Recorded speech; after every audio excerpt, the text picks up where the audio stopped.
Hello. Alright. Let's see what I got today.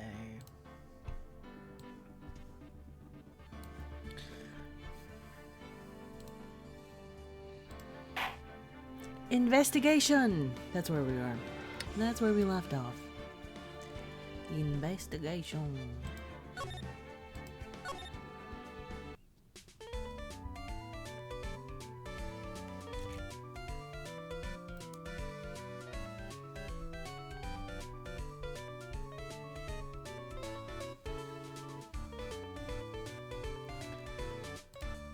Alright, so we found out where Maya is, but Phoenix does not know where Maya is.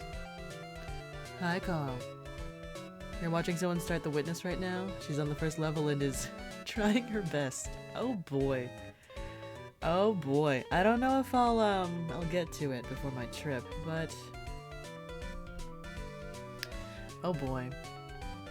Right, I do love a puzzle, but I also do love an adventure, so... I feel like after Phoenix Wright puzzle times, I want to go on an adventure. So, yeah. I help my family with stuff. So my mom asked me to go with her to the Philippines. And that's a trip. That's a trip and a half. It's a lot. I gotta I gotta get stuff prepared for that. I gotta make sure the house is fixed up, yada yada. Yeah, because she's going to deal with some legal stuff and like my grandma's memorial service and like, yeah, there's a bunch. So yeah, I'm gonna be gone for all of March. I'm sorry.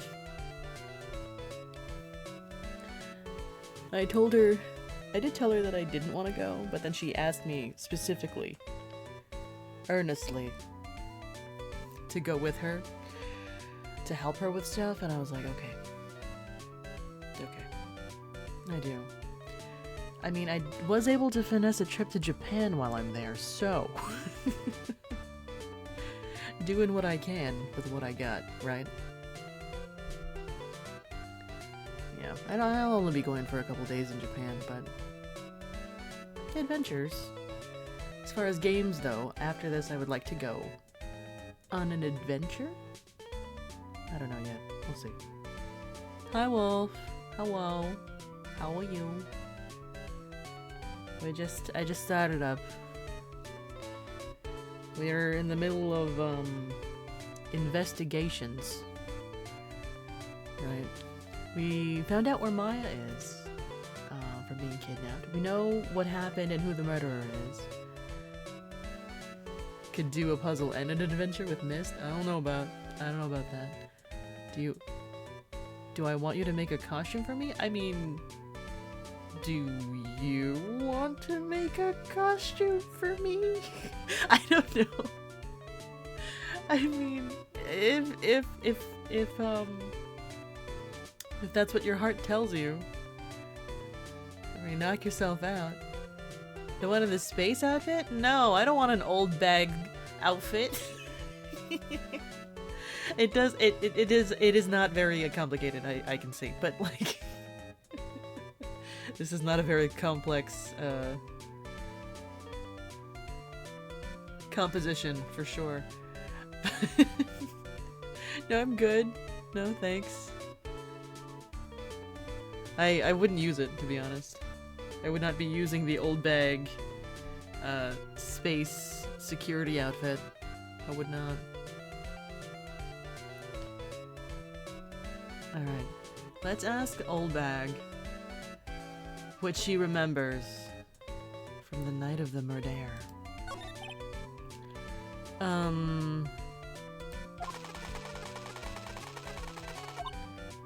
Ha!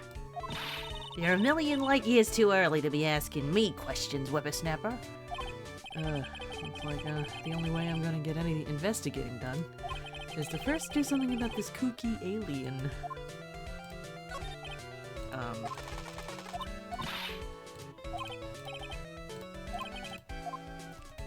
Alright, I have to present her with I have a permit from Edgy Poo.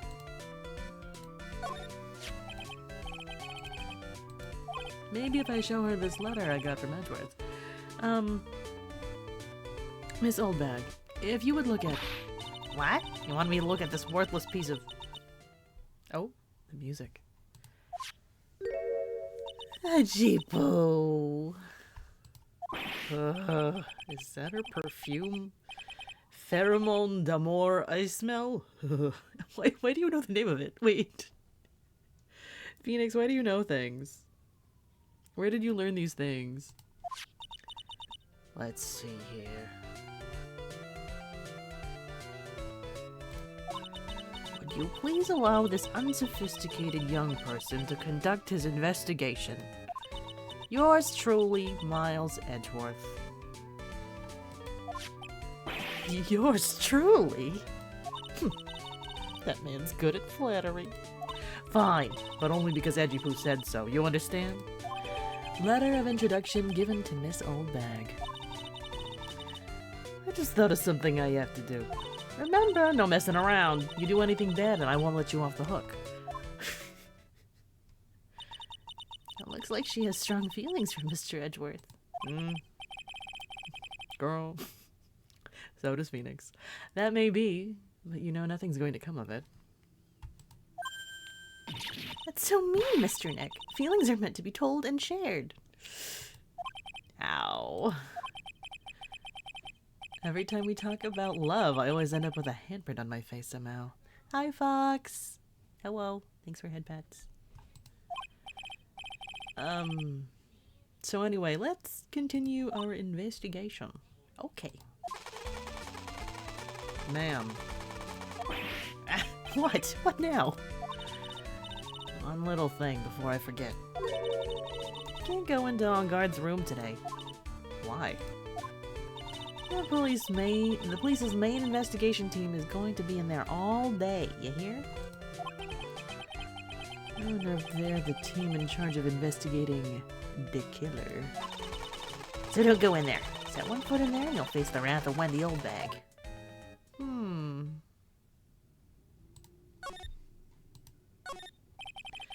It's the stage they were going to use for the post-ceremony show. After the show, there was supposed to be a press conference, but... that press conference... it was really the victim, Juan Corrida, trying to disclose something about Mr. On Guard. Dun dun dun. But they're both heroes. Why would they do something so unheroic? Because they're also guys. They're also people. They're just some guys. Yeah, there we go.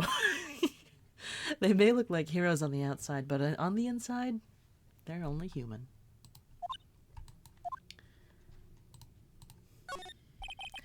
Seats for the spectators of the post-ceremony show and press conference. Too bad neither event is going to be held now. These cameras must belong to the press that came to cover the conference. They're all basically doing the same thing, staring at the empty stage. A lobby with a grand staircase always feels enormous. But right now, the only thing filling this enormous room is anxiety about the murder. I really hope nothing else bad happens here. But I feel like things could always get worse.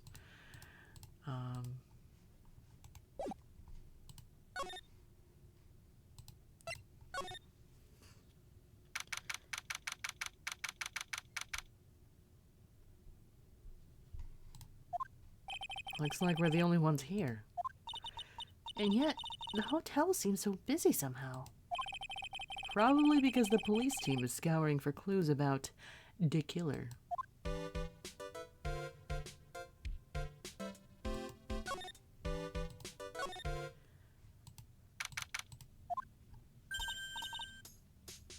Hey, city boy. Lotta, you're still here. Wrecking course. An investigative photographer eats or starves on her ability to snap up the scoop, yeah? And this hotel just has that aura of mystery. You know, like something's always about to happen. But, do you have a camera? Wreck given. A photographer's gotta have cameras out the ear like corn to be a real pro, you know? So I'm hanging around here. Speaking of cameras and feeding the mouth, do you have mine, you bread thief? Why can't you drop that thief thing already? Let's talk. I'm gonna ask you about the night of the murder. What? You're really gonna shell out the bucks for the info I got? Lada, you were loitering in this hallway the night of the murder, were you not? Maybe a little.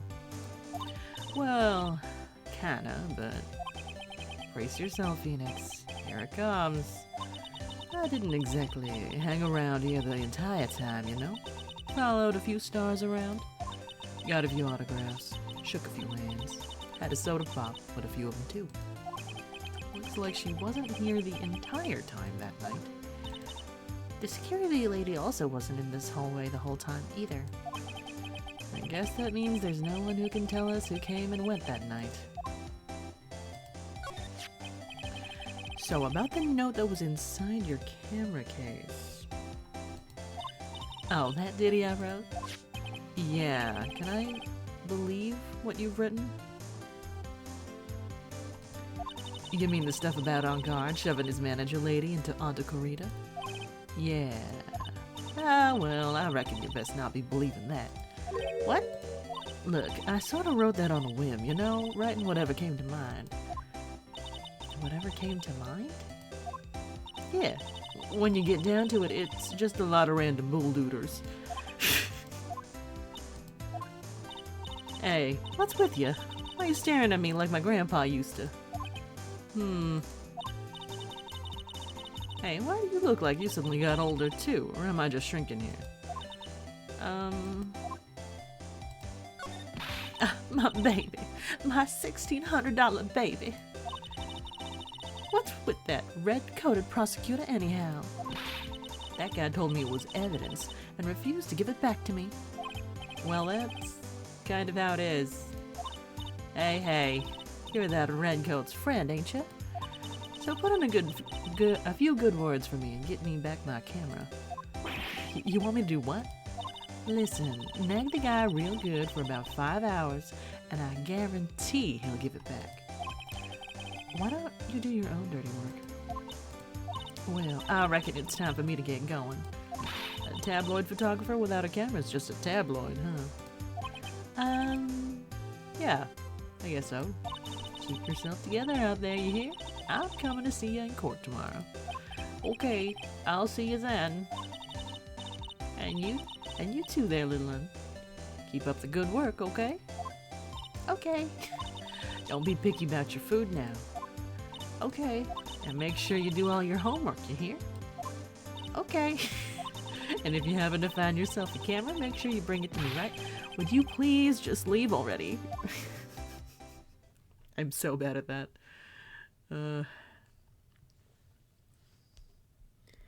Like, I suppose I could practice more, but dang. I feel goofy as fuck. Alright.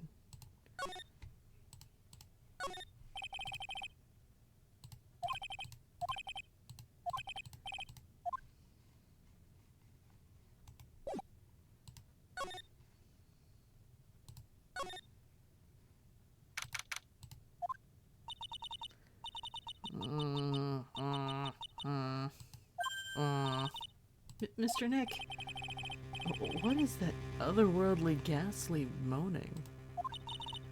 I hate evil ghosts. I don't think it's a ghost. Maybe it's a demon? Better how? Excuse me? Watch who you're calling a demon, Brett. Zoinks, it's the alien. Who are you calling an alien? Oh, it's just you, this old bag. What are you doing here?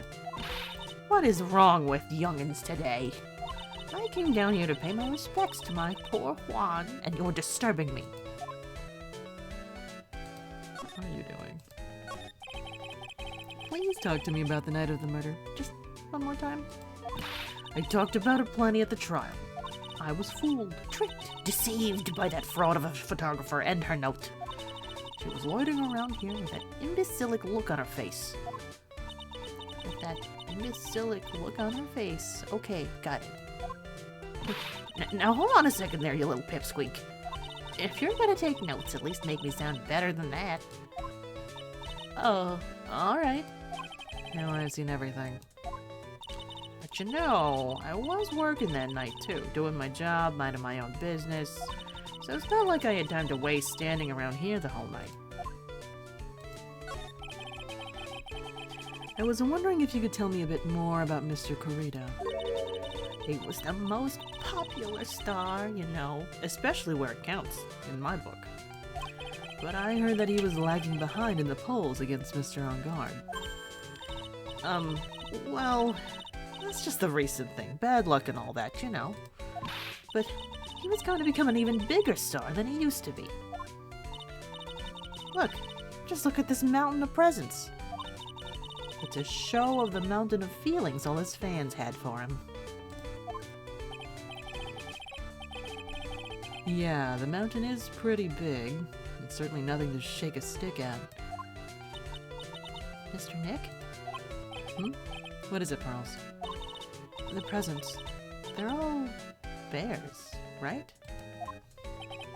She's got a point. There isn't a single thing here that isn't a bear.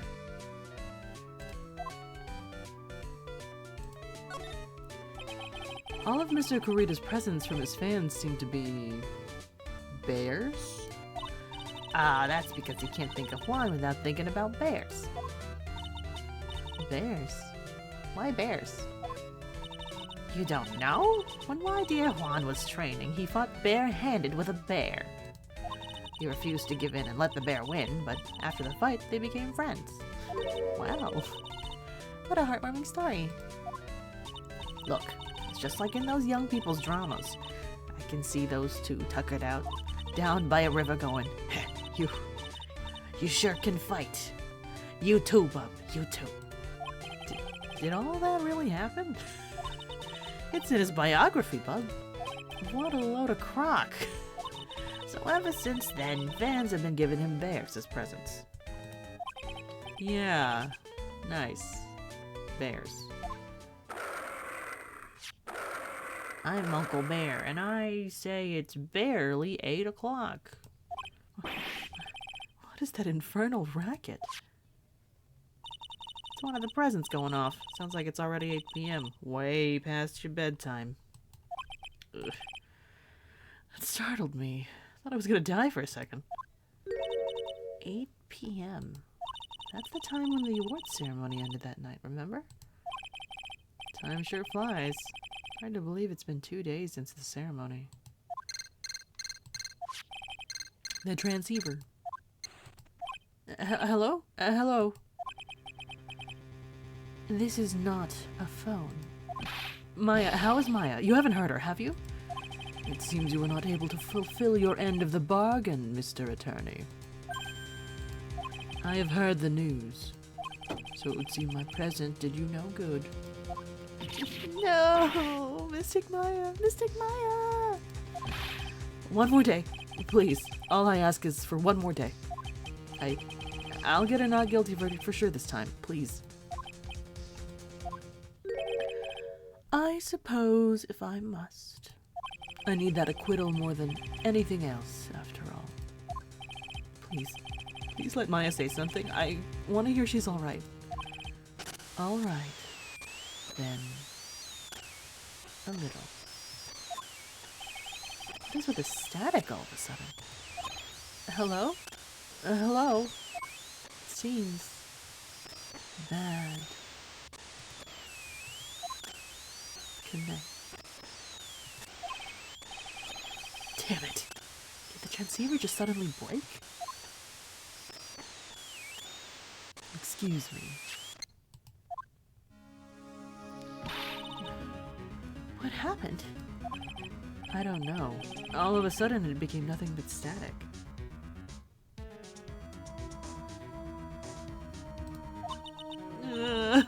Mystic Maya, Mystic Maya. Why did the transceiver suddenly break like that? I should probably have an electronics expert look at it. Sooner the better. Do I know me one of those?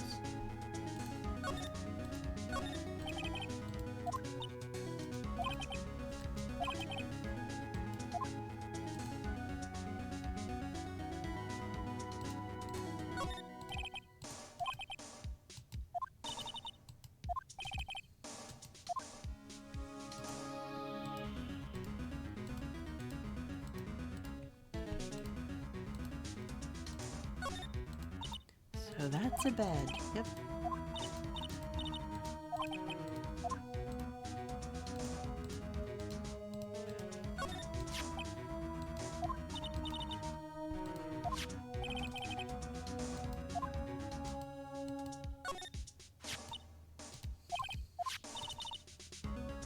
I can't believe Mr. Kurita went so far just to say bad things about Mr. On Guard. Well, it was a press conference, so he had to go in costume. But weren't Mr. On Guard and Mr. Kurita friends? They weren't friends. They couldn't be friends because they were rivals. So a rival is someone who is a strong enemy? Like, you can be friends with your rival. You can. Charles is really fired up over this. I don't have an answer for her.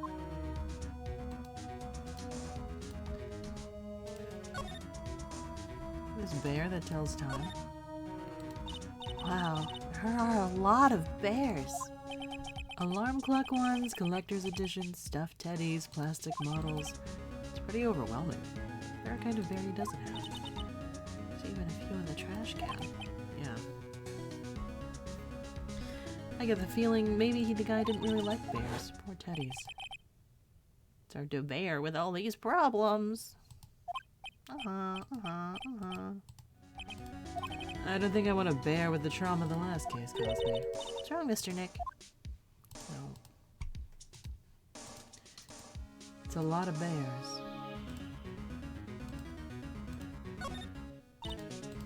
It's so messy here.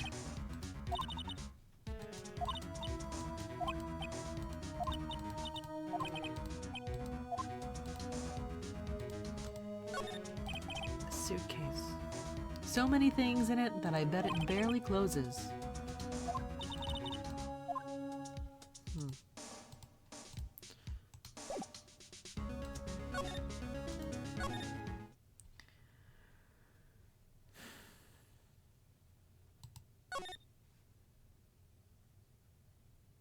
Who do I know?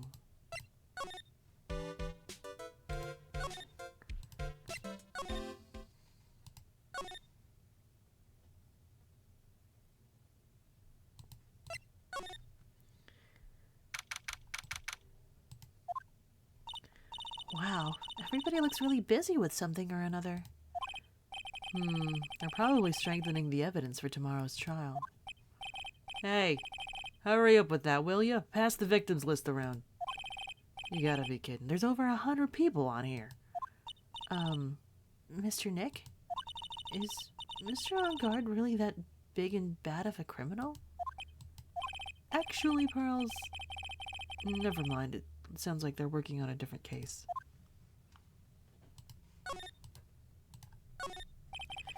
That must be one of the detectives. He's mumbling to himself. Very well. Now, why do you want to work for our company? Well, that would have to be because I feel like I would like to help this company grow. Must be doing image training for corporate interviews.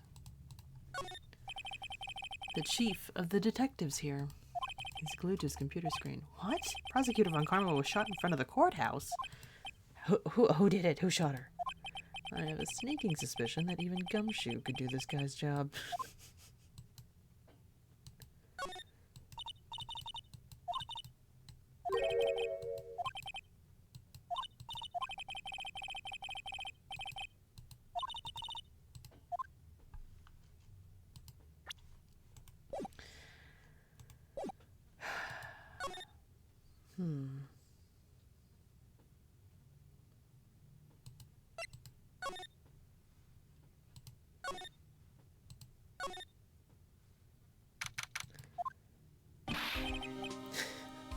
Hey, welcome back, pal. Thought I'd make you a little something for dinner. Is he trying to be wife right now? Is he wife? Is Gumshoe the real wife? All along? That's nice, thanks. A rich man's luxurious full-course meal. Out of a can, that is. I'm sorry you went through all the trouble to cook, but I don't have time to eat. Oops. Looks like you don't have a can opener, pal. Gotta be kidding. I thought he had already whipped something up. Oh, I know. There is one way I know how to be helpful. Ask me about anything you want, pal. Go ahead. Well, since he's here and offering, I wonder what I should try asking him about.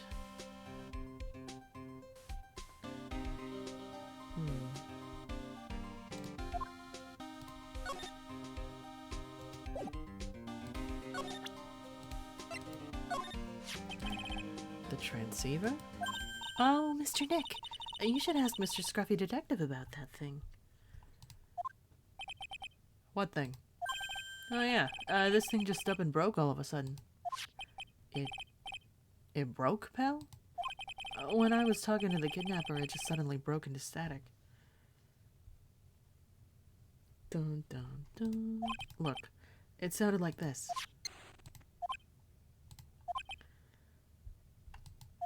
I don't hear any static, pal. Huh? Maybe it fixed itself? That's strange. I'm sure it was making a loud static noise. Maybe. Maybe what? Maybe it was electromagnetic interference, pal? Electromagnetic interference?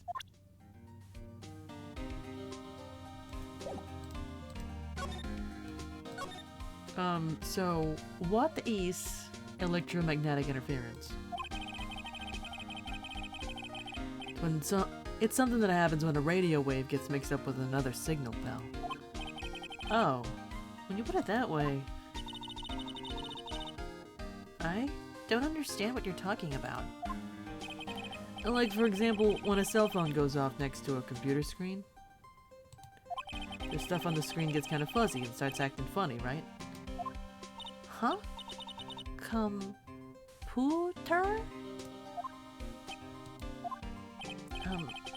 It's like when you use the dryer next to the TV and the screen starts looking weird. Oh. Yes, the TV does do that. Oh, so that's what you're talking about. She seems amazingly happy to be able to understand this. So the room you were in when that interference to the transceiver happened, there's gotta be something there that's sending out very strong radio waves, pal. Something like a listening device or something. The radio bear. The alarm clock bear. Hey, speaking of that, where were you when it happened? We were in Mr. Kurita's room. The scene of the murder. What? That's it. I'm gonna sneak into that precinct and get a bug sweeper. I'll meet you at the crime scene later, alright, pal? Wait, Gumshoe. Oh yeah, baby. It's investigating time. I'm on fire, pal. My fingers are itching to go. Yeah! We should be going too, Mr. Nick. Alright, let's go.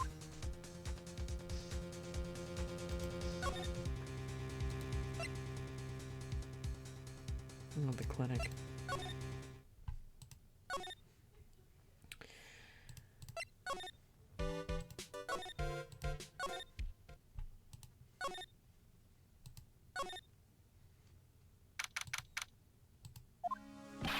Hey, you're finally here, pal.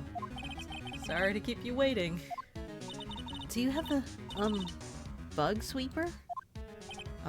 Well, you see, I got busted trying to sneak in, pal. Then suddenly, I'm staring at the precinct doors. From the outside, I mean, so... Yeah, I couldn't get one of the police bug sweepers. you couldn't get one? We need that item. Hey, calm down, pal. I didn't say I didn't get one, just not the police's. Wow, so this is a bug sweeper. It looks a little broken. Hey, this was made when I was in elementary school, pal. Oh, by who? Me, of course. Seeing this sure brings back memories. Hey, don't look down on it, pal. Sure, it looks a little beat up, but I put my heart and soul into building this puppy here. Your heart and soul? It'll work. Trust me, pal. It'll do the job, but you can't set the sensitivity. So it's going to beep at anything that gives off electromagnetic waves. But isn't it better that way?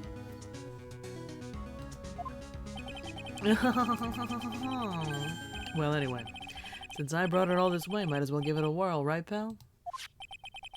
I'm getting that sinking feeling again. Okay, now I'll tell you how to use this baby. There's a listening device or some other sort of bug hidden in this room, pal. So, we're gonna find it, right? Right. Now first, let's turn the sweeper on. Next, move the sweeper around the room. A real thorough look-y-see, pal. The sweeper will let you know how strong of a signal it's picking up, so keep an eye on it, okay? Once you find something that's giving off a lot of radio waves, press enter to lock on. A lot of things here that's gonna give off radio waves. Take a good look at anything and everything that seems suspicious. Okay, pal? Alright. I'm gonna go stand outside. Keep an eye out. Give me a yell if you find the bug. Got it, pal?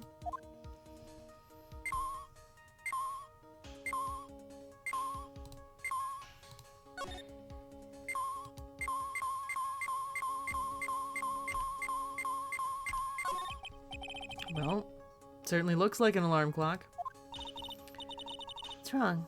Why do you look troubled? I just can't imagine the listening device being inside this alarm clock. It just, sort of reminded me of something that happened a long time ago. Oh. Well, anyway, looks like the listening device isn't in here.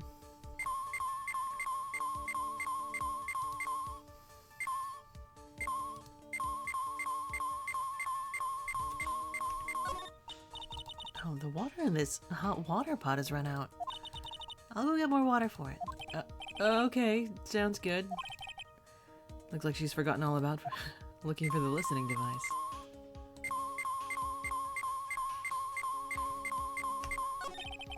No listening device in that notebook computer, huh? What's a notebook computer? Do you know what a notebook is? Yes, it's a small book with paper that you can write on. So? Well, that thing is like a notebook in a way. It's basically a small laptop. Mr. Nick, what's a laptop?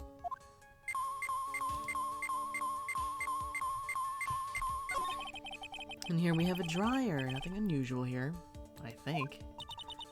A dryer. Oh! If you use it next to a TV, it'll make the screen look all weird, right? Yeah. When that happens, it's called electromagnetic interference, right? Hey, good memory, Pearls. I'll never forget it for the rest of my life.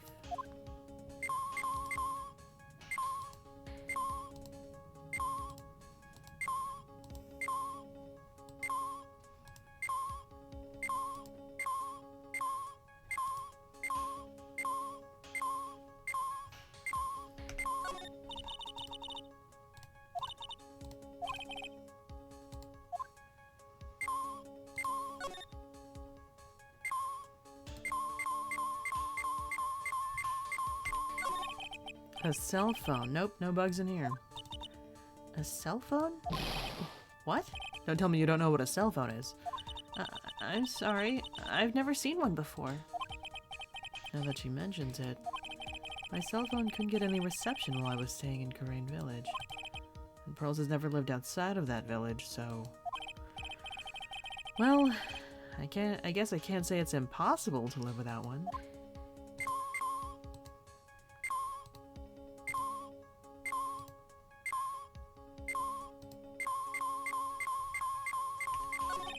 Lamp, check. Listening device, no. There are a lot of lamps in this room, aren't there, Mr. Nick? Yeah, they're all on. You shouldn't do that, Mr. Nick. Don't you know that's wasteful? Yeah, I'll be more conscientious from now on. Sorry.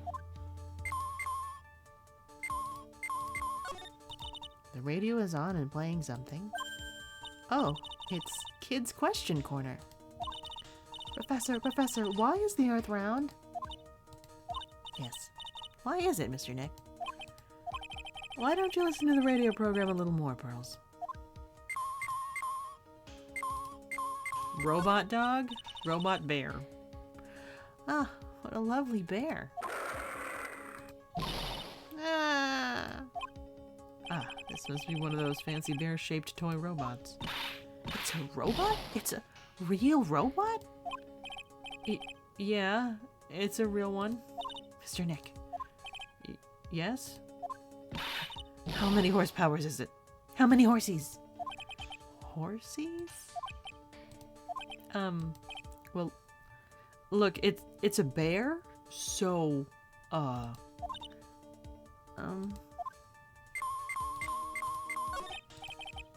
the phone is the most common place for a listening device, I'd say, but let's take the receiver apart first before we get ahead of ourselves here. Wow, you know a lot about electronics, don't you, Mr. Nick? Yeah, I know tons, especially when it comes to taking them apart. It's my specialty. I'll leave the fixing part up to Gumshoe. So, is there a listening device in there? Nope. And I really thought it had to be in the phone too.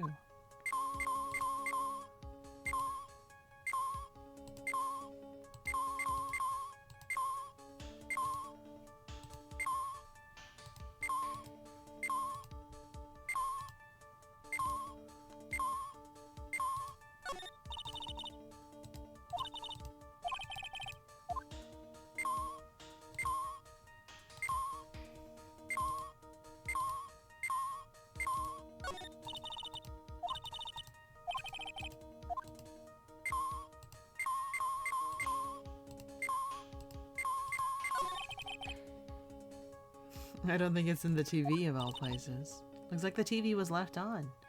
It's now showing an old samurai movie. Yeah, this channel plays all sorts of international movies as well as domestic ones. You know, every time I watch one of these old movies, I always think, wow, these Japanese stars are really good at English. Yeah. When I grow up, I want to study Japanese. I should probably keep my mouth shut here and not destroy your dream.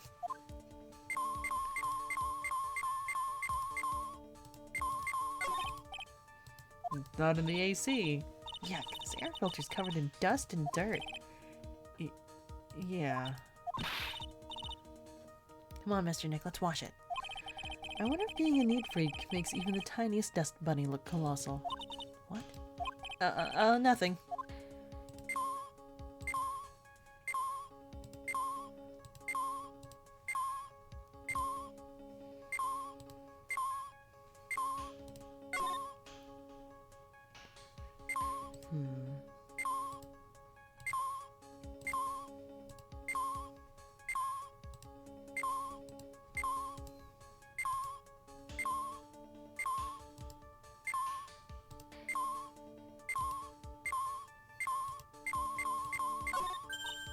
Oh, there's a really delicious loaf of bread in here. Looks like it's been on keep warm all this time since the murder. Well, Mr. Scruffy Detective always says, gotta keep the trail and crime scene warm. I think the keep warm in that case is a little more metaphorical.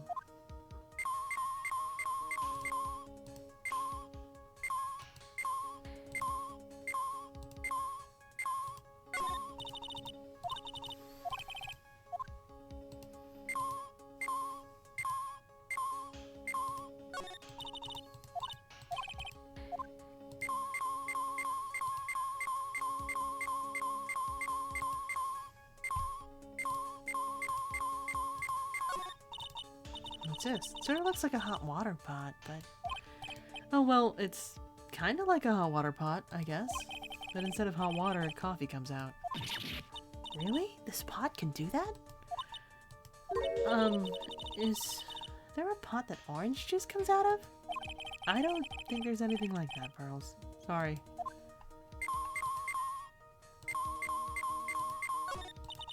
This is a refrigerator, right? I really don't think the listening device is in something like this. Because it's filled with nothing but healthy vegetable juices, right? Yeah, sure. What does that have to do with listening devices?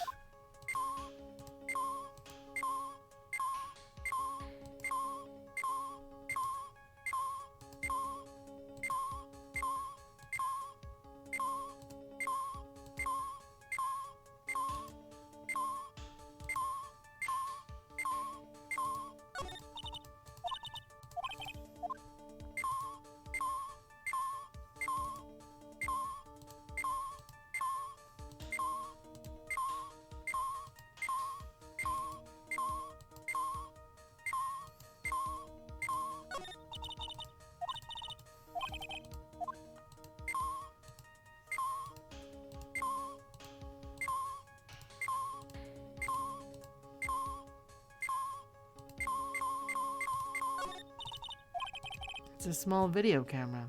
No listening device in this gizmo. Everyone's trying to make things smaller and smaller lately, aren't they, Mr. Nick?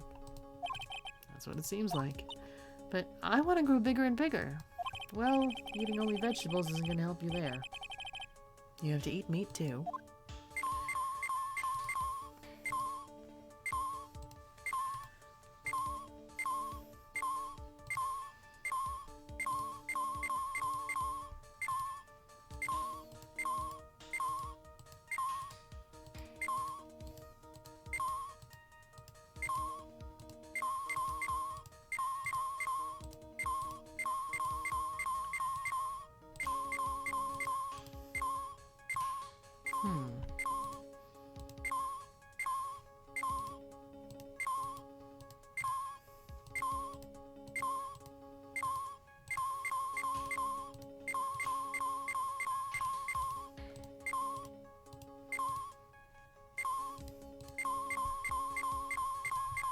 He says he really doesn't think it's the alarm clock, so...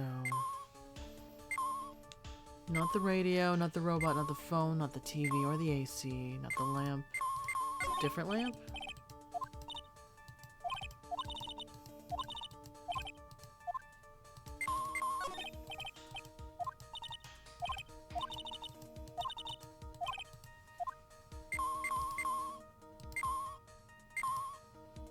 Painting, mirror...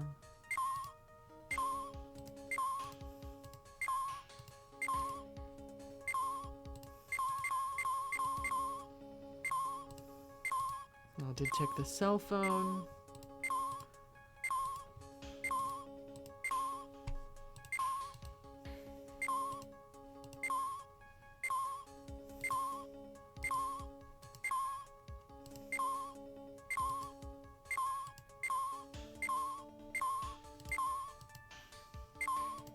Yeah, this is just leading me to the lamp.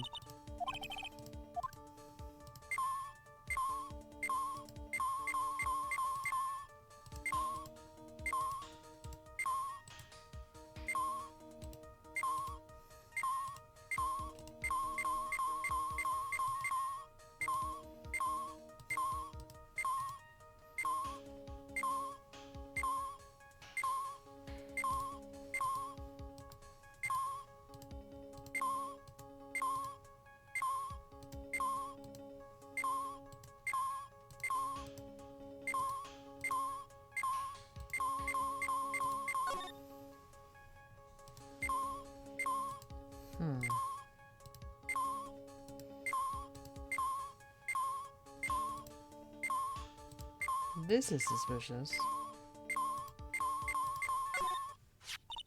This is... It's in its eyeball?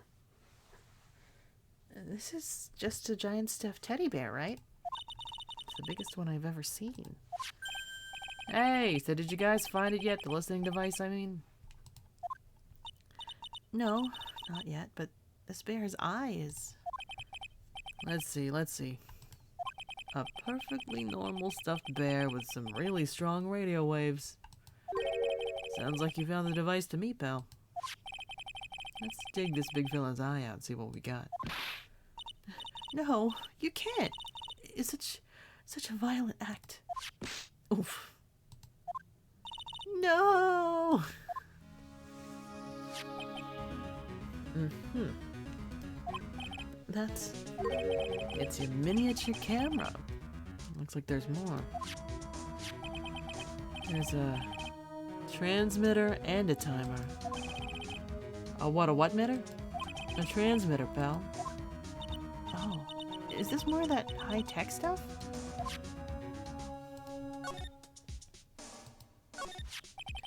So this tiny thing is a camera? Yep. It's a pinhole CCD camera, pal. It's a small, high-grade video camera mostly used in security systems. So it's a video camera. Runs on a battery, which comes with it in a set. But there's no videotape in this camera. This is only the camera part here, pal. The tape recorder with the tape inside it is somewhere else. Somewhere else? The footage is changed into radio waves, and then it's sent to that recorder. So, it's sort of like a TV broadcast, isn't it?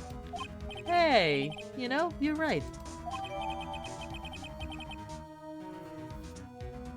Set to record the victim's room from 8 p.m. for 1 hour. Was running at the time of the murder. So, what is a transmitter?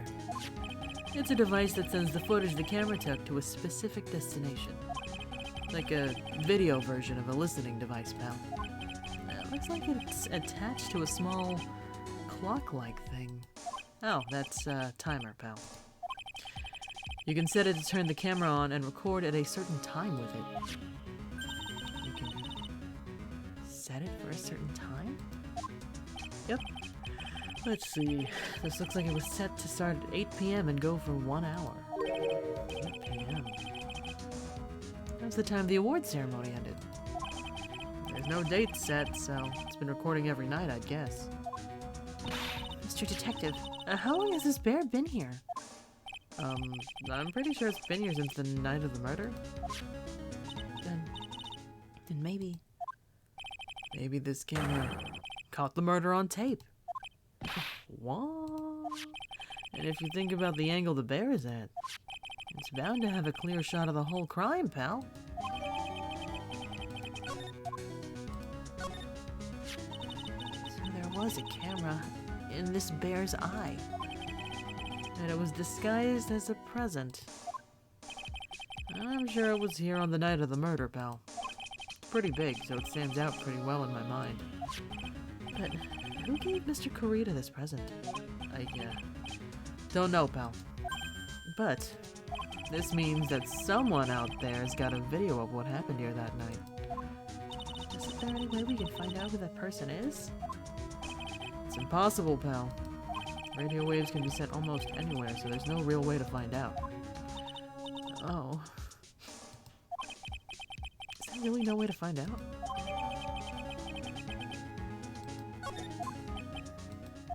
I got it. What? Hey, pal. Let me borrow this mini camera for a bit. What are you gonna do? I'm gonna go around to the electronic shops and see if I can find out who bought this. But that's impossible. I mean, it's already 9 p.m. Leave it to me. Even if I have to search all night, I'll find your man, pal. Look at you doing detective work, Gumshoe. Spy camera and transmitter given to Detective Gumshoe. Oh yeah, baby. It's investigating time. I'm on fire, pal. My fingers are itching to go. Yeah. He's gone. Yeah. But Mr. Scruffy Detective sure is a nice man. He's pushing himself so hard, all for Mystic Maya's sake. It's a mystery how you manage to do things in the most inefficient ways, Wright.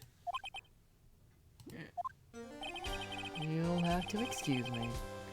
I heard your conversation just now. Edgeworth, what are you doing here? A rescue team has been created and deployed. Can't say I'm optimistic, but we have to move forward one step at a time. I see. Thanks. Don't thank me yet. We still have to find her. So that was a spy camera hidden inside this stuffed animal, huh? You are one lucky man, Wright. Do you know the stuffed bear, little girl? I have no idea. Of course not. The maker of this bear is a very expensive luxury brand from overseas. It's completely handmade, and only a small number of these are exported here. What? The camera and transmitter that Scatterbrain Detective took with him are dead ends.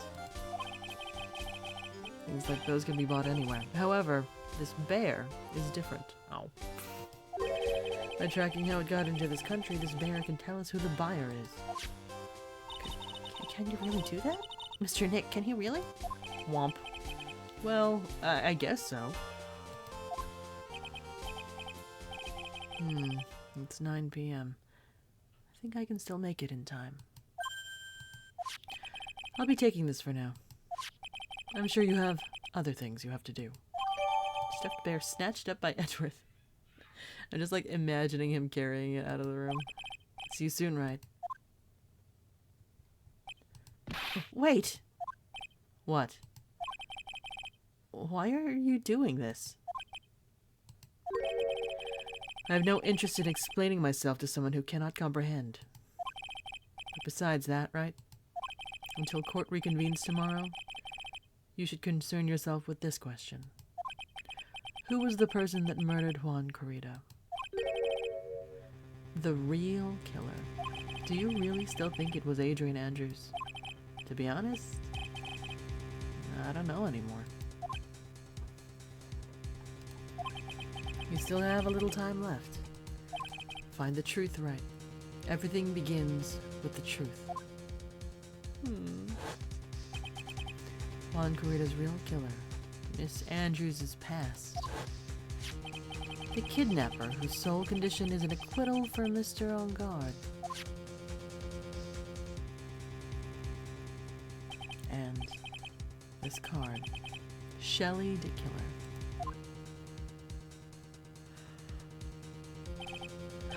Maya, the only way I can save you now is to find all the answers to this case tonight.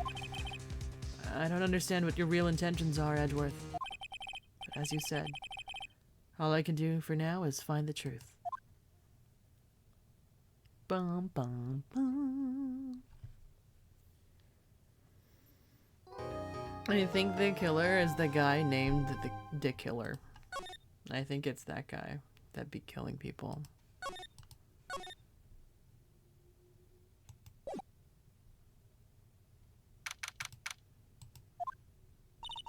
It's past 9 p.m. already, isn't it? The bear is still here. I thought he took it. I wonder if Mr. Edgeworth has already found Mystic Maya. These things take time. I'd say probably not. The police are professionals, Pearls. They'll find her, so don't you worry. And if we can win a not guilty verdict tomorrow, then everything will be okay. You're right. So the real person who killed Mr. Corrida was that assassin, Mr. Shelley the Killer, right? And the card Miss Andrews found at the crime scene seems to be proof of that. But if that's the case, then a new question comes to mind. Who was the one that hired the killer to begin with? Who was his client? Matt? You mean, who asked for the murder? That person didn't want to dirty their own hands in blood. But whoever this client is, they're still a killer.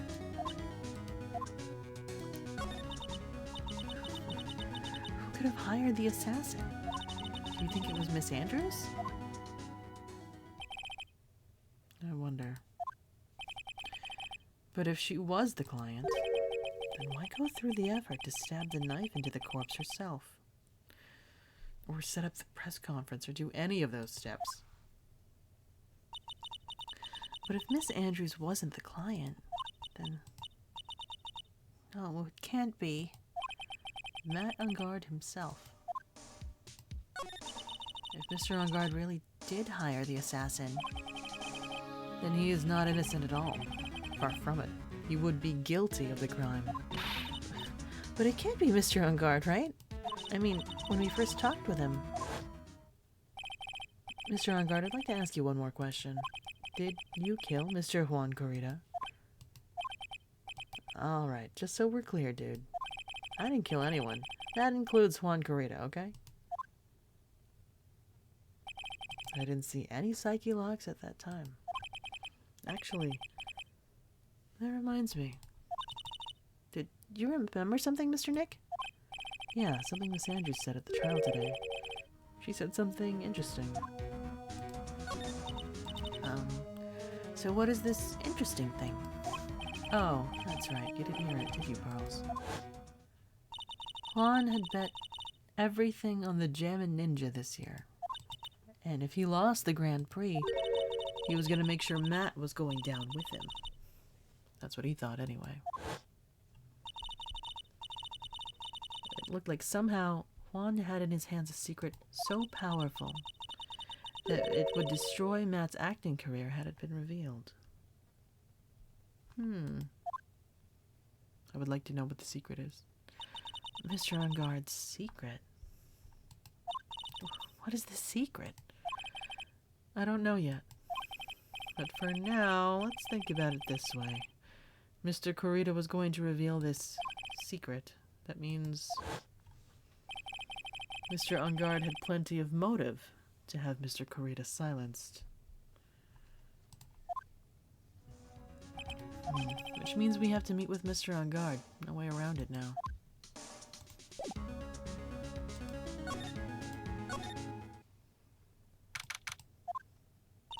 Wow. It's really getting late, isn't it, Mr. Nick? Yeah, it's past 9 p.m. already. But we still have some things to prepare for tomorrow's trial. There's still the matter of this secret Mr. Corrida held about Mr. On Guard, and Miss Andrews' real intentions. These are two things I must know tonight. But aren't visiting hours over at the detention center? I'm sure we'll think of something, Pearls. Don't you worry. I mean, I'm his attorney.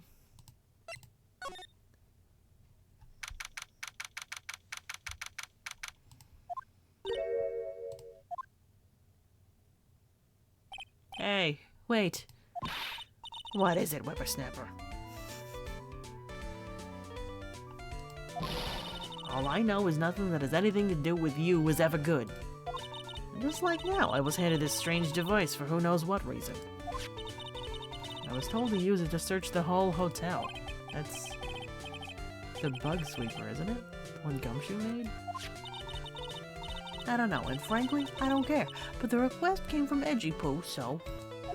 Edgeworth? And he said, if you feel angry, direct your anger at that unsophisticated lawyer. So I'm gonna feel free to direct all my anger towards you.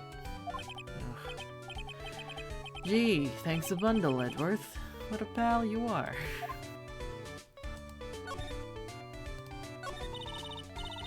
This is absolutely top secret, so you had better keep it to yourselves. I hear they found a spy camera hidden in one of the presents. Very interesting. I'm sure it was, you know, it was to catch poor Juan in the middle of a scandalous meeting. Scandalous.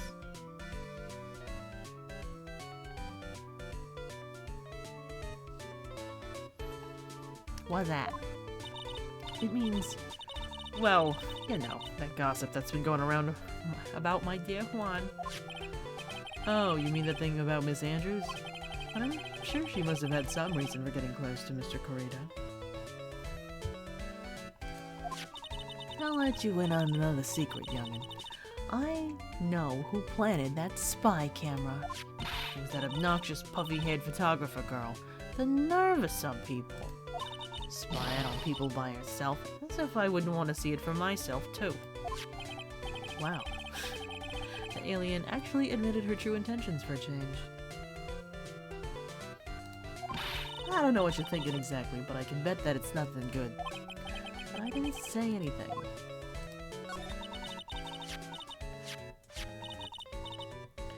Want to know about Juan and that manager, right? Right? Actually, as I hear it, there was something of a refreshing pair, those two. Oh?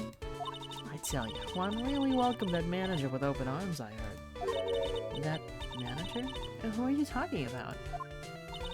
You don't know? The manager woman Juan had. It's a shame she killed herself, though. Oh, you're talking about Miss Celeste Impacts. Miss Andrews' mentor, right? Yes, that's the one. That Celeste girl. She was supposed to get married, you know? Married? You mean to Mr. Corita? Really, you young kids today don't know anything, do you? That girl Celeste killed herself 3 days after their marriage announcement. 3 days after their marriage announcement? What in the... Why would Miss Impacts want to kill herself? She was gonna get married. Well, that's because she was thrown away, you see, by Juan. What? What? But they were going to get married, right? They promised each other, right? Oh, baby girl.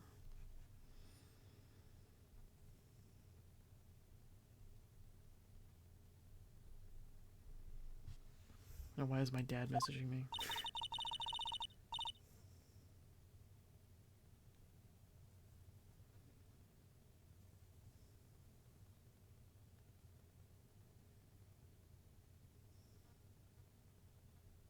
Oh gosh. Okay. Everything's fine. He's just trying to be cute. I'm like, what's going on? Alright. They held a grand announcement session, but 3 days later, Juan suddenly canceled their marriage. Is that true? It was in the weekly magazines. But why? Why would he do that? That was not in the magazines, unfortunately. I see. That night, after Juan called off the wedding, that manager, Celeste, killed herself. How terrible. I wonder what happened between those two.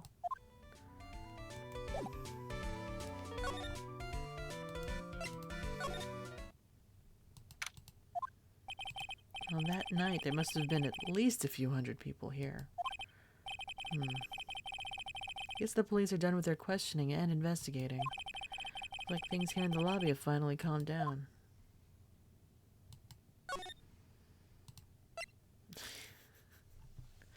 It's so late at night. What if I just went here? It's like no one's around. What happened to that person with the stuffed teddy face? Oh, she must mean that butler with the stitches on his face. Shoo! Oh, there you are. Guess you're still awake, huh, Shoo? Come on, let's play. I wonder if that butler, Mr. Doe, is already asleep or not.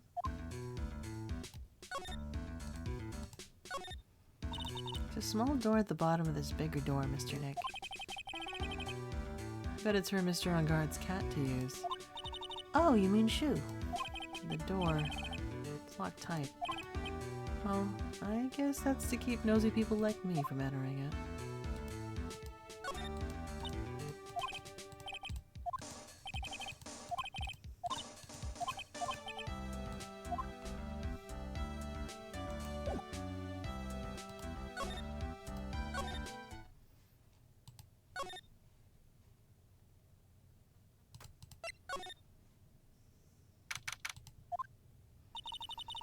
Feels sort of tense in here, doesn't it, Mr. Nick?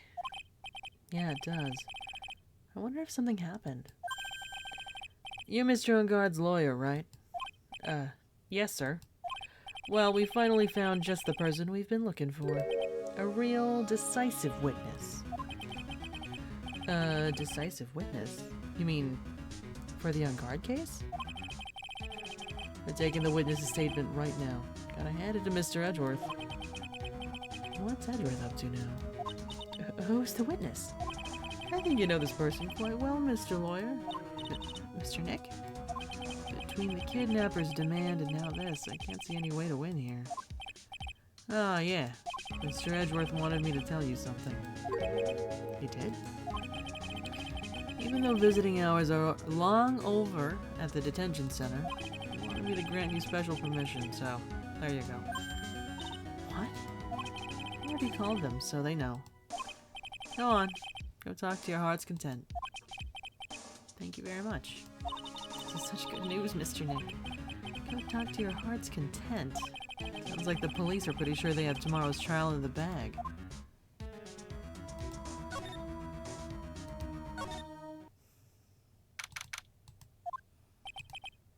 I'm sure they must have transferred Miss Andrews here by now.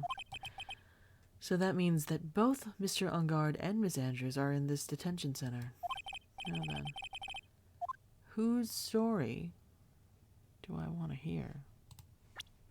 I get to hear both, right? Right? Right? I gotta talk to my client. I'm trying to be a good lawyer. Dude, it's Mr. Wright. Hope you can get me off the hook tomorrow. Counting on you. I hope so too. Edgeworth just dropped a bombshell on me by saying that Juan Corrida was killed by an assassin, and that the assassin's client is this man, Matt Ungard. What's wrong? Mr. Ungard, there is something I must know with 100% certainty. Seem kinda different. You're totally not like your usual lawyer dude self. I know what your secret is. About the press conference. You mean the one where Juan was gonna dress up as the Nickel Samurai? Yeah. Heard a little more about it from Miss Andrews. It looked like somehow Juan had in his hands a secret so powerful that it would destroy Matt's acting career had it been revealed. Could you please fill me in on what the secret is, please? Of course not. I knew this was coming. Mr. Nick? Don't tell me. Psyche logs. You said a secret, right? I don't have any idea what it is. Do you, dude?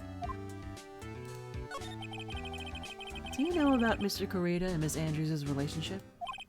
Well, it's all over the tabloids, dude.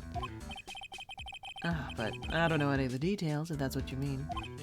Look, how many times do I have to tell you? I don't care what Juan did with his life.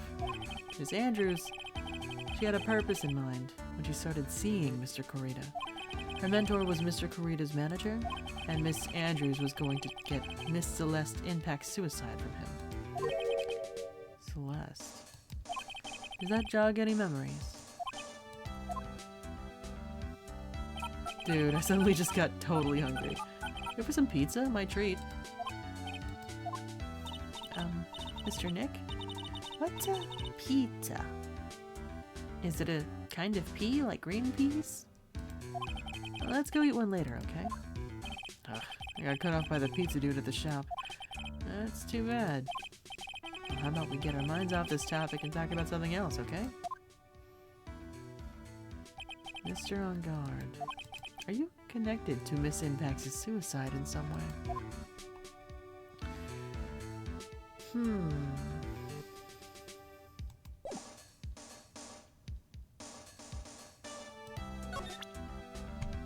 Let's see what type of information you require.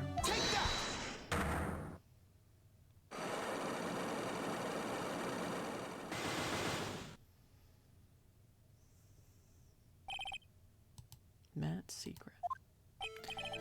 Now, let's hear what this secret of yours is. What if Mr. Corrida had been successful in his plan?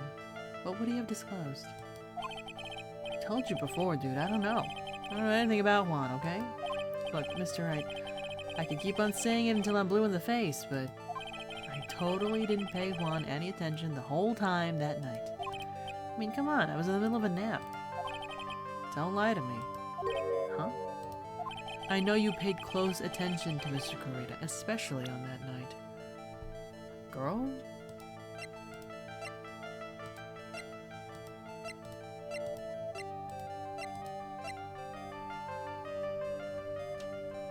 Oh, it's windy.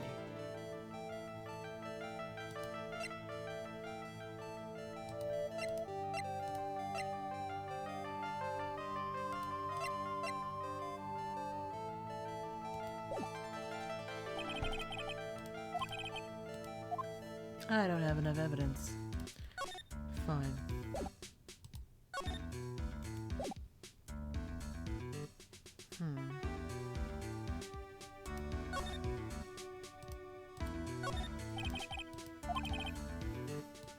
He's sleeping standing up.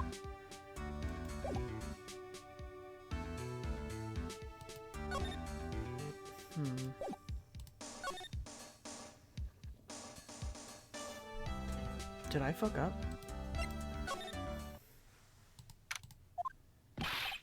Oh, Mr. Wright, please, you have to help me. Uh-oh. Mr. Powers! What happened? Why are you here? You see, I got roped into this somehow. What? I'm gonna testify at tomorrow's trial. So the decisive witness is Mr. Powers?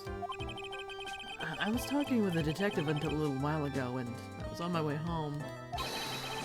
All of a sudden, you there, you're under arrest, and I was brought back here. Oh. I said my face and whole self in general looked suspicious or something. Well, I guess I can see how they thought you looked suspicious.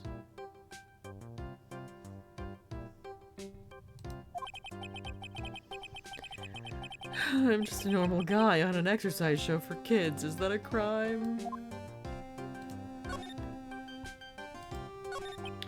So about this testimony you're giving, what are you going to talk about?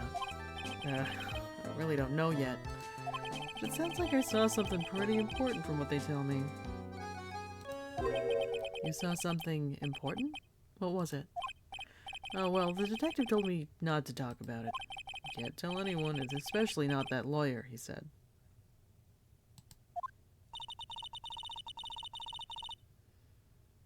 Who do you think is that lawyer the detective was talking about? I'm gonna take a wild guess and say it's me. Yeah, you got it.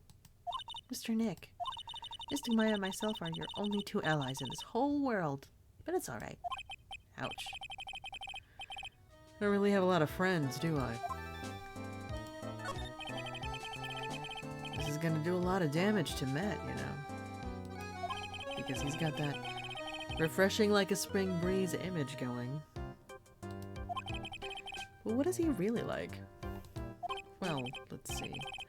Matt's always been kind of a player with women.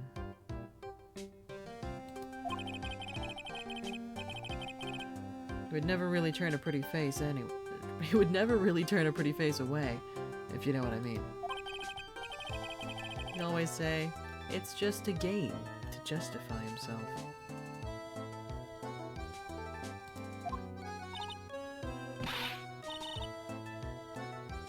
What? How horrible. That's unforgivable. Oh, sorry. Didn't mean to offend you. But you know, he said once that there's only one person in the world who won't swoon over me. One person who wouldn't swoon over him? His manager, you know, Miss Adrian Andrews.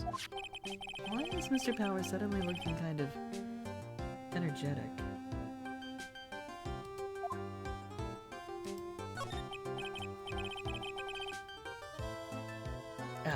You see, I'm actually a sucker for gossip.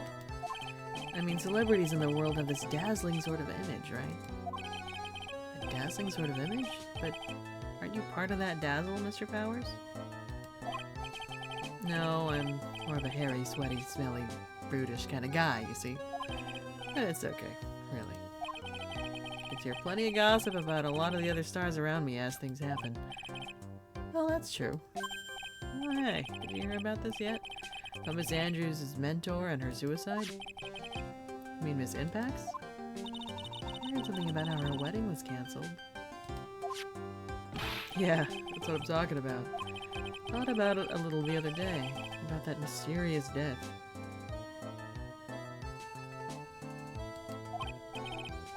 Hey, Mr. Wright, why don't you ask me about that? Go on, go ahead.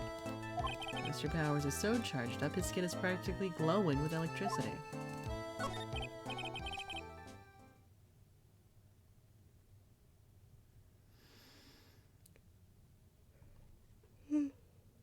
Oh, excuse me.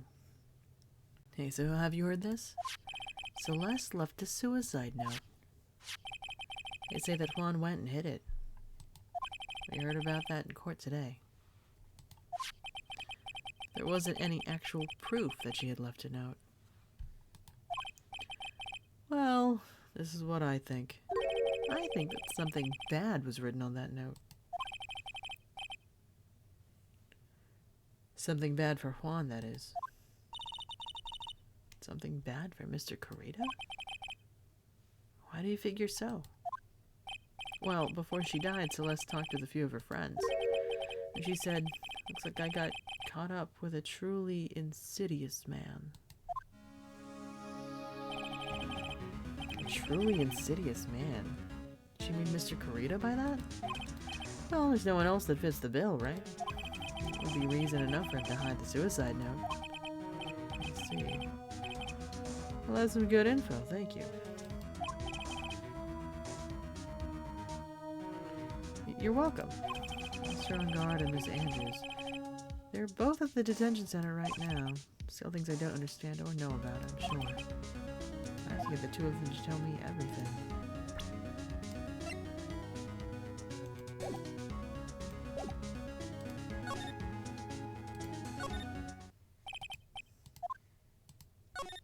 Okay, let's talk to Miss Adrian Andrews. Oh, it's you. I'm sorry to be visiting at such a late hour, but there are a few questions I absolutely have to ask you tonight. Me? I thought your client was Matt. I'm sure Miss Andrews knows something. She can't be clueless about this secret Mr. Kurita had on Mr. Ungard.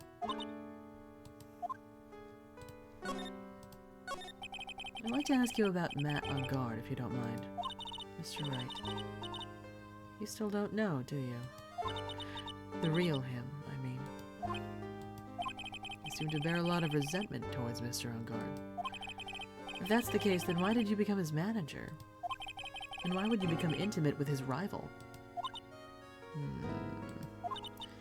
That has nothing to do with this case. Nothing. About Miss Celeste Impax. And finally put her death behind me. And now, thanks to you, it's all come back to the surface. I'm sorry. Yes, I was shocked by her suicide, and it's true that when I heard the rumor that Juan was the one who had hidden her suicide note, I began to draw close to him. I wanted to get her suicide note back, and to burn it. You wanted to burn it? But why? I didn't want it to spread like just another piece of gossip. But I never held any murderous intent towards Juan. I would never do something so stupid. A suicide note, huh? I wonder what it said. Why did you try to frame Mr. Ungard? That's simple. Because he's the killer, that's why. Isn't it the duty of every good citizen to inform the police? But there had to be another way. The police are excellent at doing their job, so they'd figure it out, right? Yes, they're so good that they couldn't figure out the real truth behind Celeste's death. Miss Andrews. Well, I know you're not the type of person to do something without a reason. So please tell me why you did what you did. Revenge. Huh? Did you say something just now?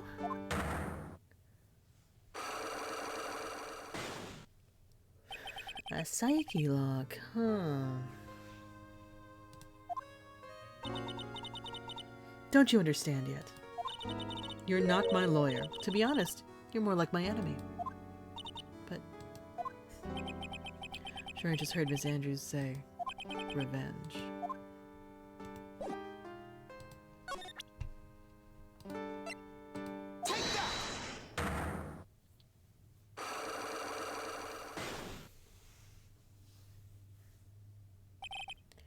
Why frame him? Can you please tell me why you framed Mr. Ungard for the murder? I've already told you countless times. It's because I thought Matt was the killer. No, that's not it. I know you have a personal reason to dislike Mr. Ungard. Miss Andrews, you may think I didn't hear it, but I know you said something earlier. You said, revenge. So you are saying I was taking my revenge out on Matt, and that's why? What an absurd idea. I don't have anything I want to take revenge for. Miss Andrews, a woman who lives by being dependent on other people. There is something, or someone in her past, that would make her take revenge.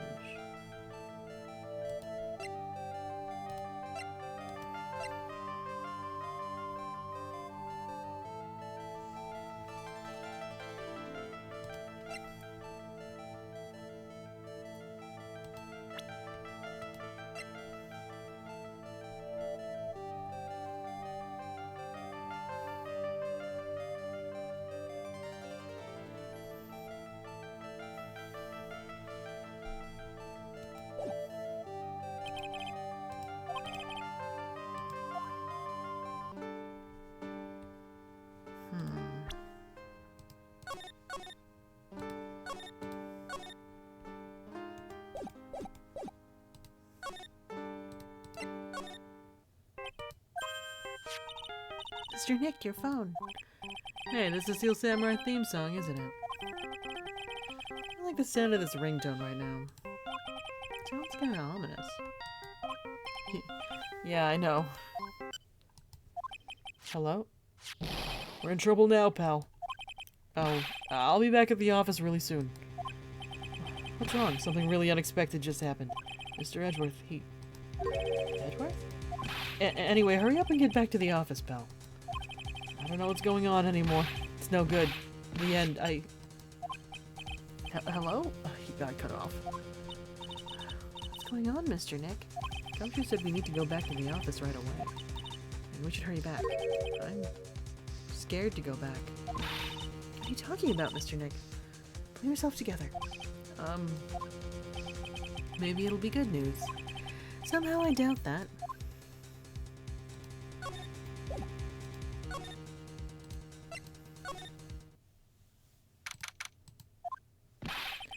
What took you so long, pal? Mr. Edgeworth couldn't stick around forever and had to go. Well, what happened? We got him. We know who bought that spy camera. Huh? This quickly? And this bear's what gave them away, pal. The bear. I figured it out, pal. I figured that we should have been looking into the bear instead of the camera.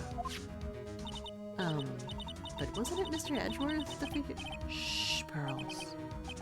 And go on. Only one person who bought one of those bears is related to this crime. Who is it? Who would be so rude as to spy on another person in their room? Matt on guard. Huh? Matt on guard, your client. That's who, pal. Here I thought things couldn't get any worse.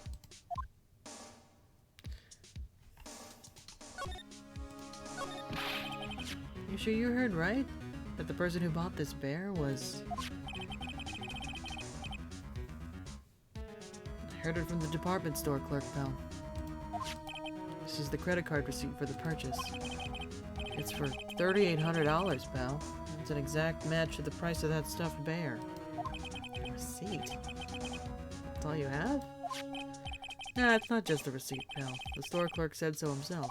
He told me, I'm sure I sold the bear to Mr. On Guard. I mean, the clerk even got Mr. On Guard's autograph out of it, pal. I'm sure the person that bought the stuffed bear was Mr. On Guard himself. Right. My sight is failing me. This can't be.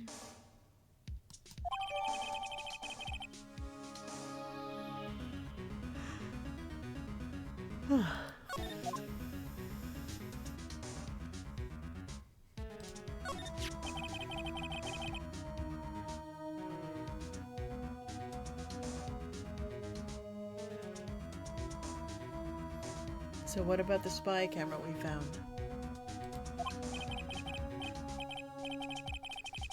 Ah, that was a dead end, pal. I mean, you can get this kind of thing from anywhere. But for now, I guess we can give these back to you for you to file away as evidence. I know you don't want to give up, pal. I never thought. I didn't think it was possible. The person who put the spy camera in Juan Corrida's room was Matt On Guard. Why? Why would Mr. On Guard do something like this? But it was to catch Miss Andrews and Mr. Corrida in one of their rendezvous. I bet it's not good enough for me. I have to know the absolute truth behind this camera.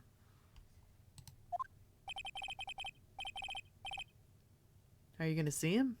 Mr. On Guard, I mean? Yes. I'm scared, Mr. Nick. I wonder what we'll find out next. I'm scared myself, but I have to put on a good face for pearls. Matt On Guard. What in the world have you done?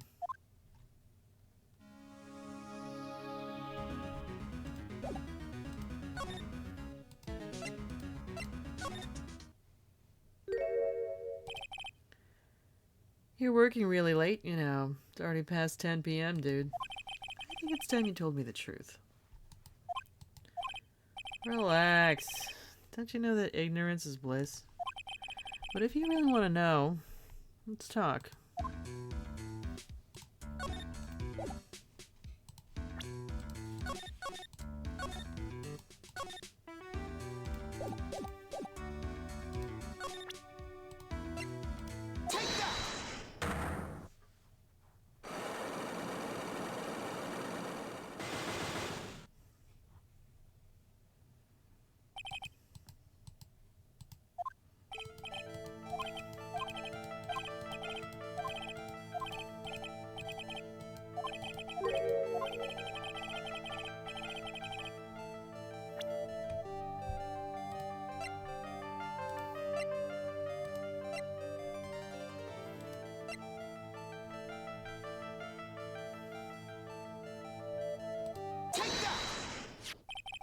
This bear was in Mr. Corrida's room on the night of the murder.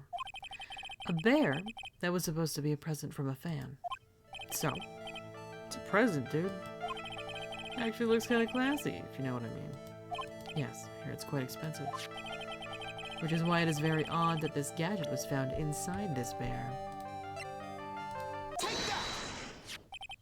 This is a very small video camera. And it was hidden inside this bear's eye. Maybe it's a really curious bear? Well, whatever this bear saw was sent somewhere using this transmitter. Which means someone, on the night of the murder, was secretly filming Mr. Corrida's room. I guess Juan had a few of those kinds of fans too, huh, dude? Actually, I wouldn't say this bear was a present from a fan. You sure, dude? Who else could it be from? The person who gave this bear to Mr. Corrida was... Do I have to do this whole line? Mr. On Guard, don't you know this bear from somewhere?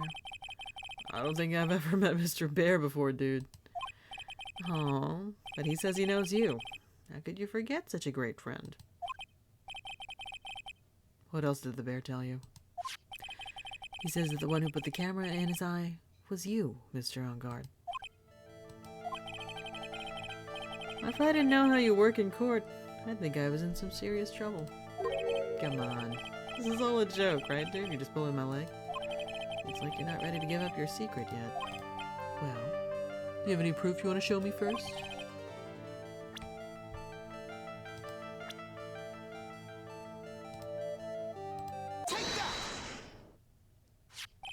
I have here one credit card receipt, Mr. On Guard. It's from when you bought that stuffed bear.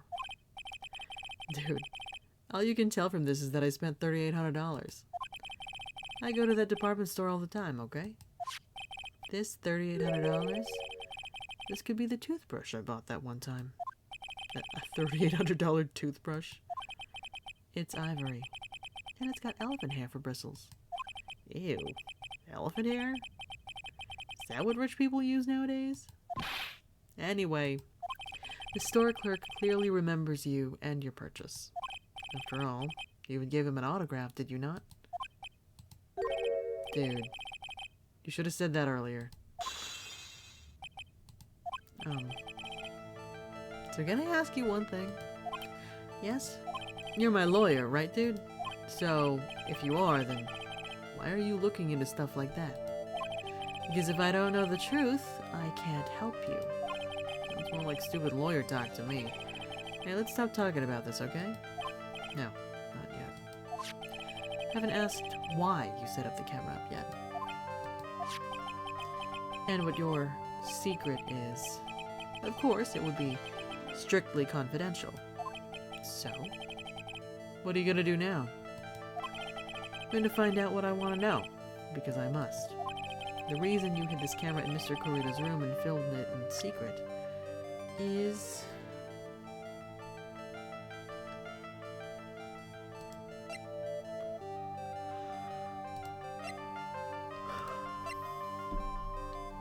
Am I gonna accuse him of murder right now?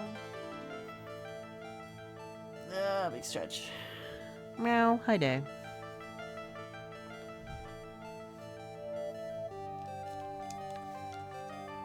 I'm gonna unshrimp and stretch. Yes, drink water. I drink water.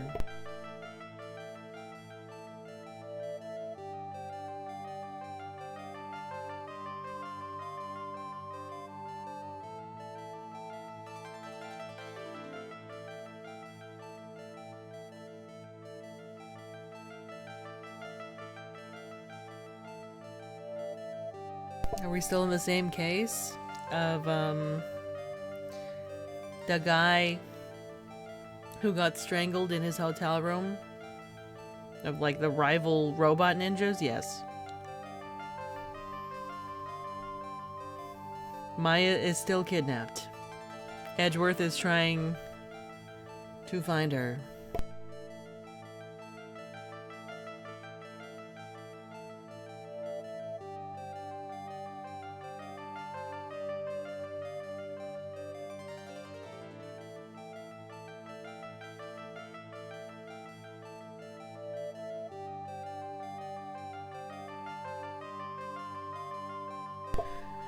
Rival robot ninjas is certainly something, and they were rivals.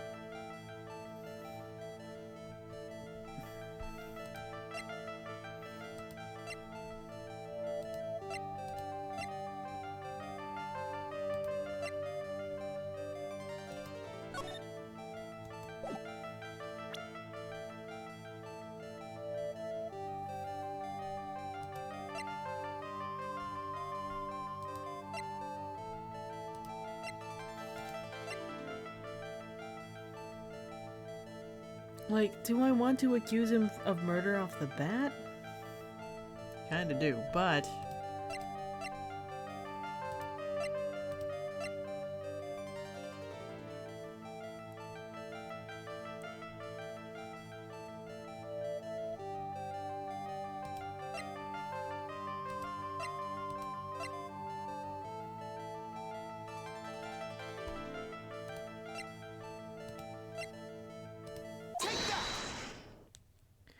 Adrian Andrews? There is a rumor going around that Miss Andrews and Mr. Corito were having secret meetings. You, who was keeping tabs on Mr. Corito, you're going to reveal this as fact and turn it into a scandal, isn't that right? Dude, you can be such a moron. Huh? Oh man, Mr. Lawyer Dude, that kind of scandal? That's the good stuff. That's what we in the industry call juicy. The good stuff. Juicy? Look, we can get publicity without spending a penny with that kind of stuff. I mean, if people stopped paying attention to us, then it'd be the end, dude. Too bad that wasn't your intention. What are you talking about? I wish your reason for spying was something so innocent, but it wasn't. You didn't spy on Mr. Corito because of Miss Andrews. There's only one reason I could think of for you to do such a thing. The real reason you set up that camera in Mr. Corito's room was... Oh, okay, so that was correct. We had to jump through them hoops first. Take that! What is this card? Maybe he doesn't know about this card. This is a certain man's calling card. The man's name is Shelly the Killer, and I'm sure you know of him, don't you? Shelly the Killer. That's ridiculous. Why would I know some shady scumbag like him? Then how do you know he's a shady scumbag? If you really don't know him, then why are you acting so jumpy all of a sudden? This is it. I'm starting to get to the truth. Can't afford to make any more mistakes now. Mr. Matt on guard. I know why you know, Mr. DeKiller. It's because...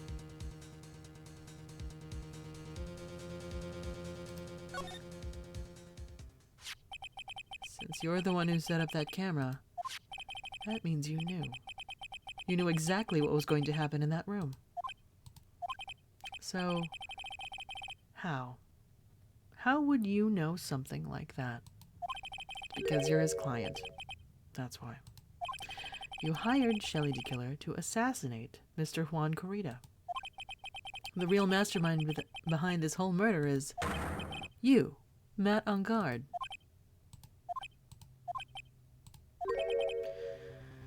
And here I was, trying to be a good boy for you, dude.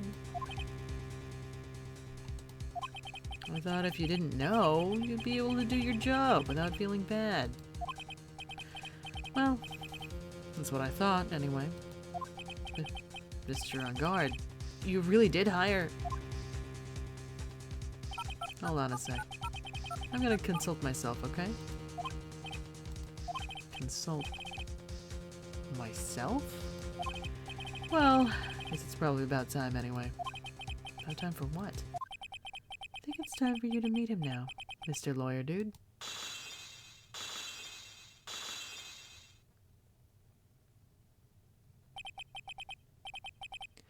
How do you do, Mr. Lawyer? I'm Matt on guard. Where did he get this?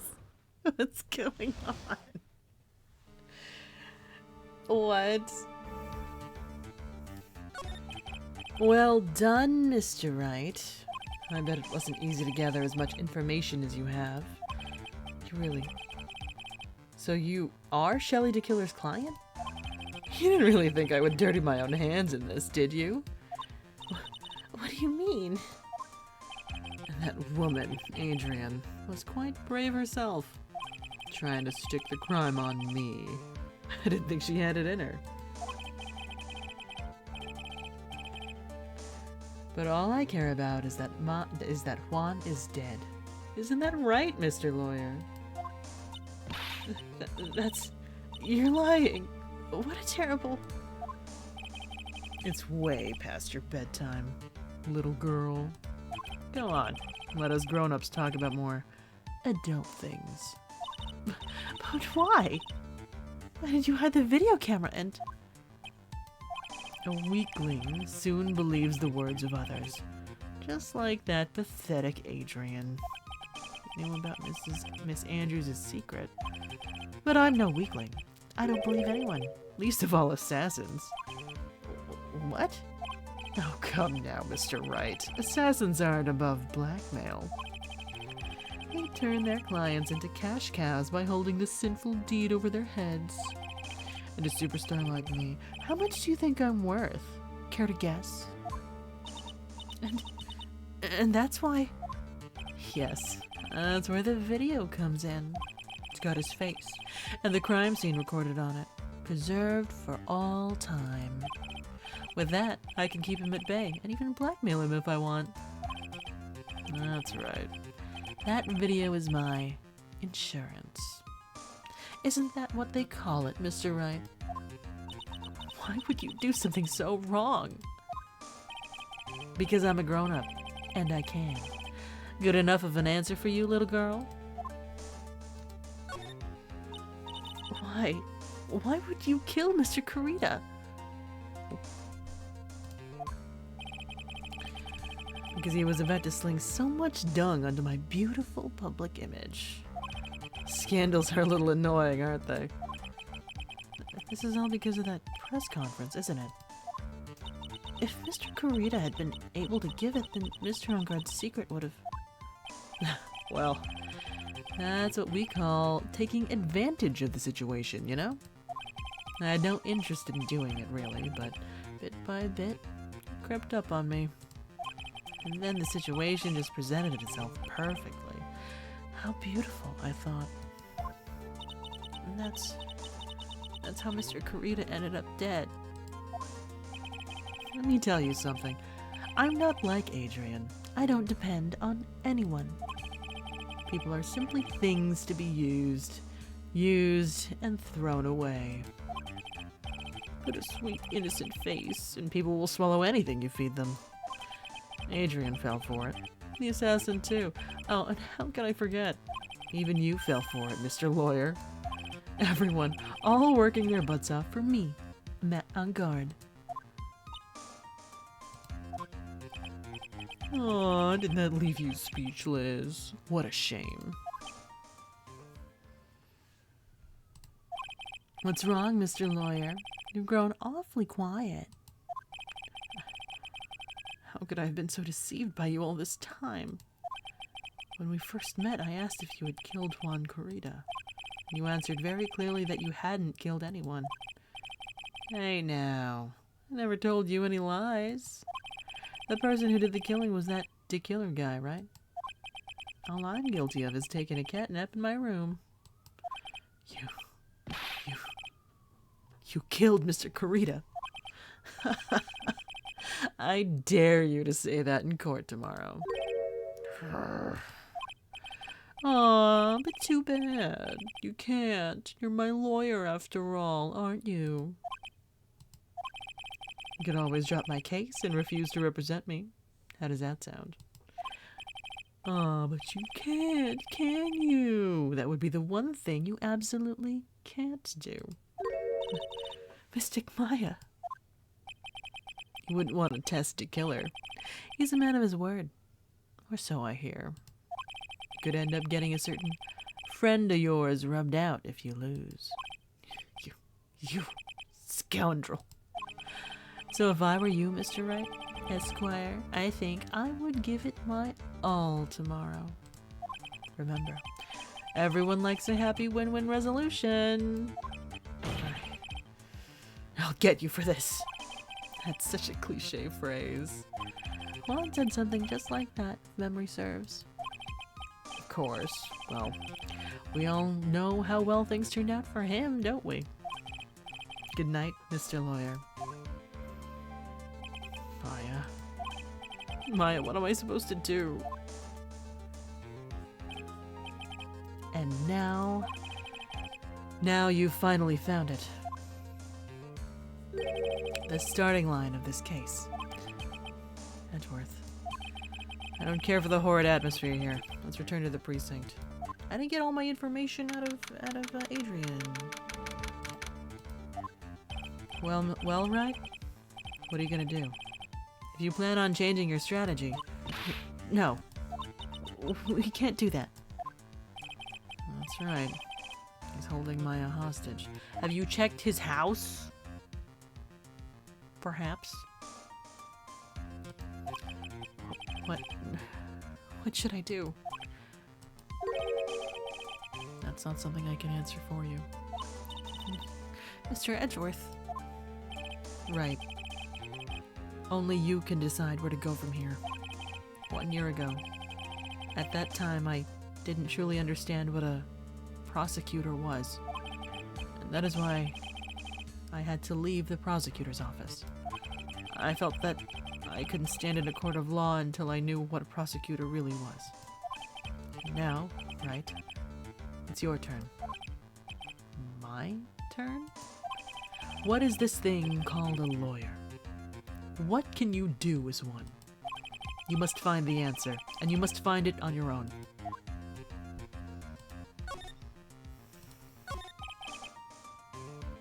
I'm a lawyer. But to fight for someone who is clearly a killer. Not on guard. That man is really... Doesn't matter who. Every person deserves a proper defense and a fair trial. Isn't that the basis of our judicial system? Everybody's been fucking up the evidence. Everybody. Everybody's been fucking it up. On every case. Proper defense, but what exactly is that? Is it where a lawyer forcibly and blindly gets an acquittal through shouting and trickery? Ironic that you of all people should say such a thing. Isn't that exactly how you have fought for your clients up until now?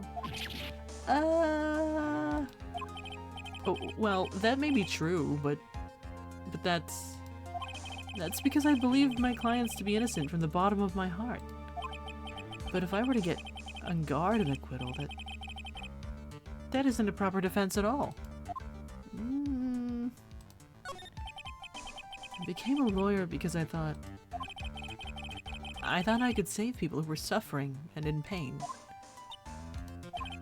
But when I look at this mess we're in, I can't even protect the person closest to me. Even if I win the case, I still lose in the end. I just don't know what to do.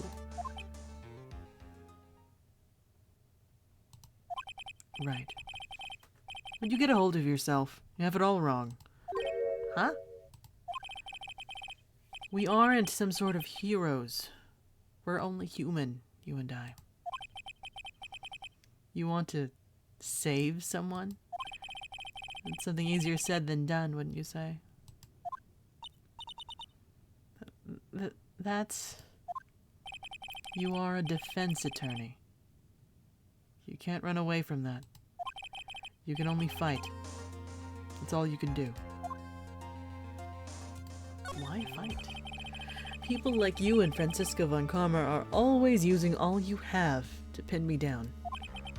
You fight to the very end, even when you know the truth is not with you. But I'm not like you. I can't fight for a false verdict. For a man I clearly know to be guilty. Francisca, she fights for herself. The only thing she fights for is her perfect win record, that's all. And? Isn't that the same as you? Isn't that why you ran away a year ago? Because your precious win record was destroyed? You were so petty. The girls are fighting. I see. Now I understand why you despise me so. However, you are mistaken. What do you... Thanks to you, when you sealed off my path to a perfect win record, I began to realize the error of my ways. I realized that things such as a perfect record were meaningless. What? I don't believe you. Are you saying that is why you left the prosecutor's office? But then, why? Why are you here now? The answer to that is something you will find out on your own. Have faith You will see it before the verdict is read tomorrow. But if you can't, then you will be powerless to change the ending of this story. Mr. Nick, the transceiver. I'm sorry for what happened earlier. Now then, Mr. Attorney, do you wager you can obtain an acquittal tomorrow? My. What is the matter, Mr. Attorney? I don't sense your usual anger this time. Tell me, please. Why are you holding Maya hostage for Mr. Engarde's sake? Why are you doing this for that cold-blooded killer? Like, bro. Bro, you also killed him. You also... Who are you talking to right now, Phoenix? Right. Please don't misunderstand things. He is my client. Don't toy with me. A man who hires an assassin is just as much of a killer himself. I believe you were asking me for a reason as to why I am doing what I am. Yeah. This is what I like to call my aftercare. Oh. What the heck is aftercare? Alright. My name carries a certain amount of honor and dignity, Mr. Attorney. I take great care to ensure that no suspicion falls upon my clients for my handiwork. That is what is called client relations, and it is a part of an assassin's duty. An assassin's duty? I mean, he's a professional. This is a job. He doesn't care. This is for money. And probably for fun. A little bit of fun. We were unlucky this time, and my client was arrested as a suspect. As a result, I did what I had to do to enlist your expert help, Mr. Attorney.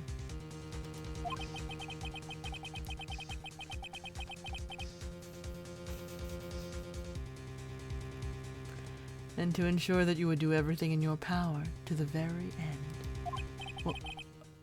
What is your name? I believe I told you once before. However, you did, but my name is the Killer. Shelly the Killer. You're Shelly the Killer? Please keep in mind you do not have much space to maneuver with me.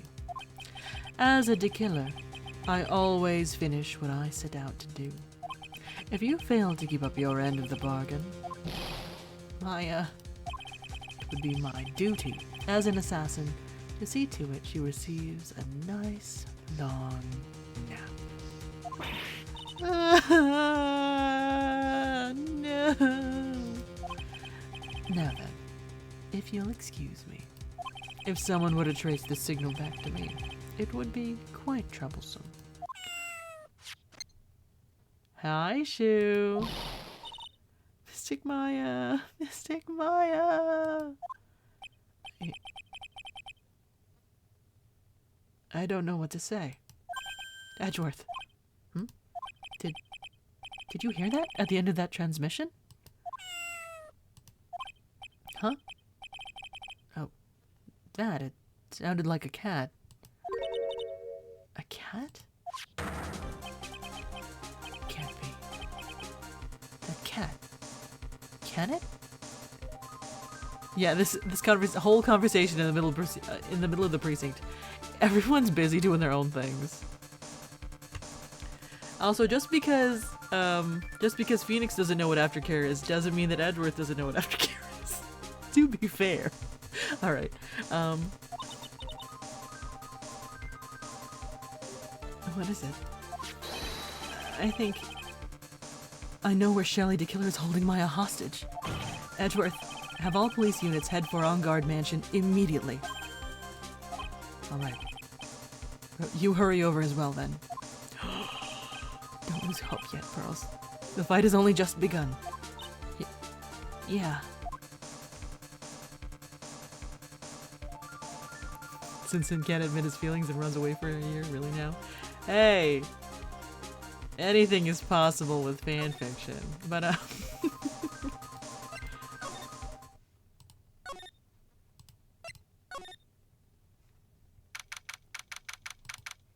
also, there is a whole other game. I don't know what type of character growth we're gonna be in for, but this is game 2 of 3. Okay? Maya, please answer us, Mystic Maya. Ooh, the bear is there in front of the door. We have this area completely surrounded. There is no way for him to escape. Assuming he's still in the area. Can't believe it. That butler. All this time he was the killer. I mean, bro. Alright, it's fine. He and Engard were working together all this time. I'm sure they had worked out a contingency plan ahead of time.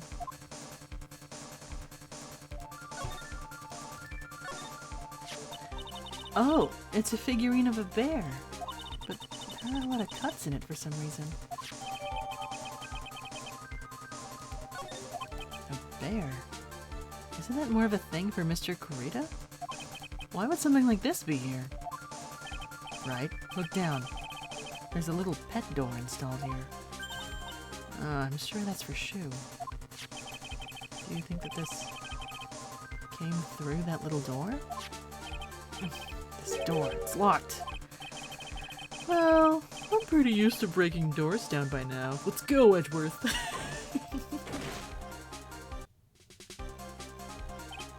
There's no one here. From the looks of this room, I would say this is Engard's private lounge. Look at this, right? An antenna for sending and receiving radio signals and a VCR. Check inside the deck. If there's a tape, it would be an important piece of evidence. If we're lucky, it'll have the moment the crime was committed recorded on it. I'm sorry, but the tape deck is empty. No tape to be found. No. No mistake that someone used this to record something. Looks like someone took the tape we're looking for and escaped with it.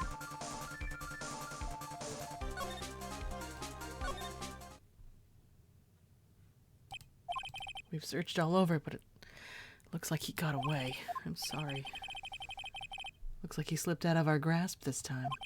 No. We've lost our only lead. Yeah, you were mega obvious about it. Don't give up yet. That little girl is looking to you to be her pillar. Yeah, you're right. We're close, I can tell. Already set up checkpoints along every route leading out of this district. Leave the rest to us. Maya. Looks like a picture of Miss Impax. With love, Celeste. Miss Impax? You mean... Yes, Mr. Kurita's former manager. Why would a picture of Miss Impax be here in Mr. Engard's mansion? And why does it say... with love? This might be a clue. What's wrong, Pearls? Please let me see that picture frame.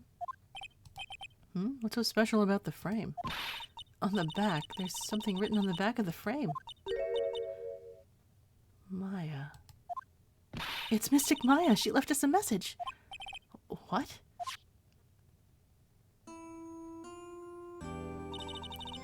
I thought you'd come. I knew you would. Now listen up. You better get on guard a guilty sentence, okay? If you get that creepy slime bag and not guilty, I'll never forgive you. Ever. I'm fine, so you don't need to worry. There's so much I want to write, but I don't think I have a lot of time left. Pearly, you're there too, right? Make sure you help Nick, okay? Someone's gotta watch out for the helpless lunk. That's it for now, Nick. I guess I'll talk to you later. No! Mystic Maya! Right? What's wrong? Why the blank stare? Oh, nothing. We've searched the house. This is the last room. Looks like he eluded us. Edgeworth. Yes? As far as clues go, I think this is about all I'm gonna get. But I'm still short one last thing. And what is that? Yeah. Miss Andrews' psyche lock.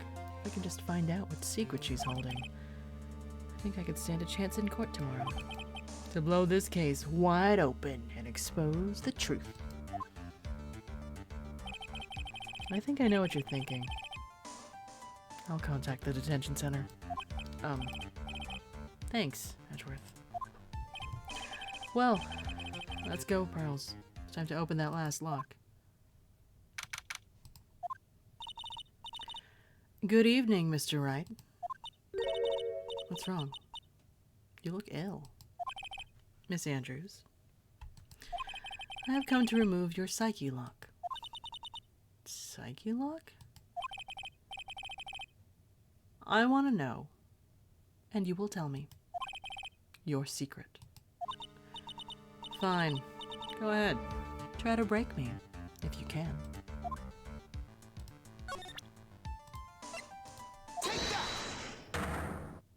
I should have saved. I probably should have saved. It's fine.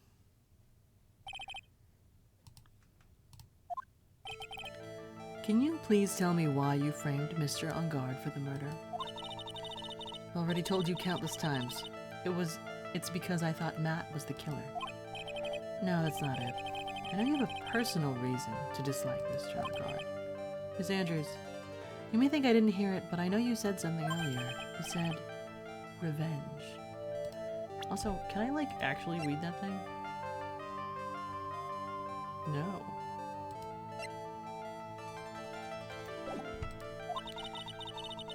So you're saying I was taking my revenge out on Matt, and that's why? What an absurd idea. I don't have anything I wanted to take revenge for. Miss Andrews, a woman who lives by being dependent on other people. There is something, or someone in her past that would make her take revenge.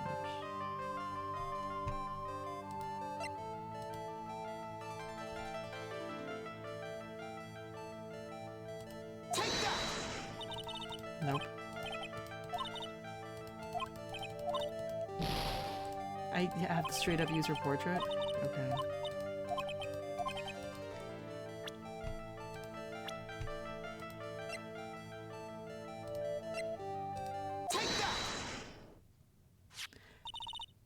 Celeste. There is only one catalyst that could cause such strong feelings, and even revenge. And that is Miss Inpax's suicide. What are you trying to say? Celeste was Juan's manager. Celeste was Juan's manager. On top of that, the one who hid her suicide note was also Juan. What does all this have to do with Matt? You're right. You haven't mentioned him yet.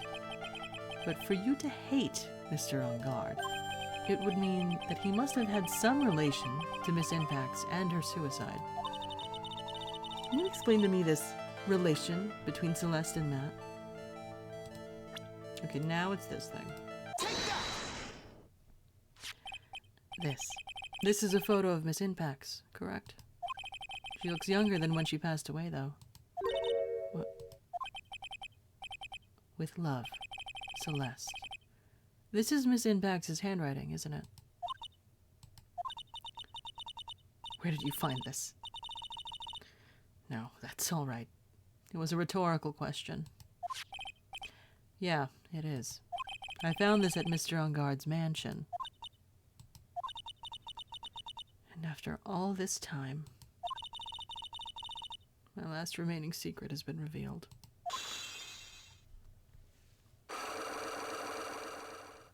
Womp womp. And it's fine.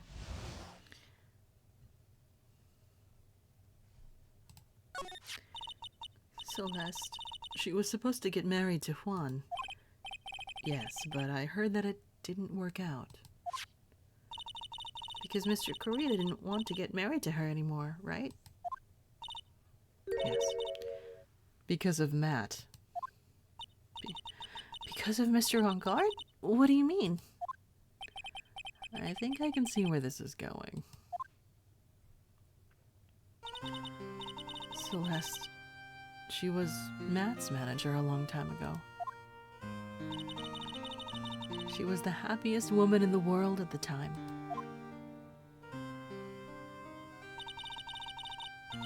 I was working part-time back then, and I often saw the two of them together. So that's why. With love, Celeste is written on the frame of that picture. They were a couple, weren't they? It wasn't anything as splendid as that. Celeste was being used. Toyed with until she was thrown away. That's so horrible. Matt's entire image is built around how nice and wonderful of a man he is. A scandal would have destroyed that. Which is why Celeste, in her kindness, moved over to Worldwide Studios. That is where she met Juan. She seemed really happy with him, even happier than when she was with Matt. Celeste and Juan were such a good match, they were even planning to get married. And then, it was suddenly called off. On the night Juan called their marriage off, Celeste, she killed herself. And that's why I framed Matt. It was revenge for Celeste, and for myself. I'm sure even you can guess why Juan called the wedding off, right? Matt confessed to Juan about his relationship with Celeste. I see. So that's what happened. But then why did Mr. Kurita have to call off the wedding? I don't understand at all. It was probably because of his worthless male pride. Juan and Matt were always fierce rivals. Matt waited for the wedding announcement and then unleashed the truth on Juan. He was aiming for what would hurt Juan the most. Poor Miss Impax. Throw both men away. That wasn't the end of it. That day, I'm almost certain that Celeste left a suicide note behind. And in that note, she left a detailed account of Matt's various misdeeds. And, so that she would never again be hurt by Matt, she chose to die. Then, when Juan discovered her body, he hid her note. But why would he do that? It's simple.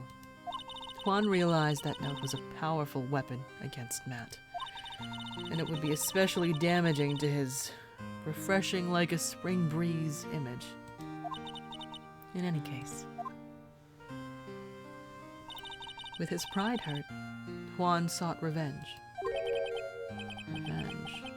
There's that word again. Juan wanted to publicly disclose the contents of that suicide note. At a time that would cause Matt the most damage, of course. And that was at the press conference after the stage show. I know all about it, because I heard it all from Juan. It was so I could find out about all this that I drew close to Juan to begin with. They're quite a pair of hideous monsters, aren't they? Even Celeste's death was something for them to use in their game. That night, when I found Juan's body, it was only natural that I thought the murderer was Matt. Those two were always spying on one another, after all. As for me, I was frantically searching for Celeste's suicide note. I wanted to destroy it before it ever went public. I was gonna burn it. I had even brought a lighter. But I couldn't find the suicide note. And that's when revenge crossed my mind. Yes, I was going to bring to them my own kind of cruel revenge. Celeste was killed by those two monsters. So when I stabbed Juan's body with that knife, I didn't feel a single shred of guilt. And that's all I have to say. Well, Mr. Wright, even knowing all this, are you still going to help that man? I'm a lawyer. I see. What a foul profession. Thank you very much for your time and for talking with me. It was no big deal. I couldn't sleep anyway. I can't sleep either. Not with Maya's situation, or with what I know now. Bom bom bom. Drama.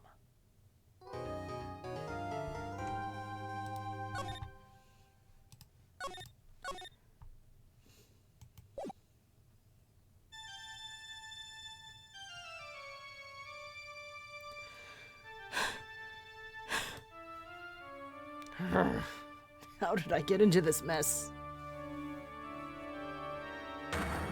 That's far enough. You can't run forever, Mr. Phoenix Wright.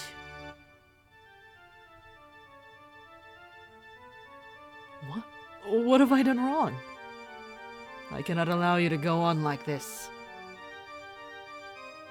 But I'm just a simple defense attorney. Silence. You are no longer worthy of your title.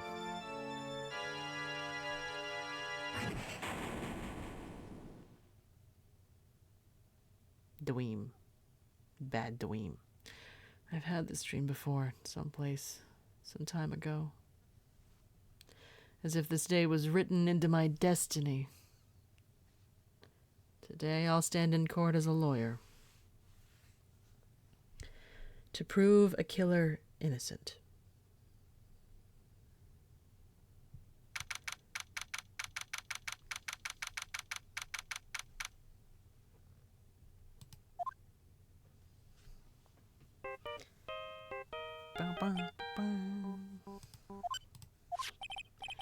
Hello, this is Phoenix Wright. You don't look so well, dude. You gonna prove me not guilty today, right?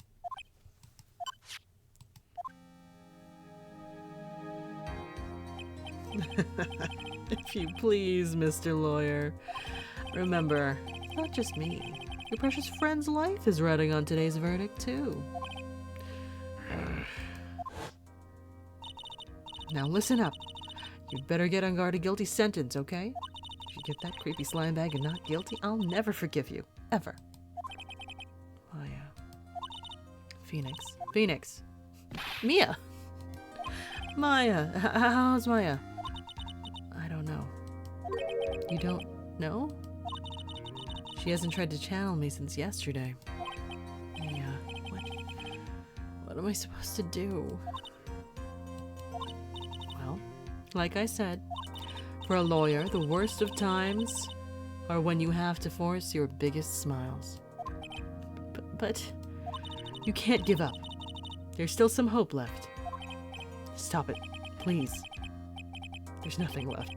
Not here. Not anywhere.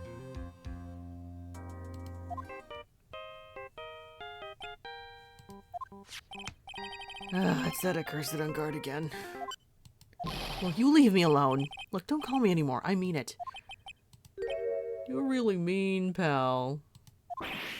Gumshoe. I'm really sorry. Where are you? Let me join the investigation team, and we're chasing after the killer, pal. Then, you have some sort of lead? Sorry, but I know we got 0 leads on the guy. We're not gonna give up. Gumshoe. Till the trial is over, until the verdict is handed down. We're gonna do everything we can to find the killer.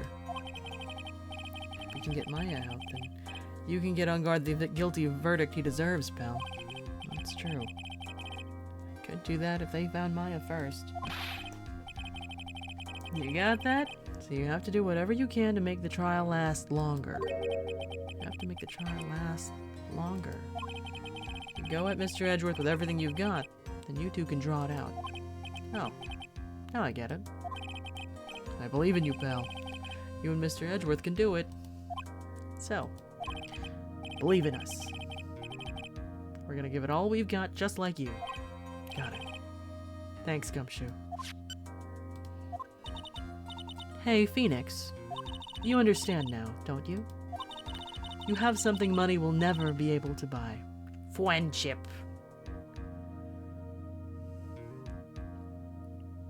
Huh? What's my specialty? Huh?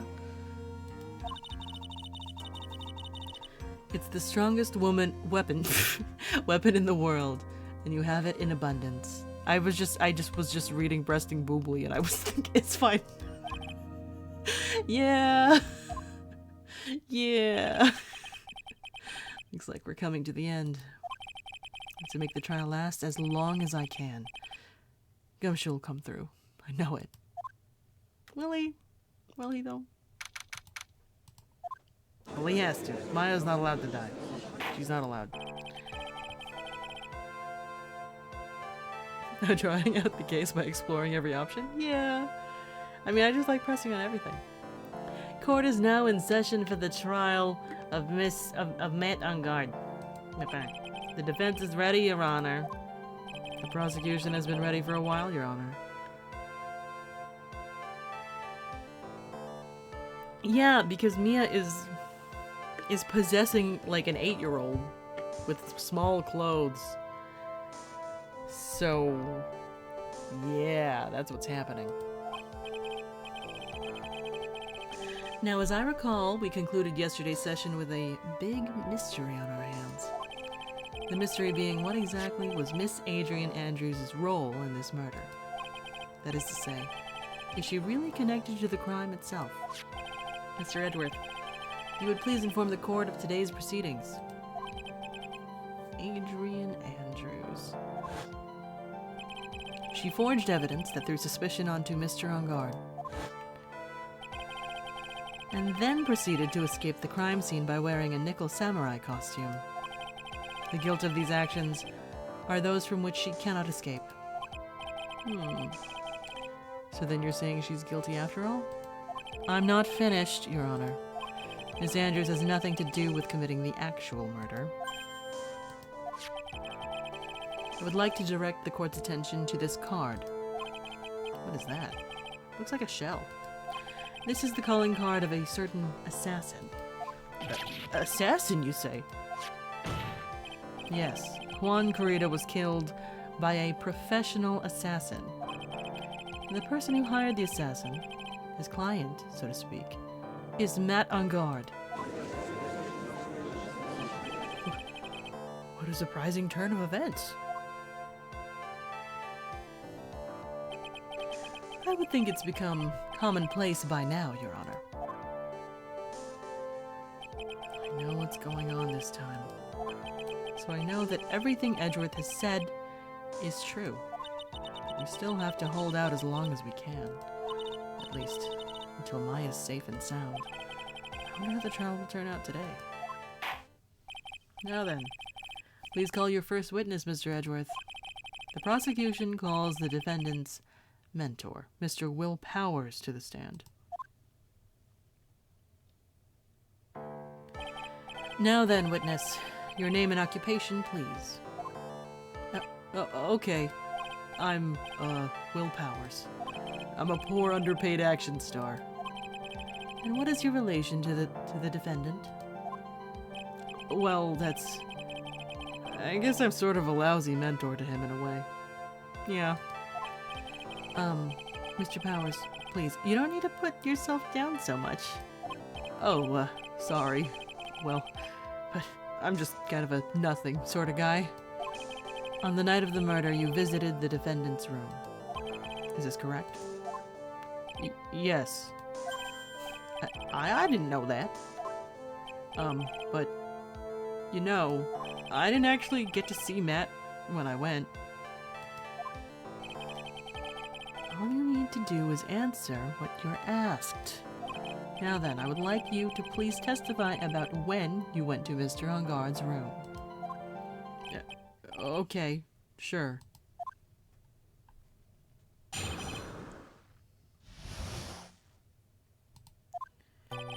After the awards ceremony, I went by myself to Matt's room. Matt was standing there in front of his room, still in his nickel samurai costume. He was talking with someone. At first I thought it was the bellboy.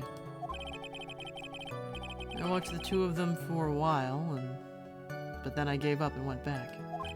I had guests with me that night, and I couldn't make them wait for me. This guy looks like Lysander from Pokemon XY. Nothing sounds out of place in Mr. Powers' testimony. And talking with a bellboy's no big deal. If one assumes that the person Mr. Ungard was speaking with was an ordinary bellboy. What are you implying? Well, Mr. Wright, let's have your cross-examination, shall we? Looks like we're in another sticky situation. Huh? A trap. Can't you smell it, Phoenix? But for us to find out more, we're just going to have to charge in head first, right? As is the way.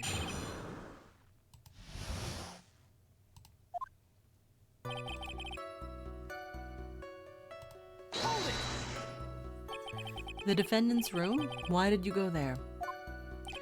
Well, I'm his mentor, like a big brother sort of, and I wanted to say congrats. What's wrong? Why did you stop? Mr. Wright. What is it? You're gonna try to trick me into a corner, aren't you? Huh? I know I'm just a poor underpaid action star, but I'm not the killer. No one said you were, Mr. Powers. No, please, don't trick me. Every time you do your lore thing, the witness suddenly turns into the bad guy. Every time? Witness, I will personally talk to the defense at a later time. Oh, I'm sure. I'm sure. So for now, please kindly cooperate and continue with your testimony. Sorry. So you went to the defendant's room and then... Hey, wait a bit. When and how did I suddenly turn into the bad guy here?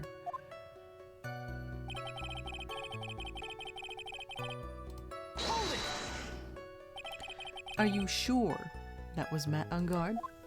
Yeah, I'm sure. He wasn't wearing the Nickel Samurai mask then. If that's the case, then he really can't be mistaken. And what was the defendant doing standing in front of his own room?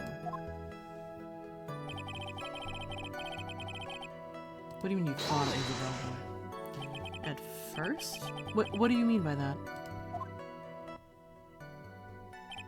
Well, he was in a bellboyish uniform and he had a bottle of juice on a tray. Sounds like an ordinary bellboy to me. Yeah, but I didn't think he was a normal bellboy. Why was that? Why did I think that, Mr. Wright? How am I supposed to know? Sorry, but I can't remember right now. Sorry. Guess I'm gonna have to wait patiently on this one.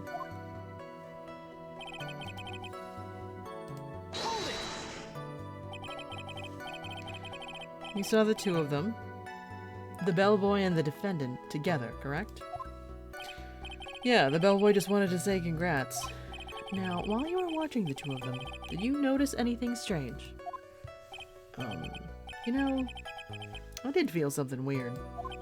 I think it was because Matt, well, he gave the bellboy a tip.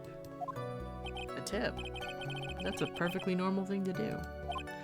So how long did you watch the two of them? Not more than a minute or two, I think. You mean us? So who are these guests you're talking about? You guys, of course. You and Maya and Little Pearl. Thought it would be really rude since I invited you guys if I disappeared on you. So I went back to my seat pretty soon after seeing Matt in the hallway. This is like squeezing water from a stone. It's probably pointless to press further. Do you remember this incident?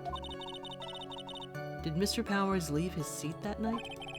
I don't remember that happening at all. Maya was making such a racket in her hyper state. I ended up focusing on her. I see. In any case, from his story, he probably wasn't gone for very long.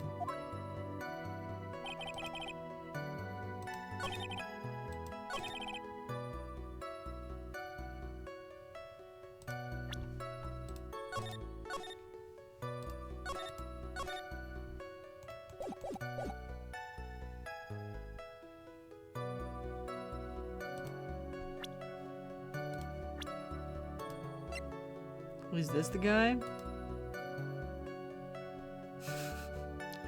I don't think I can be like, it was this man.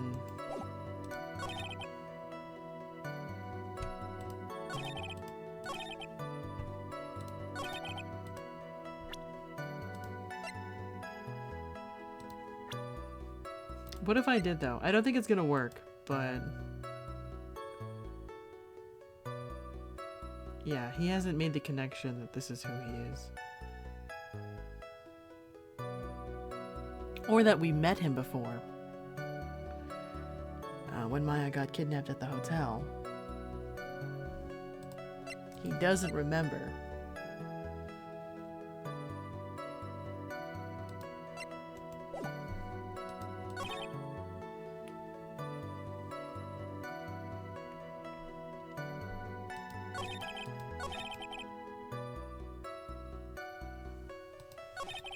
Yeah, what else could I even challenge at this point?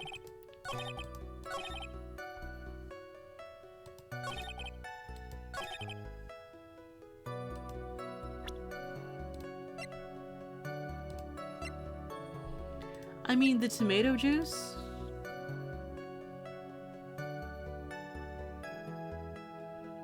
Because he had the tomato juice on the tray with him. These are the things that are related. I mean, you can try it. Objection! Nope.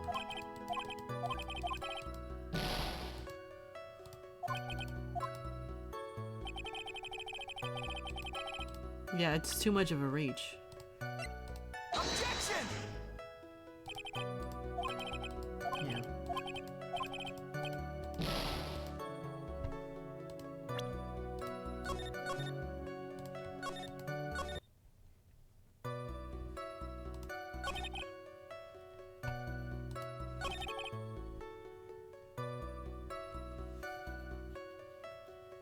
Like, it would have to be a flat-out contradiction for me to say anything about it.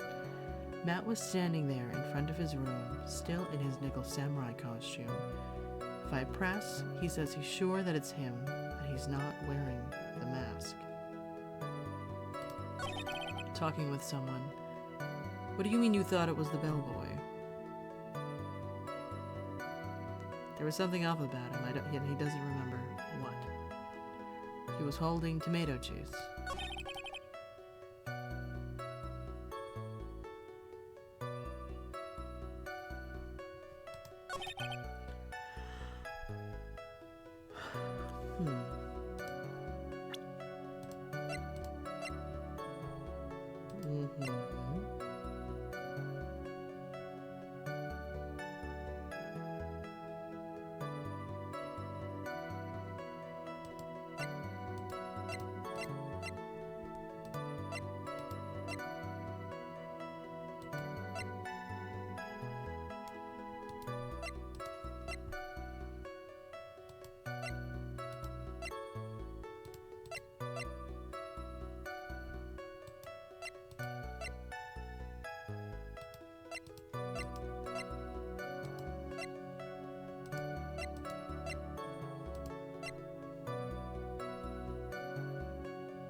You feel like a defense attorney should be able to ask clarification questions. I guess pulling up a random person could be seen as leading the witness. Well, also, I do believe this is what, Japan America or something? The rules are different.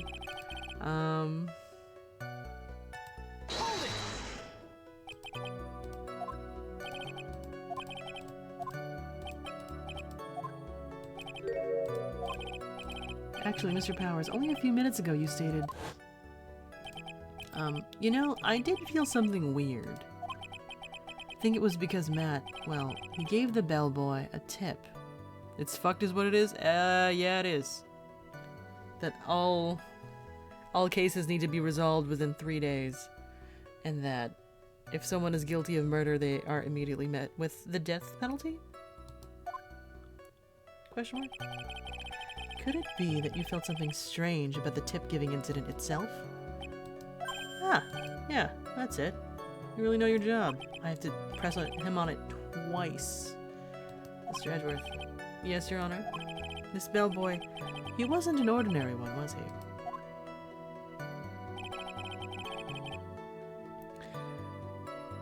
Perhaps we should let the witness tell us. Very well. Mr. Powers, amend your testimony. Press on it in a different order. So press on everything. You mean about the bellboy, right? Matt gave the bellboy a tip. So he gave the bellboy a tip. What's so strange about that? Oh, well, you see, Matt's not a poor penny pincher like me. I was trying to figure out how much it was because the tip really shocked me. How much it was. That's when something even more surprising happened. The bellboy was putting the tip he got in his pocket. That's when I got my first good look at the guy's face. I was really shocked. I'm afraid I don't follow it all. Sounds like Mr. Powers was surprised twice by this event. I wonder which of his shocking moments I should ask about. Both.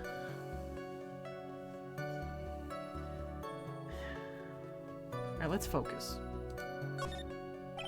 What was so shocking about the bellboy's face, Mr. Powers? Well, he wasn't exactly a boy. More like an old gramps. I hope you know that discrimination towards old men is a no-no in my court. No, that's not what I meant at all. In the smack middle of the guy's face, there was a line of stitches. A line of stitches?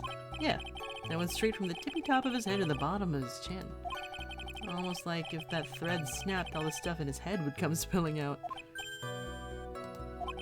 He was there. At a guard's house. He was that butler. Yes, he was. What is it, Mr. Wright? Nothing, Your Honor. So that means On Guard was talking with the killer then. If that fact were to be exposed, On Guard would be declared guilty in a blink. Phoenix, you have to play dumb here. Pretend you don't know anything. Yes, Chief. You sure you don't have anything you would like to say, Mr. Wright? Huh? What did you just say, Your Honor?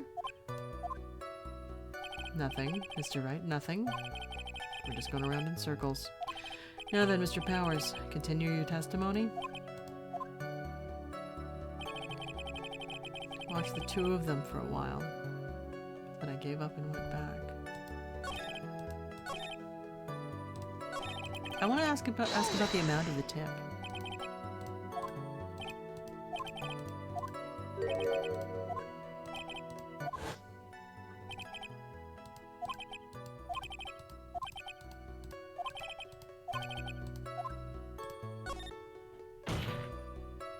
The defendant is a huge star. He can afford to give generous tips, wouldn't you agree? Sure. But giving him that much was maybe a little too much, I think. A little too much. Can you please clarify for the court about how much would you say the defendant gave to the bellboy? Honestly, I don't know. I can't even begin to guess. Why is that? Because he gave the bellboy a really, really fat roll of cash. A roll of cash. Huh. Well, how interesting. That certainly was a very generous tip, wasn't it? A very fat roll of cash. It can hardly be called a tip, Your Honor. The judge is beginning to look awfully suspicious of us.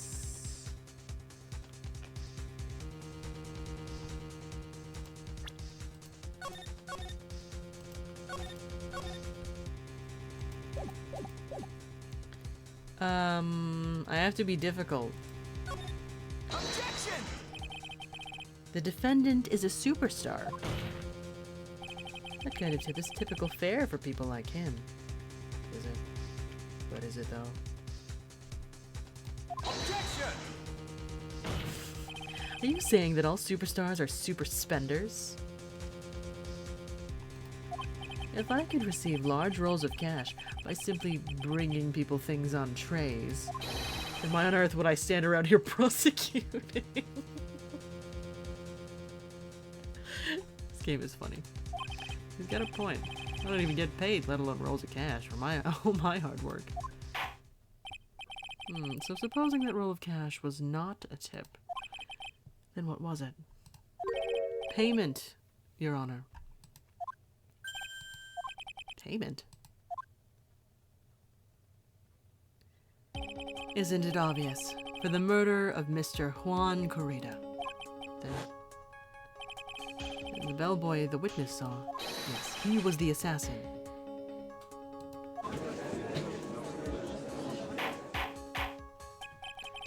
Hold your horses now, Mr. Edgeworth. You don't have any proof of this, do you? Have I ever been unprepared to support my claims, Your Honor? Fun fact, there was a tennis player that would tip by having the person just reach into the bag of cash and grab as much as they wanted. That's nice. I have here the card Shelley the Killer left at the scene of the crime. Shelley the Killer? He is the person the police's special investigations team has been chasing for ages. I'm certain that the person the witness saw was this very assassin, Shelley the Killer. Really? What's wrong, Mr. Powers? No, nothing. Something just clicked in my head and I think I just figured something out. Oh? Actually, I saw that bellboy again later on that night. What? Mr. Powers, please testify. Tell us what you saw. Yes, sir, right away. The second time. This time I was in that hallway because I had to go to the bathroom. And that's when that bellboy I saw earlier came out of the room. Of course, when I say room, I mean Juan Corrida's room. Now that I think about it, that bellboy did seem kinda out of place. Yeah. So he had to be the assassin, I'm sure of it. I mean... Thank you very much. That is all we need for now. But I'm not done. There's still more. Let us first establish that the bellboy was truly Mr. the Killer. Then we shall see. So the bellboy came out of the victim's room. And if that bellboy really was the assassin, then I think the answer is fairly obvious. That would be correct, Your Honor. Well, Mr. Wright, I believe it's your turn to entertain and make us laugh. This is no laughing matter.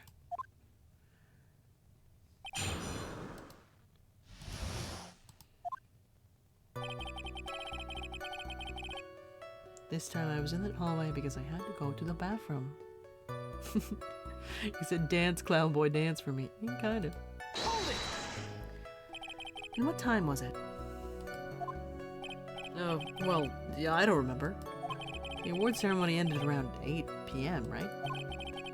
I went to Matt's room pretty soon after that, and then I came back. Then I went to the bathroom. So I guess maybe it was around 8:10 p.m. by that time? You're not one for details, are you, Mr. Powers? Sorry.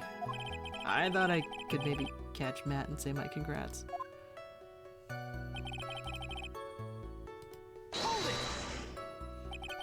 Are you sure it was the same bellboy? Yeah. And how could you tell? All the bellboys wear the same uniform after all. But, you see, Well, he had those stitches on his face. So I'm sure it's the same guy that was talking with Matt. So which room did the bellboy come out of?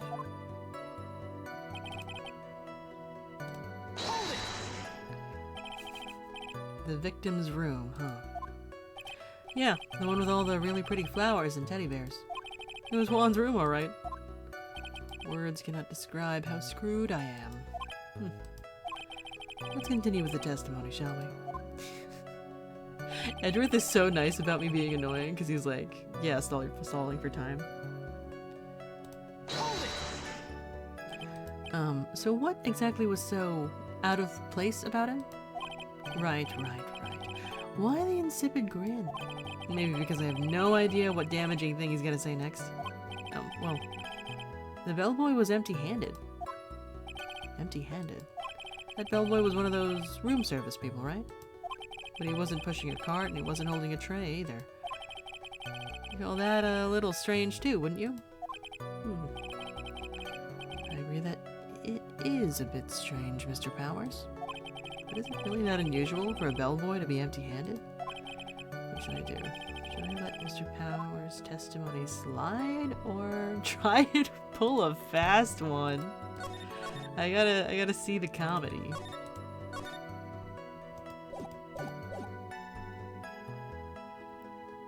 Are there no cameras in this hotel hallway? Nope, just Lotta's camera to do work that she got taken by Miss Oldbag. Miss Oldbag took Lotta's camera. There are no surveillance cameras in the hallway. There's nothing strange or unusual about a empty-handed bellboy. There really is. There really isn't. If you two are done being school children, bellboys are for room service. There's no reason for them to be empty-handed, ever.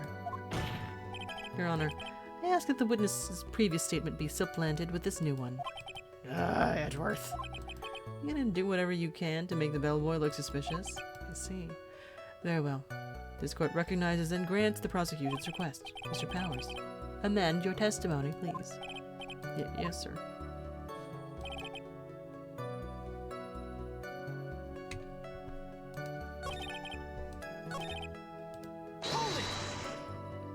So you're saying that it's suspicious for him to be empty-handed? Yeah, really suspicious. I mean, when I first saw that bellboy, he was holding a tray in his hand.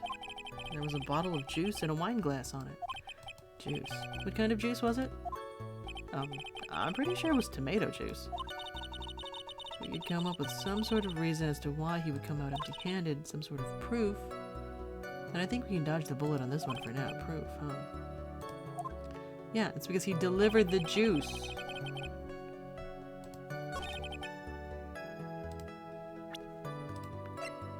Objection! Mr. Powers. Yes? You're easily influenced by other people's words, aren't you?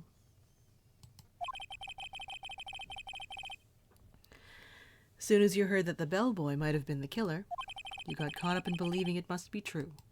But isn't he really suspicious? He's got all those stitches and... So, a baseball has stitches. Are you saying all baseballs are suspicious because they have stitches? Behold a man! Well, there's also... I mean... What about him being empty-handed? I'd like to ask the court to please take a look here. Law school at work. This is the crime scene. There is a wine glass sitting next to Mr. Corrida's body. The liquid inside this glass is tomato juice. And now, if you would look at that, what is on top of the table in the lower right corner here. Anyone can clearly see that it is a tray with a bottle of tomato juice on it. The bellboy had just brought this to Mr. Corrida's room. He left the tray in the room, which is why he was empty-handed when he left. But... It would mean that the bellboy had seen and left a dead body in the room. But can you prove that Mr. Kurita was already dead at that time?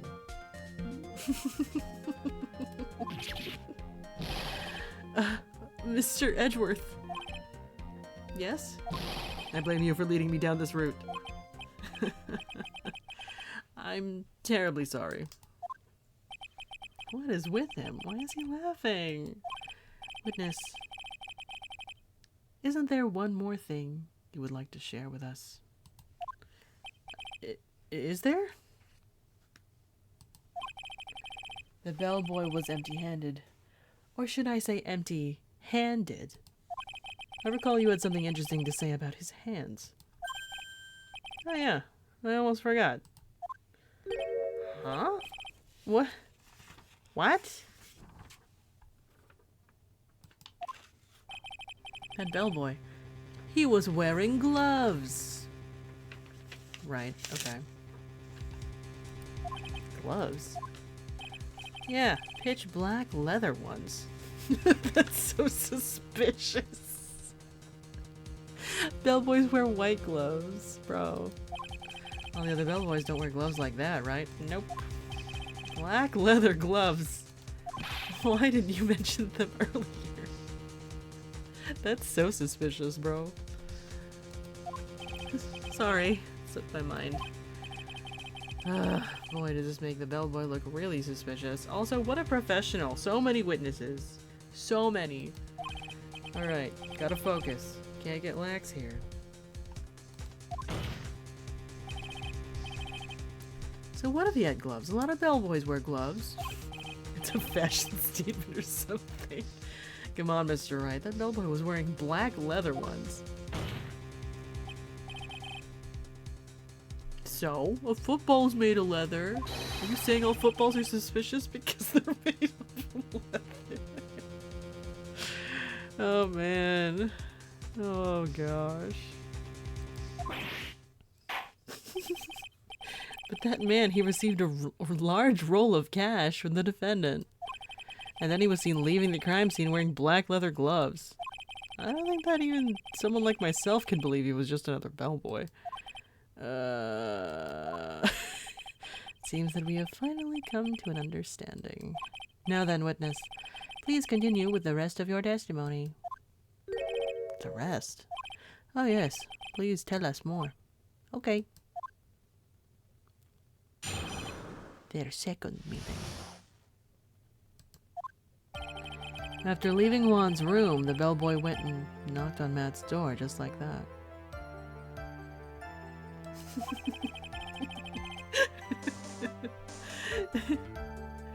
Behold a murderer, Phoenix yells as he throws various balls at people. Yeah, that's totally the strat. But we're trying to stall for time. He gave something to the person inside the room. The old guy left. Without even going into the room. After that, I went to the bathroom and then back to my seat.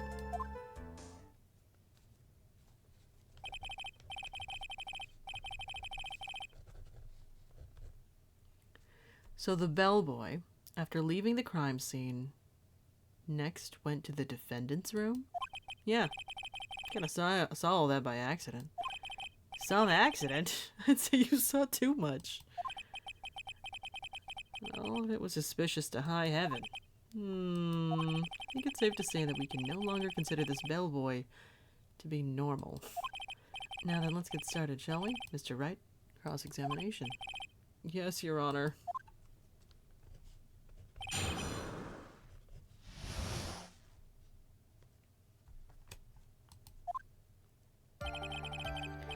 After leaving Juan's room, the bellboy went and knocked on Matt's door.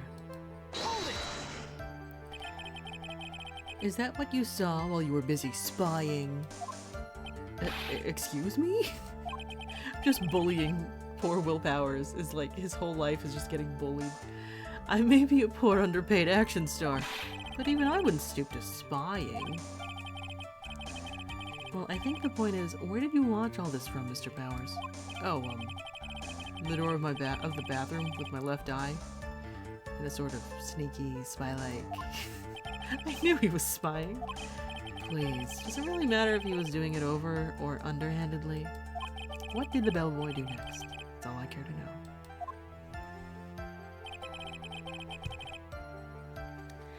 He gave something to the person inside the room.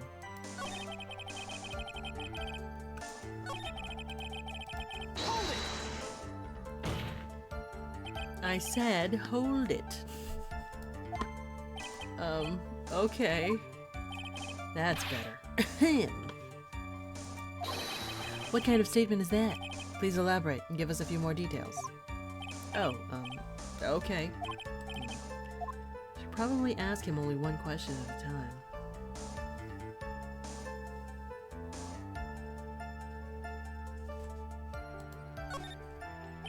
He gave something to this person.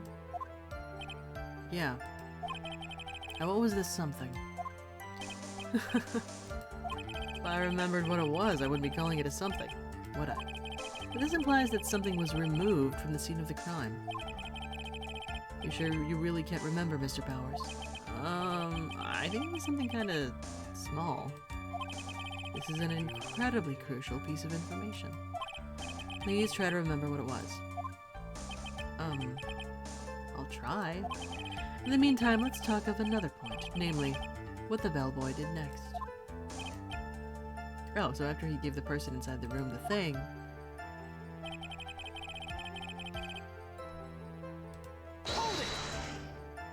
Where did this bellboy go after he left Mr. Unguard's room? He opened the door to Viola Hall, went in there, and who knows after that, right? I do.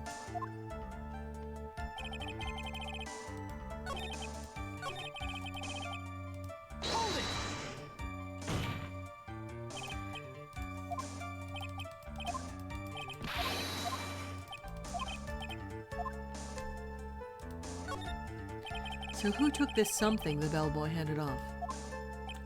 Actually, I don't know. What do you mean?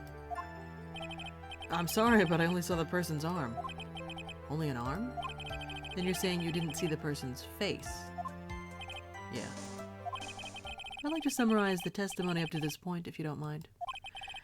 When the bellboy left the crime scene, he immediately went to the defendant's room. There, he handed a small item of some sort to the person inside. As for the person who received the item, all you could see was the person's arm. Yes, it was just like that. Mr. Edgeworth, is all this really that important? Of course, Your Honor. I think this is of the utmost importance. This is when whatever was removed from the crime scene was handed over to the client. Mr. Powers, please try to remember what it was the bellboy handed off. Well, let's see. I think it was... No. If you remember, please add it to your testimony. Yes, sir. If I saw it again, I could say for sure, but I think it was some sort of wooden statue. Bear? Bear? A statue? Yeah, it kind of looked like one, I guess. If I saw the actual thing again, I'd probably remember, you know? Looks like for this trial to proceed, I'm gonna have to come up with whatever this statue thing is and show it to him. Gonna have to trust your instinct on this one and take a chance, Phoenix.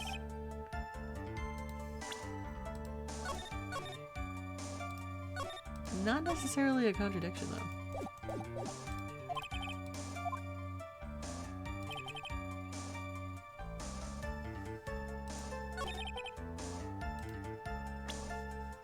Just gonna go for it. Objection!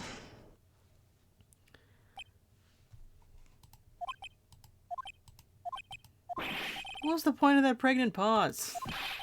Where did that objection come from? Well, speak up. It was me, Your Honor. What is it, Phoenix? I have a feeling that something bad is gonna happen once I show this. Mr. Wright, if you have something to say, please spit it out. Yes, Your Honor. Okay, Phoenix. Deep breath. Mr. Powers, The something you saw. Was it this item? Oh, hey, that's it. That's the something. Wow, Mr. Wright, you really figured it out. I recall we found this at Matt Ungard's mansion. At the defendant's house? What does this mean? It's simple, Your Honor. Shelley the Killer assassinated Juan Corrida in his room. And then he stole this wooden bear from the scene of the crime. Then, the bear being found at Mr. Ungard's mansion would mean... Goes without saying, Your Honor. Mr. Matt Ungard is the killer's client. Order, order, order, I say order. Mr. Wright, this is the most unfortunate turn of events for you. Yeah. Sorry, Mia. No, it's alright. Your judgment was sound. Actually, I figured the bear would come up. If not now, then it would have later on. Even if you hadn't shown it to the court, I'm sure your friend Edgeworth would have. Huh. I almost forgot that he knew about it, too. I think it is clear that there is no need for us to continue this trial. I can't let this happen. I have to do something. There has to be something we've overlooked. Your Honor, a minute, please. Yes, Mr. Wright? There are still a few points left that we have not fully explored. What are you trying to pull? Oh, well, we can't have that. Alright, Mr. Wright. What questionable point would you like to explore further?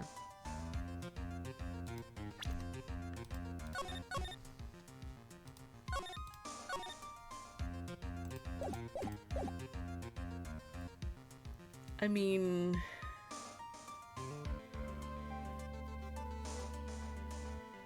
the person who received the bear? I mean, yeah, it's at Matt's house. But...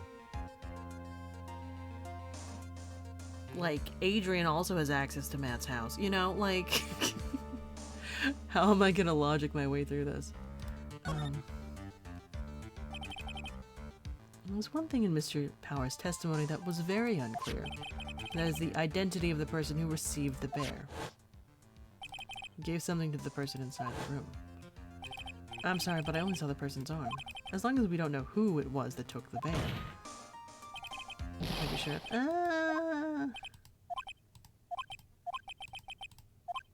What is it, Mr. Powers? If you're gonna scream like that, at least give us a good reason why.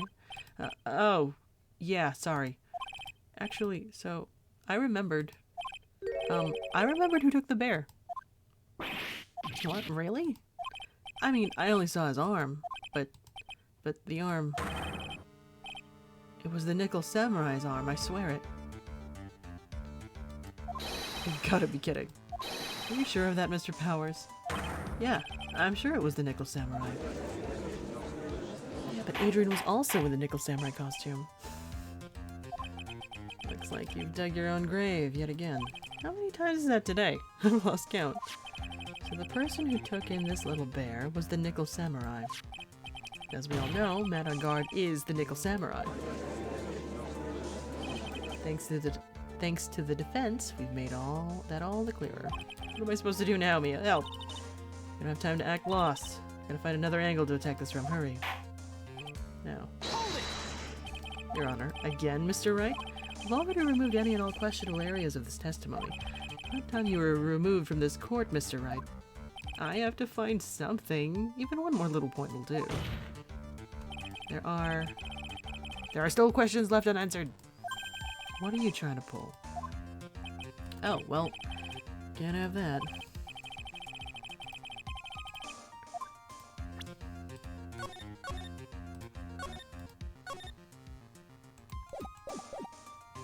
Let's talk about the bear itself. I think it's fairly obvious that the bear itself is very questionable. The bear, Mr. Wright? This was found at Mr. Ungard's mansion. However, Mr. Ungard was arrested at the hotel that night, which means that since the murder occurred, he has not had a chance to go home. Oh. I think Your Honor has already figured out what I'm trying to say. It's not possible that it was Mr. Ungard who took this bear to his mansion. Why, that's very true. We didn't consider that point, Mr. Wright. There was no way, time-wise, for the defendant to have taken this bear home. Whew. Disaster averted. Well, wait. You haven't gotten the best of me yet, Mr. Wright. Huh? I remember it clear as day. I remember what you muttered to yourself at Engard's mansion. We have this area completely surrounded. There is no way for him to escape. Can't believe it, that butler. All this time he was the killer. The killer and Engard were working together, so to speak. And the killer was hiding at Engard Mansion as its butler. Oh, what a bold move. The bear figurine was brought back to Engard Mansion by the killer himself. When it looked like he was about to be arrested, Engard had him do so. I assume because it would have been bad had the police found it during their investigation.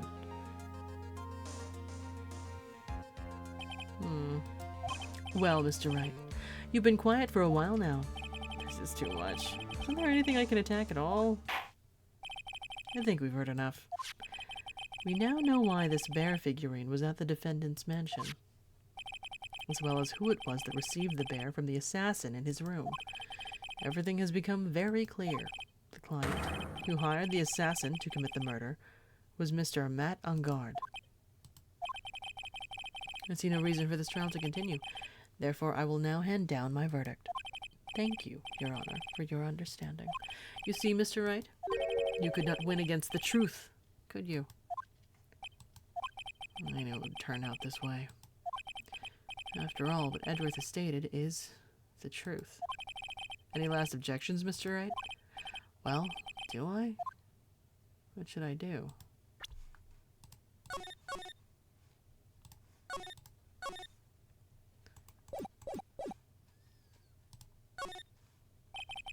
Objection! There is only one way for me to drag this trial out. The only thing I have left is this one dirty trick, Your Honor. Right now, we have these two reasons to believe my client is the assassin's client. Reason number one, he accepted the bear figurine from the assassin. Reason number two, that very same figurine was found at Engard Mansion. However, it's possible this is all the work of a certain other person. What are you saying? What am I saying is, it's possible a different person is the killer's real client. The real client? Yes. Is this all you have? Now then, Mr. Wright, let's hear your theory. Who do you say is the killer's real client and therefore the real murderer? Again, it could only be Adrian. She was wearing the costume. Take that! Icky. Adrian Andrews. Yes, we already know that she tried to frame Matt Engard for the crime by wearing a spare nickel samurai costume. Then the nickel samurai's arm that I saw could have very well been Miss Andrews. But what about Mr. Engard? If you would please recall yesterday's testimony. The defendant was taking a nap during the break period. That's right. And finding this figure at Mr. Engard's mansion? It was a well-laid trap set by Miss Andrews. Mr. Edgeworth, what is your opinion on this? I can't even begin to count the flaws in the defense's logic. Besides which, there is no evidence to support it. However, I can't fully discount its possibility either.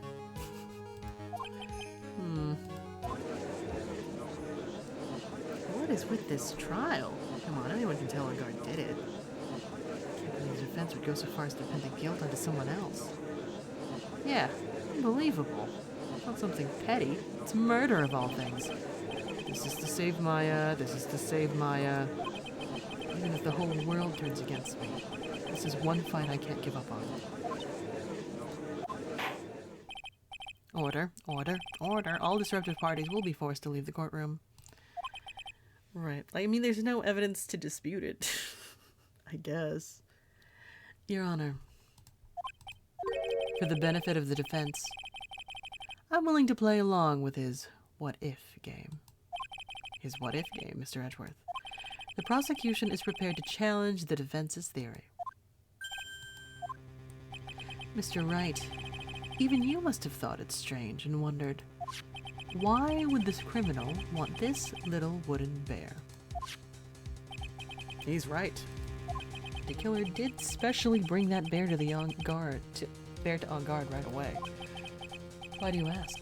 Is there something special about it? Is it full of a secret suicide note, perhaps?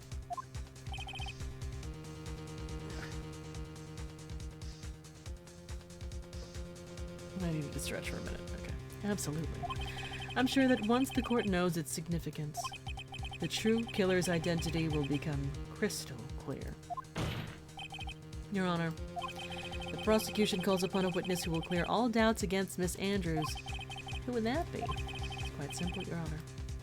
Miss Adrian Andrews herself.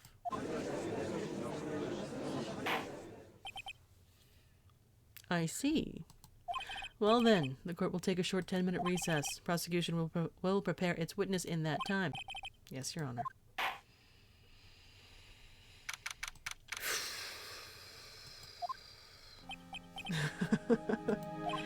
Oh, I knew it was a good idea to hold her hostage. Don't you agree, Mr. Lawyer? I never thought in your desperation you'd try to pin the guilt onto Adrian. I swear this demon will pay. Mr. Nick. Pearls? Where's Mia? I don't know. A really strong power suddenly called her away.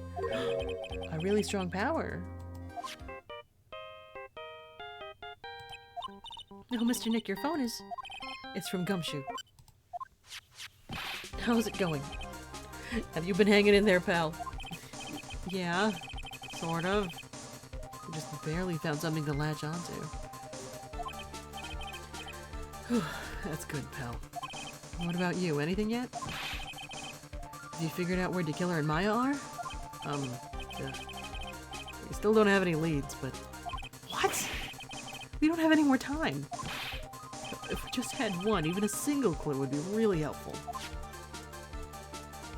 I was only able to come this far because I kept thinking to myself, gotta keep the trial going until Maya's been rescued, but have I just run out of luck this time?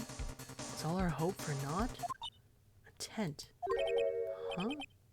A tent? I could see a circus tent. Mia! It looks like Maya was unconscious until just a few minutes ago. As soon as she woke up, she called for me. So it was Maya that called you away. She's locked in a dusty little room right now, but I could see a circus tent outside the window, about 300 feet away. Gumshoe, is there a circus in town right now? There's only one, pal. The very big circus. Maya's somewhere within a 300-foot radius of the main tent. What? Okay, hold on a sec, pal. Hey, draw a circle on that map. 300-foot radius from the main tent. Hurry. And? I could see a mailbox under the window just outside. Gumshoe, there's also a mailbox. Okay, what else? What else, Mia? I'm sorry, but it was a very small window. I couldn't see anything else. Felt like I was in an old office building. Maybe the 3rd floor or so? I heard her. Old office building. Good stuff, pal. Okay. Just hang in there. Just a little longer, pal. Wish us luck. Good luck. I'll call you later, so don't let your battery die, okay, pal? Mia.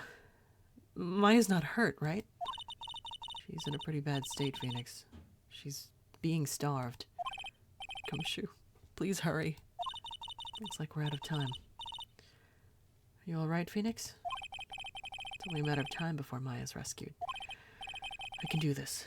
I just have to make this trial last a little longer.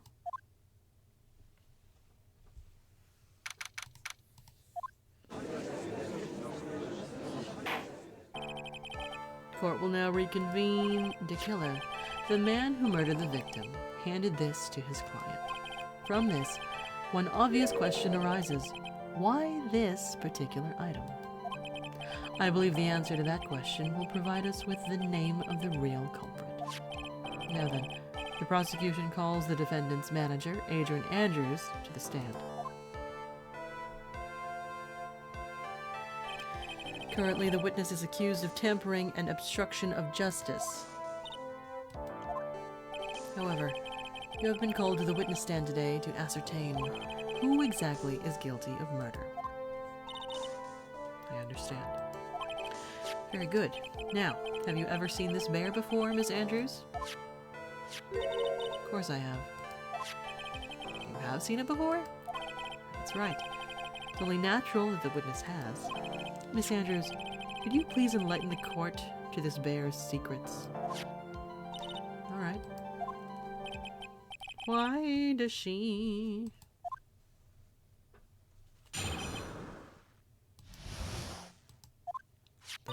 Actually, this is an elaborate puzzle. If you know the correct order, it can be taken apart one piece at a time.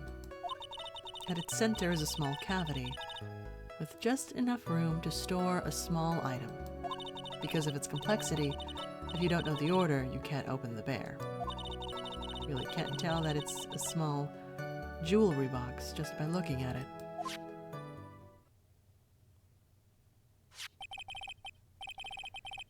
Jewelry box? Was he using this to propose? So this figurine, it's a container of sorts, is it? Yes. Looks can be deceiving, wouldn't you agree?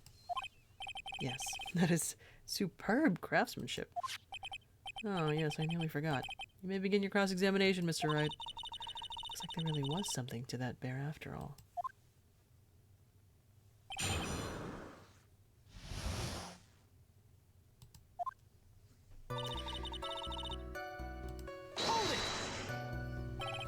A puzzle? That's right. And drink water. But it looks like an ordinary figurine. True enough. To people who don't know, I'm sure they would never guess that this was a puzzle. So what kind of puzzle is this exactly?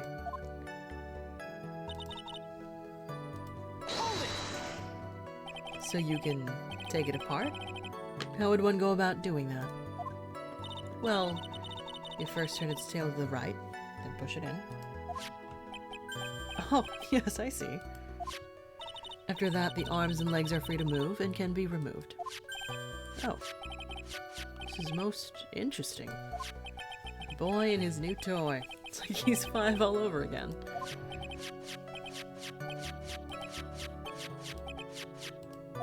Oh, don't mind me. Go ahead, carry on. I think he's lost it. So what do you find after you take the puzzle apart? At its center is a small cavity. Just enough room to store a small... And how do you know about this? I know because I was the one who bought it. Huh? It was a souvenir from when a friend and I went to Switzerland. Then this was a present from you? That's right. For Celeste? It was a puzzle in the shape of a bear, so I thought it would be perfect for Juan. Oh, what, are you like messing with him? Like, what is this? It was a present from Miss Andrews. No, not with Celeste. I would have loved her to go to Switzerland with Celeste. Witness, let's continue. Because of its complexity. So who exactly knew how to solve this puzzle? Only the two of us, Juan and myself. It was a souvenir from Switzerland, so I doubt there are that many people with the same bear in this country. So this looks like it can be easily broken, especially if someone wanted to get what's inside. Well, it's a toy. But it can never be the same once again. Same again once it's been broken.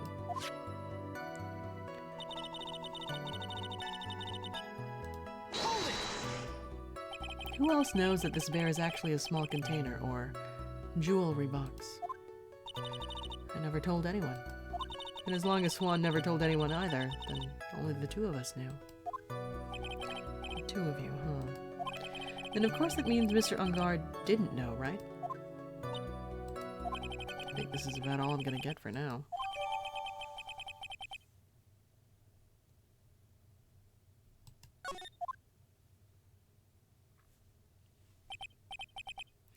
Well, Mr. Wright, I think even you have come to realize that there is one very important fact we have uncovered, and that is, this bear is actually a jewelry box.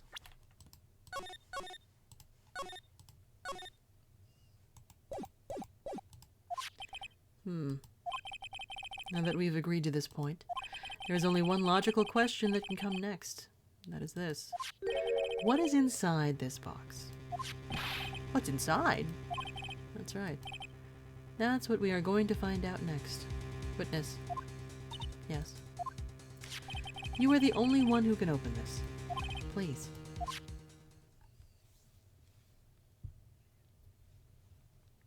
There's a painful silence hanging over the courtroom. All eyes are on Miss Andrews now as she solves the puzzle and takes the bear apart. I've opened it.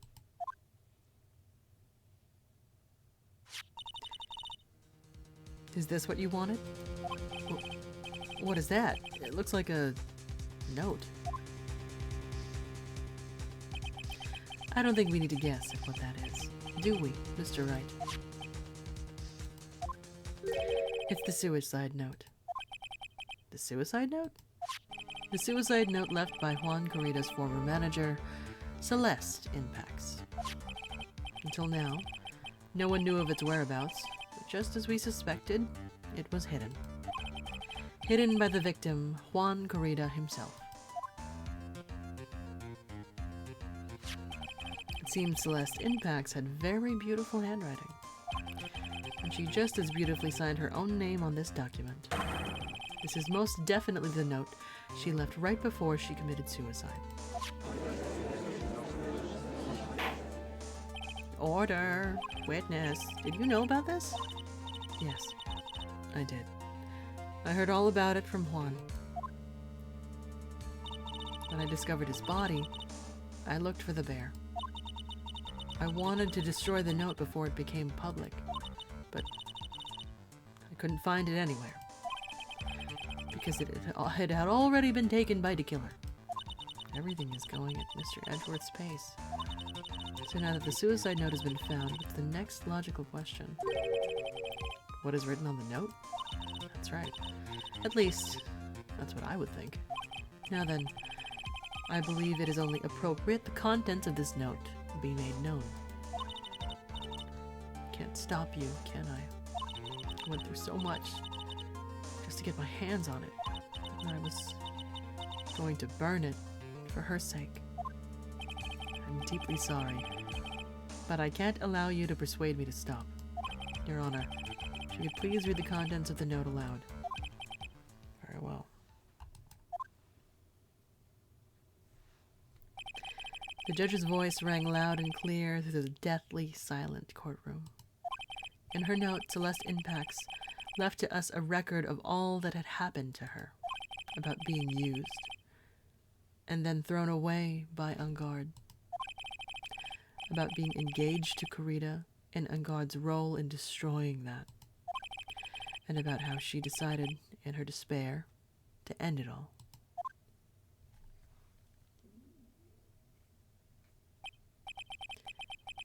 And that's all Miss Impax had to say.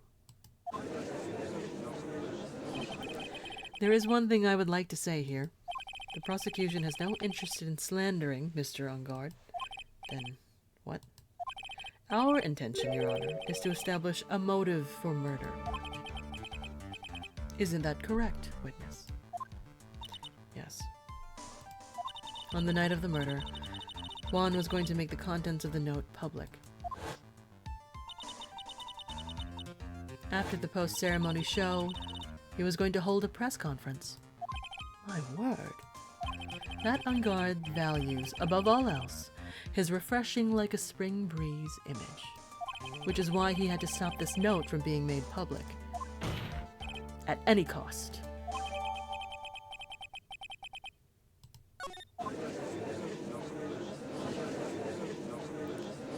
It's Ungard's fault that woman killed herself. And this time he even went so far as to kill someone to stop him from revealing that. How terrible. What a selfish person. There are slimeball lawyers out there who will defend these creeps too. There is no room for doubt here. Mr. DeKiller's client's goal was to obtain this suicide note. The only person who needed this note that badly is the defendant. Let's not forget that the bear with the note inside was found at the defendant's house. Seems we have come to the truth at last. The defendant's motives were entirely selfish. He deserves no sympathy from anyone. How am I supposed to escape from this one? Why the hesitation, Phoenix? Gumshoe hasn't called yet. So you know what you must do. I know. I have to carry on and buy him some more time. Okay. There are two deadly pieces of evidence, the figurine and the suicide note. Maybe somehow I could find a way out of the situation through one of those.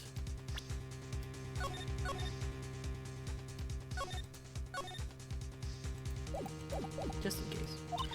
The gavel is already in the judge's hand, Phoenix. Hurry. Suicide note or the figurine. Which one of these should I pursue? I feel like we've exhausted the figurine.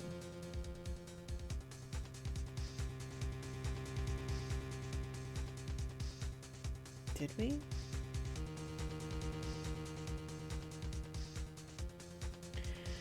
I mean, I suppose I could argue...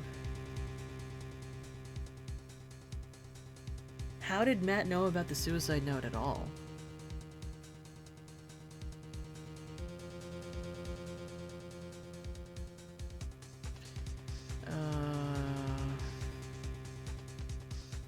Let alone its existence inside of the bear.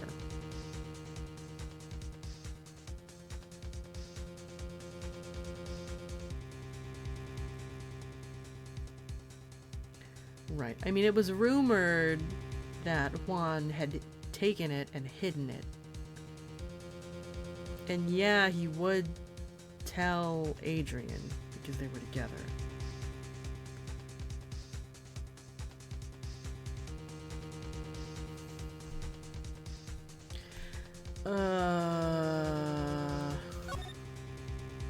Objection!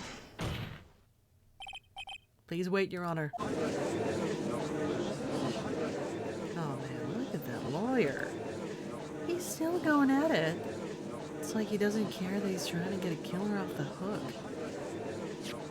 I think Your Honor believes that Matt Ungard killed in order to obtain this note. Yes, that is correct. But that seems a little strange. In fact, I think there's a contradiction here. This note was hidden by Mr. Kurita until the night of the murder. If that is the case, I say that Matt Ungard could not have known what was written on this note. Oh. I didn't think of it that way.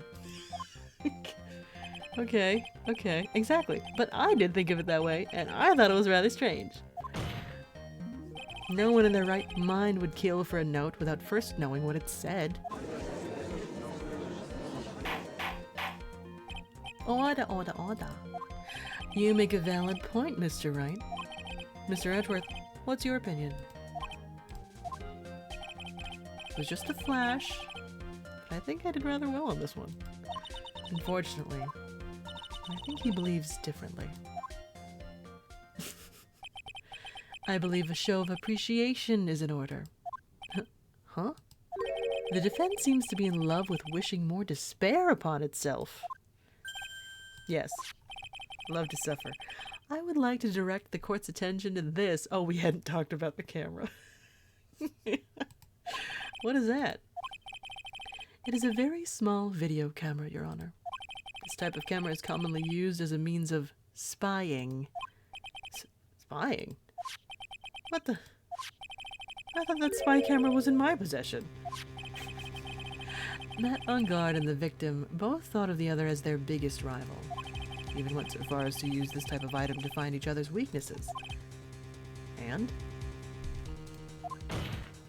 the victim, Juan Corrida, was being spied on.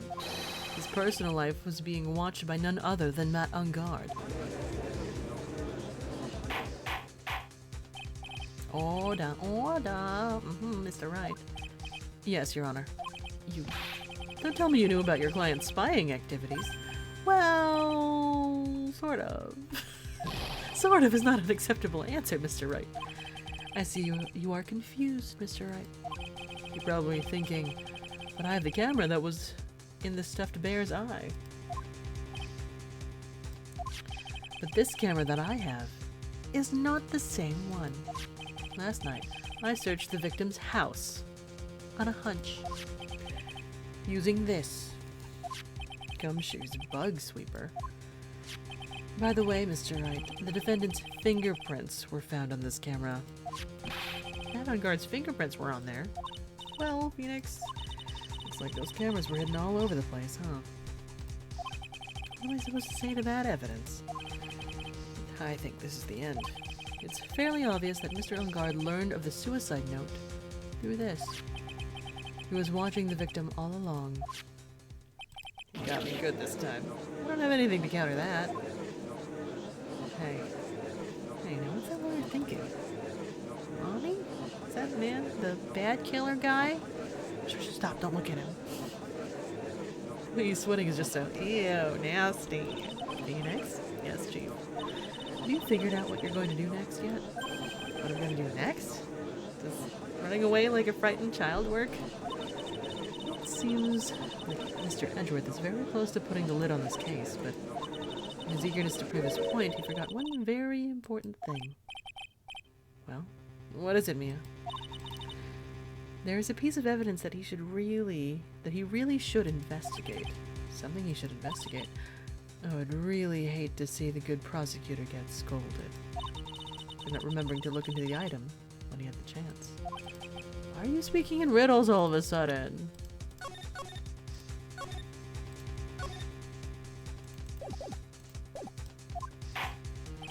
Alright, I think this time we finally understand everything. Well, Mr. Wright? Don't have any further objections to you. What is this piece of evidence that Mia's talking about? Can I figure out what it is that still needs to be looked at, or should I let it go? After all this setup?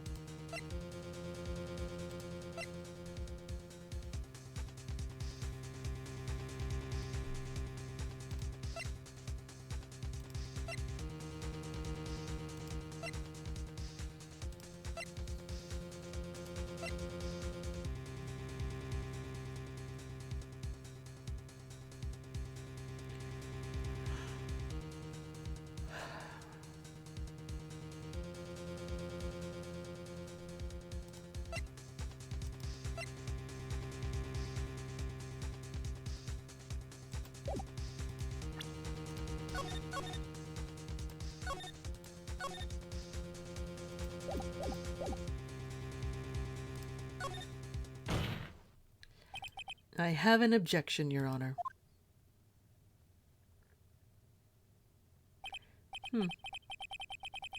That was about the weakest objection I've ever heard, Mr. Wright. Objection! Your Honor, the defense has no intention of letting this go so easily. You're beginning to sound desperate. That's just your imagination, Your Honor. Mr. Edgeworth, this is not like you at all. In your eagerness to prove your point, you've forgotten one very important thing. Hey, isn't that what I just said? Hey, I'm the one with the mic.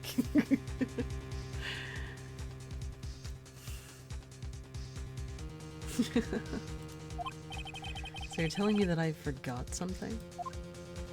Oh jeez, you're so close, Mr. Edgeworth. There's something you really should examine about this piece of evidence. Yeah, my brain is also slowly turning into pulp. So it's a piece of evidence that's already been presented by Edgeworth.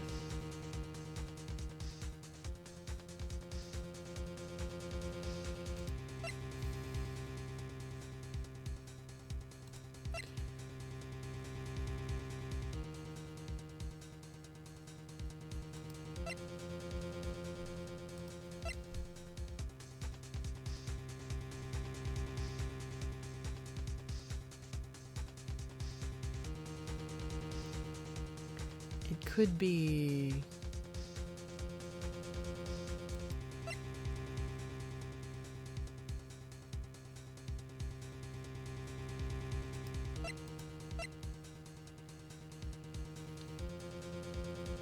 Are the cameras on timers? Because this one was set to specifically record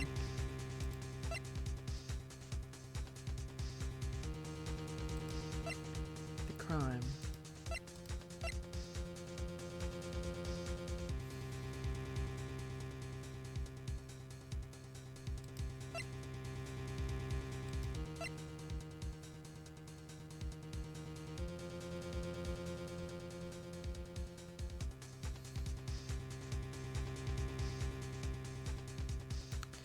Or it's the bear itself?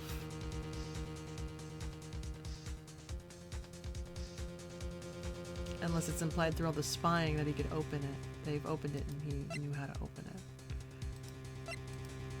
Or you would simply just break it.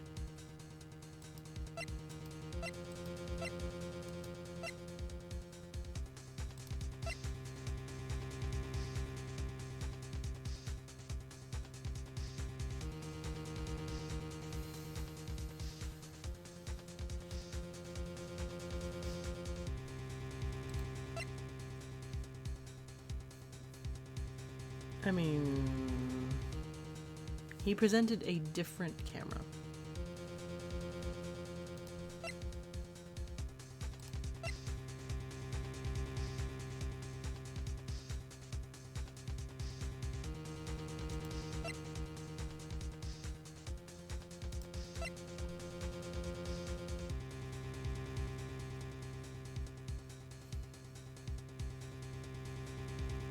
Could we prove where it was being transmitted to? Again, a reach. Take that!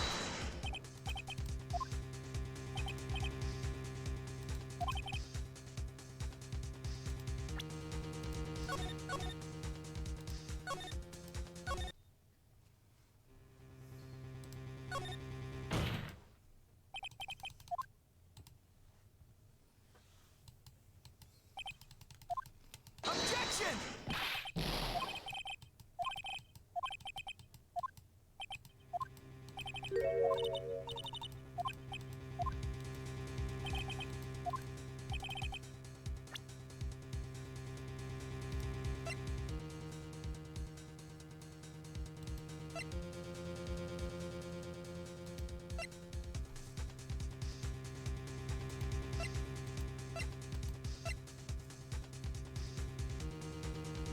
Take that!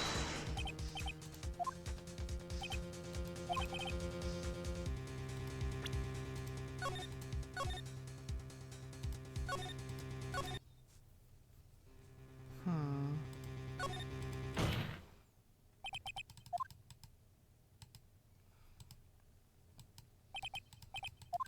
Objection!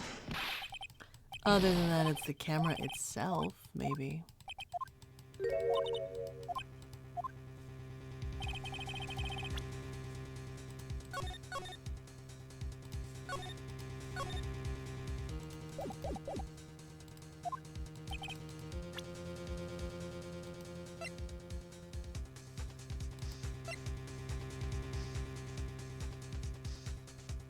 Take that!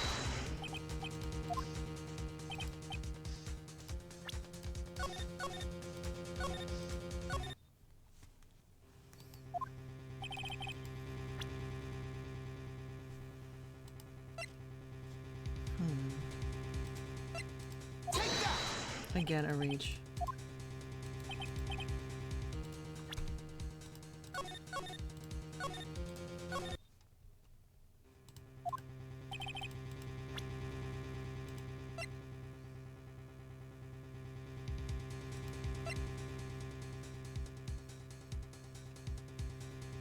The picture card?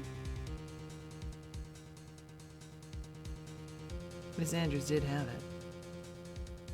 Take that! No? Fine.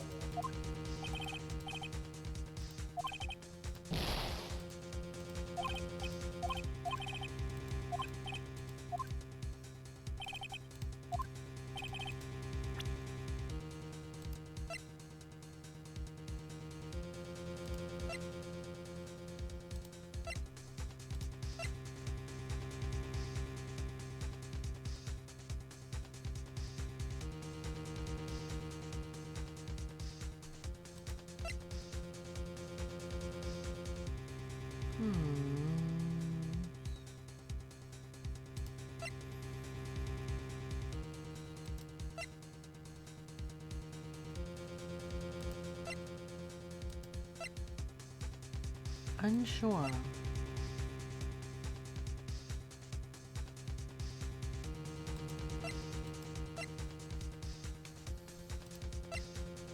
Take that! That is Miss Inpax's suicide note, right? Who knows? I mean, sure, this suicide note was found inside this bear, but this bear was in my possession until only a few moments ago.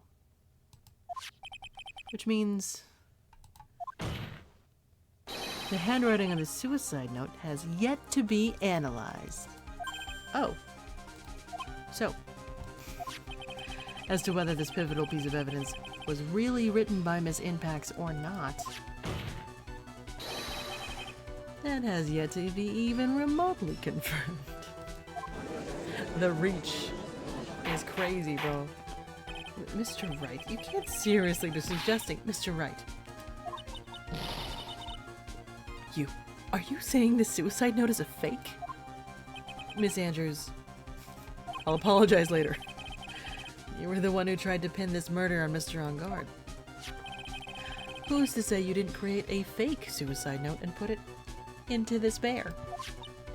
How dare you? Objection! Your Honor, the defense is indiscriminately accusing the witness again. There's no evidence linking the witness to the suicide note whatsoever. Objection! But if this is a fake, then the witness is the only person who could have made it. What? Recall the witness's testimony concerning this figurine. The only person other than the victim who could solve the puzzle is the witness herself. Miss Andrews, you wrote this note, didn't you? You wrote it so you could use it to frame Matt on Guard. I did no such thing. Objection! Right. If you're going to pronounce the suicide note a fake, then show this court some evidence to support your theory. Objection! Mr. Edgeworth, you were the one who presented this scrap of paper as evidence. That means the burden of proof lies with you, the prosecution. That's enough. Mr. Edgeworth, can you confirm the handwriting on the suicide note? It is as the defense has stated, the handwriting has yet to be analyzed. If that's the case, it seems that yet again we have reached a point where a verdict is impossible. That's impossible. This isn't good, Phoenix. Very big bad. Murder bad. The judge is going to carry this trial over one more day. I don't think Maya will physically be able to make it another day. I didn't want to have to do this. I don't have a choice. I request that both the prosecution and defense further investigate. Handwriting analysis, my butt. That's just the lawyer trying to buy more time. That is guilty. Look, any idiot can tell you that. I think we've reached the end of the line. Guilty, guilty, guilty.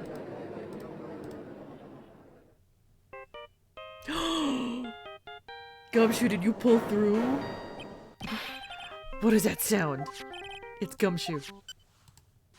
Hello, Gumshoe? Answering your phone in court. Oh, man. What is with him? What's with that sign? Where's Maya? What happened to the killer? He, got away. What? I'm sorry, pal. I really am. I don't know what to say besides I'm sorry. I wish there was some way to make it up to you. I really do. Anyway, what's going on? He found his hideout, pal, but the two of them were already gone. This is terrible. I'm gonna keep looking for them, pal. Don't you worry. I just need a little more time. But don't tell me we don't have any more. Do you hear that? They're calling for his head. Mr. Wright, I can't. For us to come this far and... Oh, what is it? Let me talk to Mr. Edgeworth. I can't do that. Mr. Wright, would you please get a hold of yourself? Yes, Your Honor. I'm about to end today's proceedings. You may take your phone calls after. Hold on, Your Honor. Edgeworth, catch. Mr. Edgeworth. Please, you've got to buy us some more time. Court is in session. I'm sorry, Your Honor. You were saying? Mr. Wright, this is a court of law. I'm sorry, Your Honor, but I'm reluctant to do this. However, it appears that I have no choice but to suspend proceedings until tomorrow. This time I really can't do anything. Court is now adjourned for the day.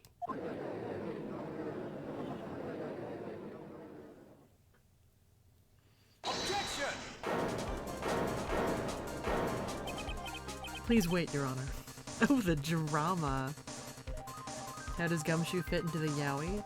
I mean, anything is possible, okay? Anything is possible with fanfiction.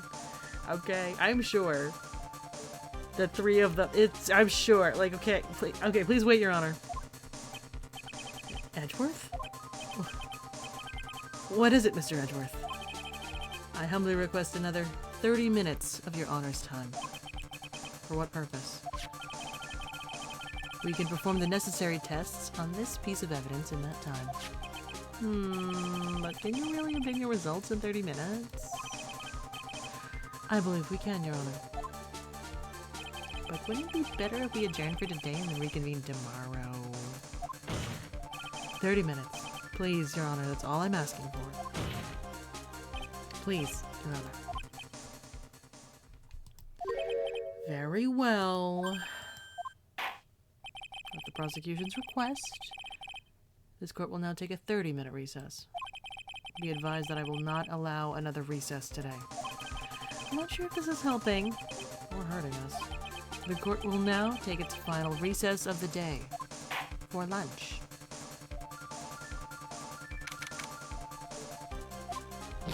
Right. Well, what's going on with Maya's situation? The killer. Looks like he got away again. 30 minutes? We can't find her in that time.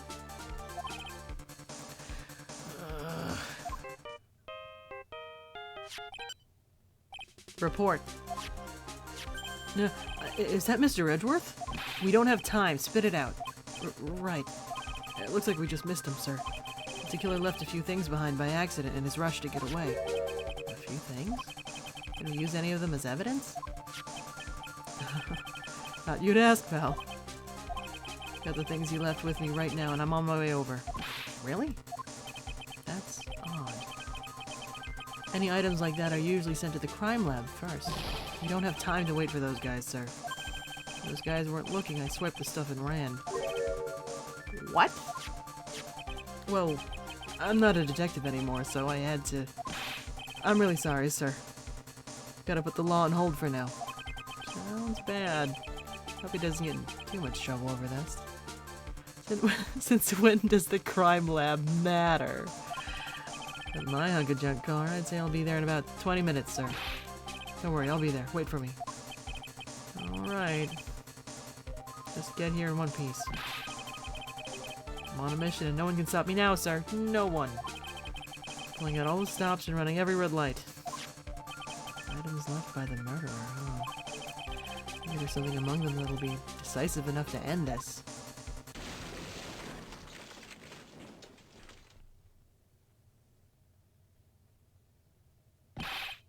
Hey, what's wrong? Detective Gumshoe, answer me. No one can stop.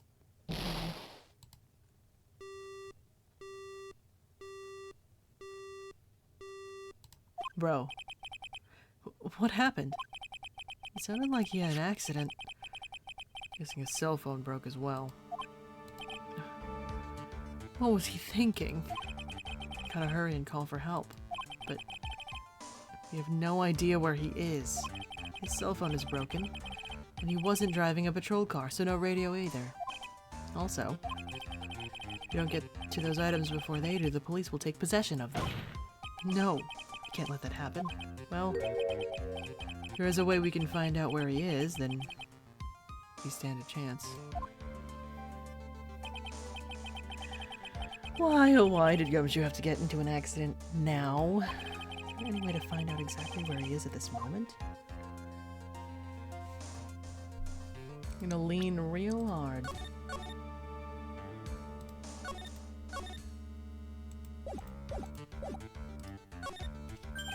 That's right, there is a way. What? How? I'm sure we can find out where Detective Gumshoe is through this.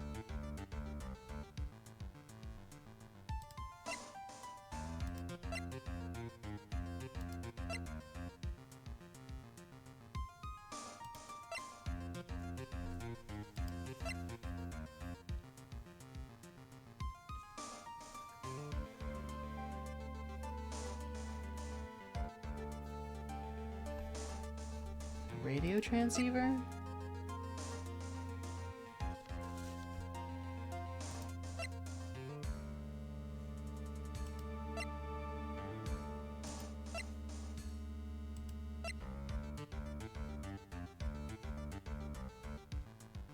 Take that!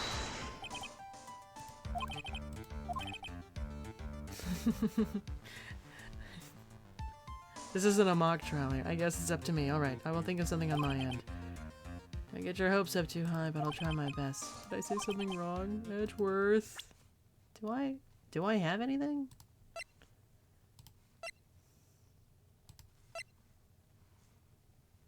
No, I don't think so.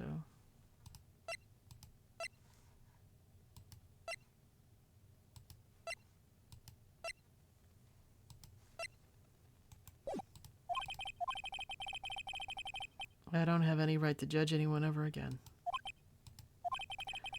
I know my client is guilty. What I'm doing now, I'm pinning the guilt onto someone totally innocent and using the evidence to do so. It might be my turn to say, defense attorney Phoenix Wright chooses death. Right. It doesn't suit someone like you to cry useless tears, whether you did your job well or not. That can only be seen after the verdict has been decided. The verdict. Is Prosecutor Edgeworth here? Yes, bailiff? There's a phone call for you, sir. They said it was extremely urgent. They're probably finished with the handwriting analysis. You have to go take this call. In the meantime, think hard about what it is you must do.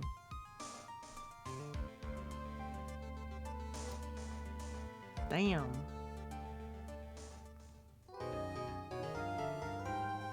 I guess.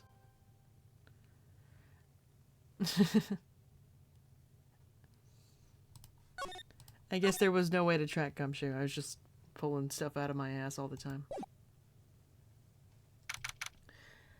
2:35 p.m. Court will now reconvene. I assume both sides are ready. Yes, Your Honor. Yes, Your Honor. I can understand the defense acting like this. However, why do you also seem distraught, Mr. Edgeworth? That is... It's nothing, Your Honor. What's wrong with Edgeworth? Looks like something unexpected just happened to him. Now then, Mr. Edgeworth, if you could please tell the court the results of the handwriting analysis on Miss Impax's suicide note. Yes, Your Honor. Unfortunately, we have discovered that the suicide note is a forgery. What?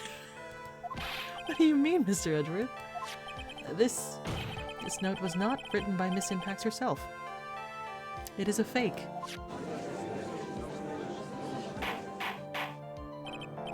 Order, Mr. Edgeworth. Would you care to explain what is going on? If this was not written by Miss Impax, then who wrote it? We need more time to do a more detailed analysis. However, it appears that the handwriting matches that of the victim, Mr. Juan Corrida. Mr. Corrida? Well. Looks like Miss Impax never left a suicide note after all. She never wrote anything about On Guard. However, Your Honor, even though this suicide note is indeed a fake, Mr. On Guard could not have known that, and so the facts remain unchanged. Acting under the assumption that it was real, he had plotted to possess it. That does sound very plausible. His theory that On Guard had no idea that the suicide note was fake. Something seems a little wrong with it.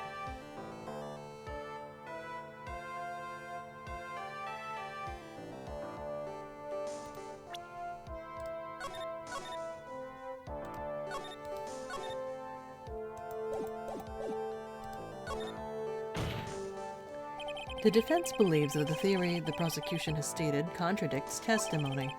If everything the prosecution has proven up to this point is true, then it's impossible for Mr. Ungard to not have known it was fake.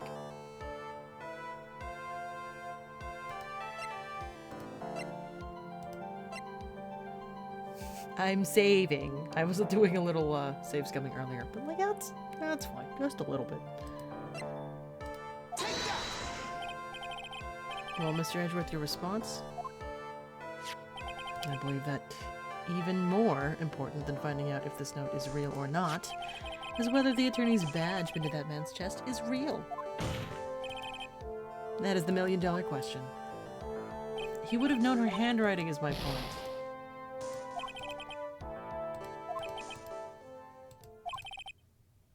There is something I would like to ask. Mr. Edgeworth, you had stated something earlier to the effect of the defendant had spied on Mr. Corrida's private life.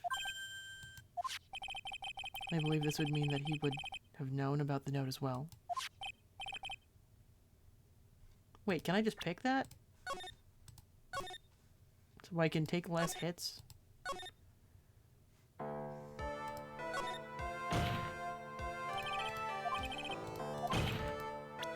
There's your save, scum. Okay.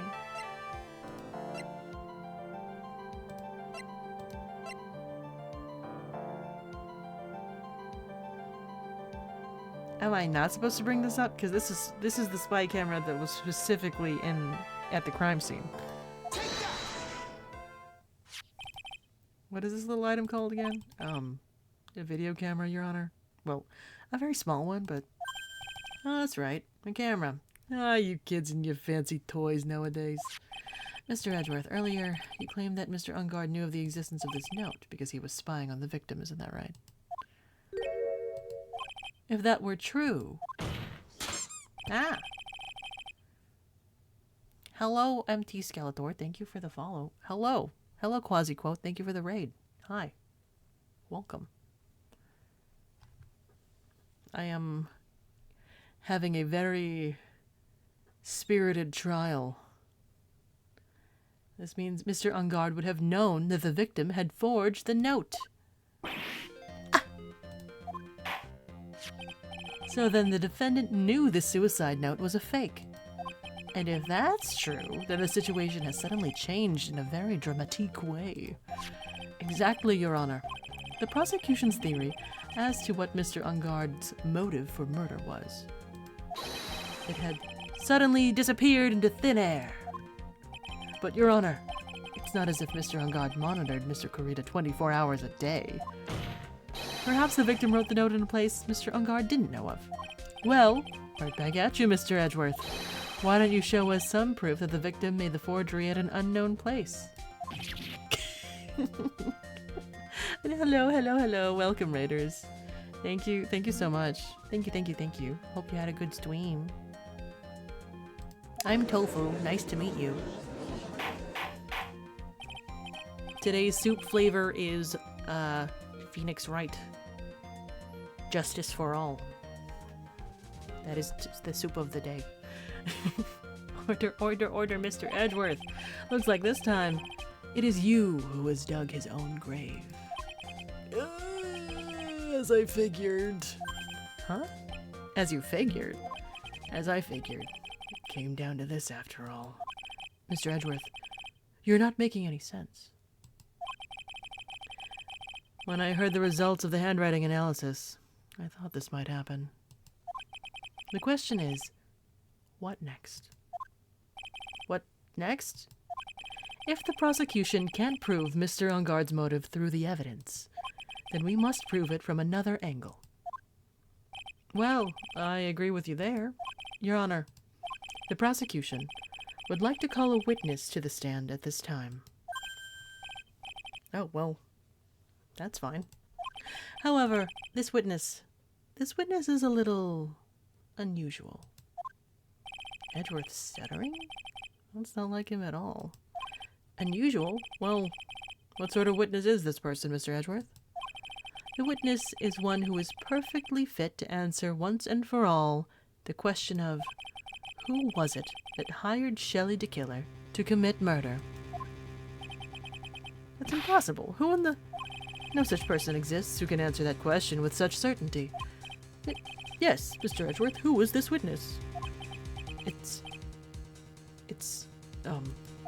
Yes, go on, who is it? The man himself.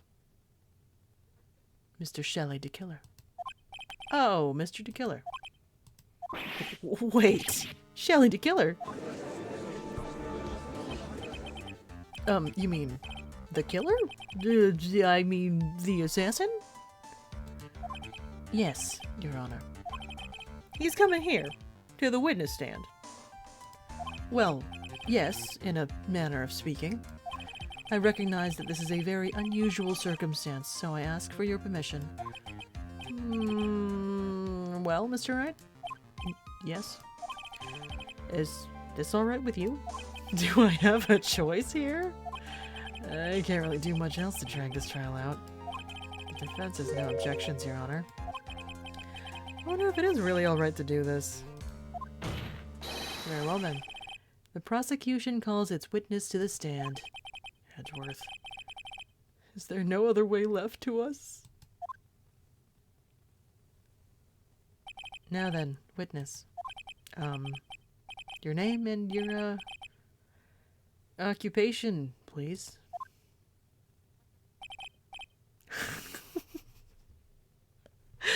Oh, man. Oh, gosh. All right. Very good, sir. My name is Shelley the Killer, and I am a professional assassin. I say. What is going on here? Your Honor? Now, how can you remain so calm? And what is the meaning of this two-way radio? Actually, Your Honor, it was delivered to me just now, and it came with a condition. As long as we do not trace its source, Mr. the Killer will testify to this court. So this must be what the urgent phone call he got earlier was about. Oh no, this will not do. I cannot allow this in my court. First of all, we can't even be sure this is really Mr. the Killer himself. Witness, please present some sort of proof that you are, in fact, Shelley the Killer. I understand. Please wait a second. I'm so hungry. Maya. A voice? Mr. Wright, can you confirm anything from this? You've allowed a parrot in this court. Okay, good night, Fox. Nice seeing you. Have a good weekend. Oyasumamirs. The defense has no objections to this person. We are satisfied that this man is indeed Shelley the Killer. Looks like we have run into yet another unexpected turn of events. Well, doesn't seem like we have too many choices under these circumstances, so... Now then, witness. There is one thing I would like to confirm before we speak of anything else. And what would that be?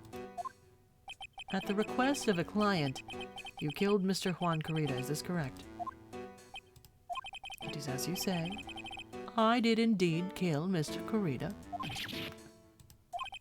Now that we have answered that, let's move on to the name of your client. Very well. This is all just a bad dream. Yep, that's it. Bad dream. Shelley the Killer. What is he gonna say?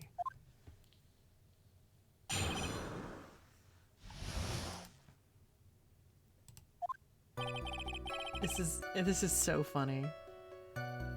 It's like it mirrors the line of the stitches down his face and the monocle. It's so funny. This is so funny. Okay, sorry. There's something I must first state. To an assassin, nothing is more important than the trust between a client and himself. And that is the reason I'm here today on this witness stand. It is my wish that you grasp this concept before I give the name of my client.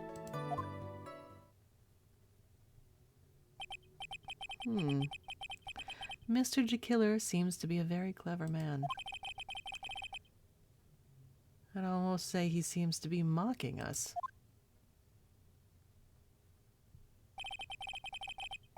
While he may appear to be our enemy, Your Honor, Mr. J. Killer is only stating the truth. He is no hypocrite. He has always stood by this one belief. Right, now I kind of want to like look at his portrait. Just to see it. That's so funny.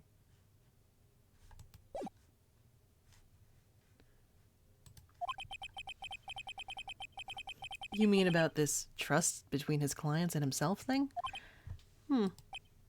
Seems to be a level of trust beyond what people like me can comprehend. Well, Mr. Wright, are you ready to cross-examine the witness? Yes, Your Honor. There's no way to know what's coming next.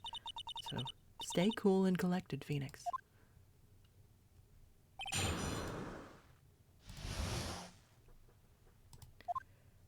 There is something I must first state. Press. The trust between you and your client. I provide my services in a fast and efficient manner. In exchange, I trust that my clients are discreet about me and my identity. If too many people knew my face, it would be quite troublesome. Oh, you're mad at your client. You don't even know you're mad at your client yet. Perfect. Perfect. And that is why you're testifying in this manner. This is the first time one of my clients has ever been accused of murder. I must preserve the particular name so my clients can trust me. But couldn't someone stab you in the back and break your trust? It has never happened before. And if it ever did, yes? That person wouldn't be my client for very long. Ooh, girl! They would certainly... That's enough. Please, no more. Very well. It was only a hypothetical, anyway. Oh, okay. You have no reason to protect him anymore. Done.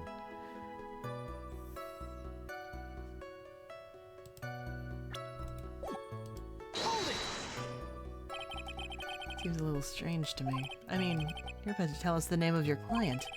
I would think that this would be very bad for them. It doesn't matter to me. This client has already broken the rules and acted outside of their prescribed role. Their role? This person tried to implicate another of the crime in order to save themselves. This is a trespass that cannot be forgiven. Who gave you the right to be so high and mighty? To the gentleman who spoke just now, excuse me, but would you care to die? No, I didn't say anything. The judge had better watch himself.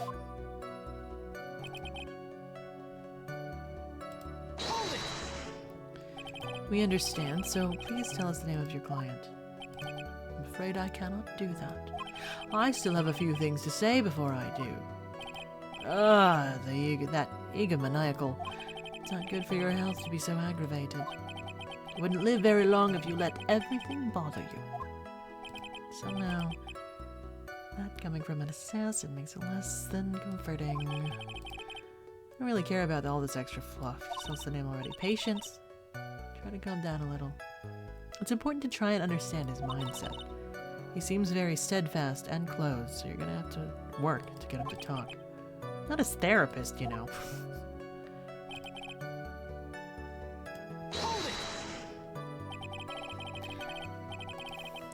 We can hear anything you have to say later. Can you please tell us your client's...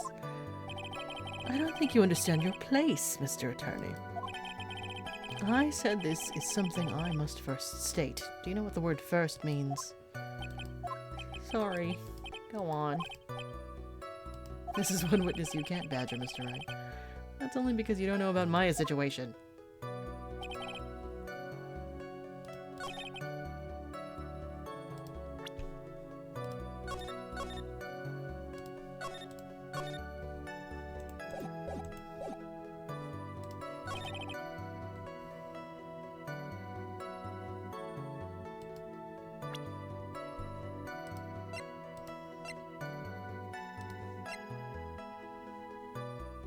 Objection! No.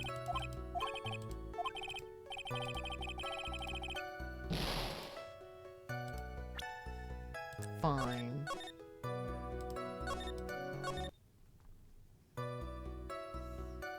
Hold it!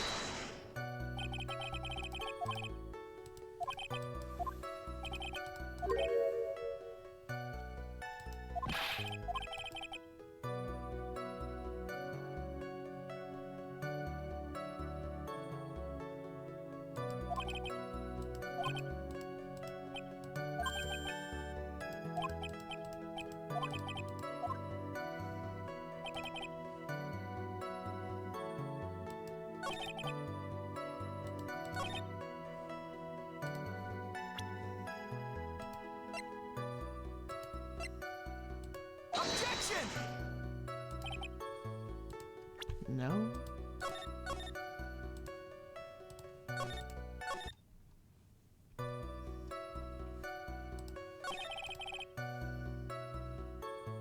Hold it!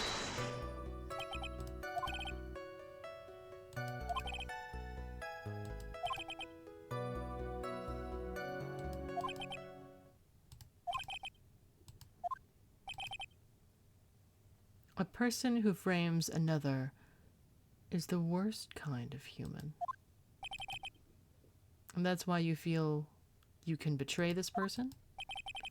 I have no trust relation with a client who can't understand their assigned role. Smell like an assassin with a conscience. Who would have figured? Now then, everyone, do you think you can understand my logic? This case just keeps getting better and better. If you can't, then I'm afraid we can't proceed. Everyone understands your point, I think, really. In that case, I believe I am prepared to disclose the information you seek. You have made it crystal clear that you value trust over all else. I believe we are ready. Excellent. And that is the reason I am here today on this witness stand. Yeah, that was different.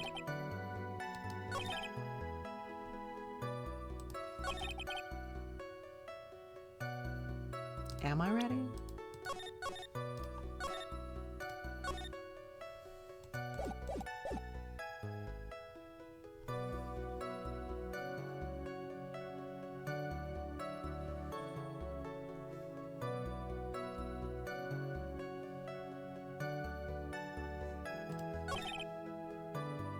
Hold it!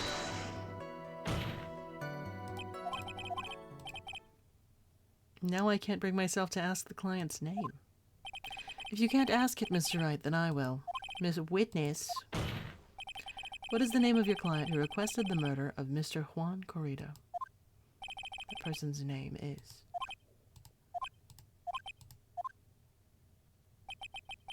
Adrian Andrews. What?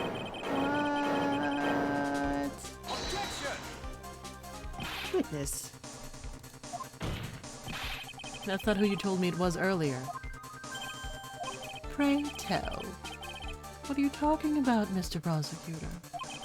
I should think I know my own client, and it is Adrian Andrews. What? This can't be.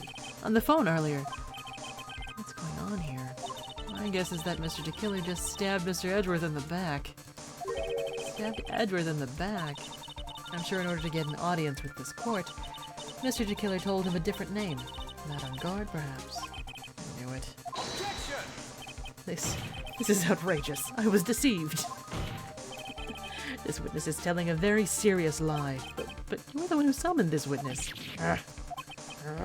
You, Shelley DeKiller. My testimony is the truth. The defendant, at the moment is met on guard, am I correct? All I wish to do is help procure his acquittal. He's still getting paid.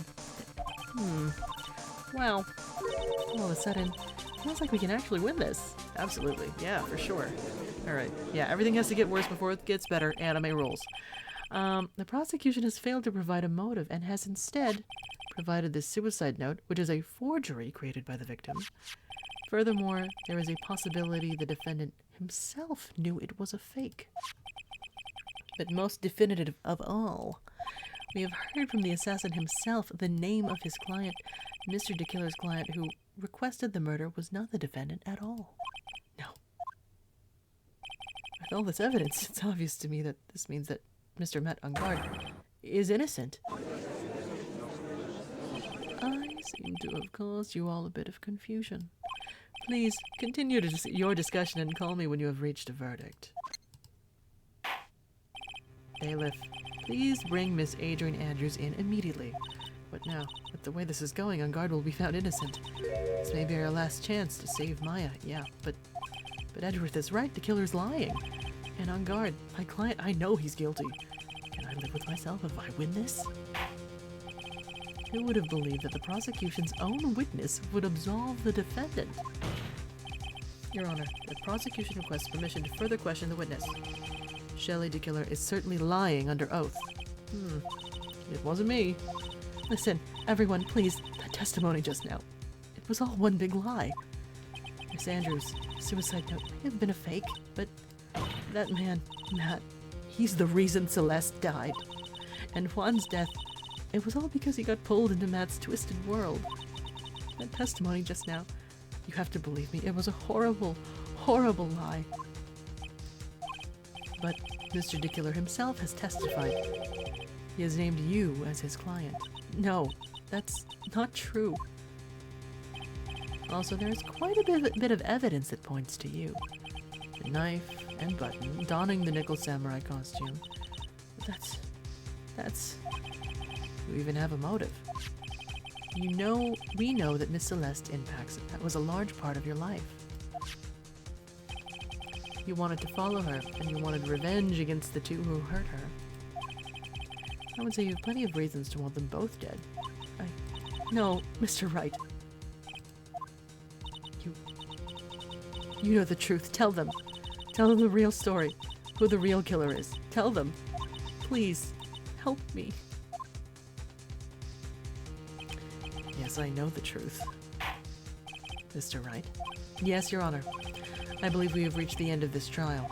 Therefore, I ask the defense for any final words or opinions. You have to decide. Do I take the not guilty verdict and save Maya? Or do I throw this chance away and wait for Gumshoe's new evidence?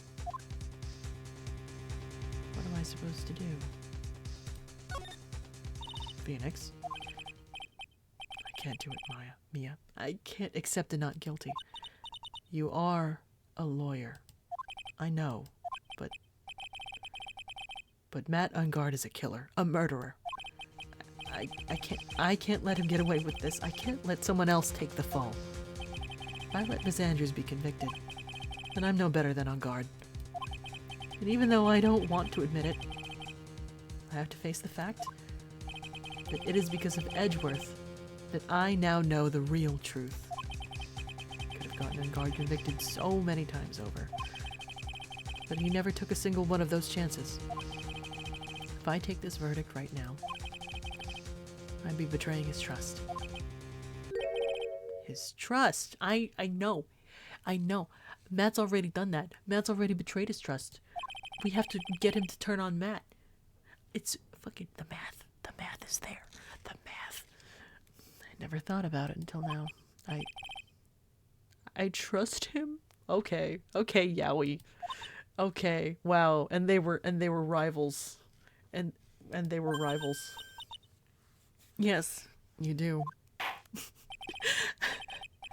Mr. Wright, your opinion, please. The defense requests that we be allowed to further question Mr. DeKiller. Am I hearing you correctly, Mr. Wright? Right. But...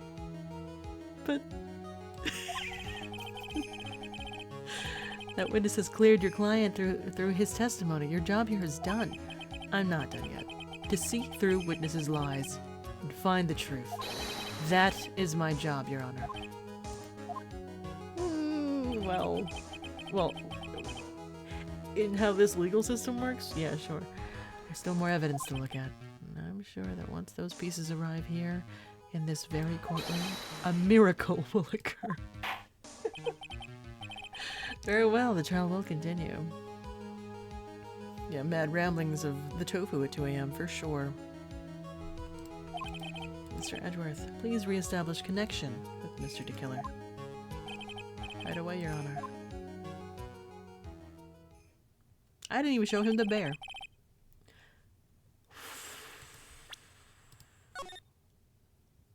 You do appreciate a justice system where the lawyers have decided truth is more important than winning? Yeah. Yeah, true.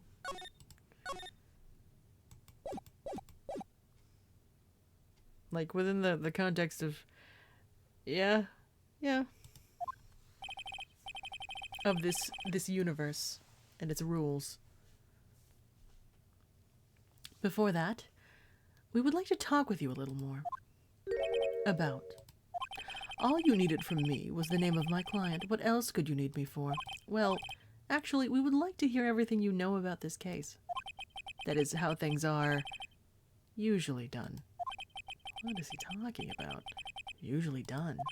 But what shall we have him testify about now? Mr. DeKiller, if you don't mind, please testify about your client in more detail. You legal people and your procedures. It is any wonder no one likes to go to court.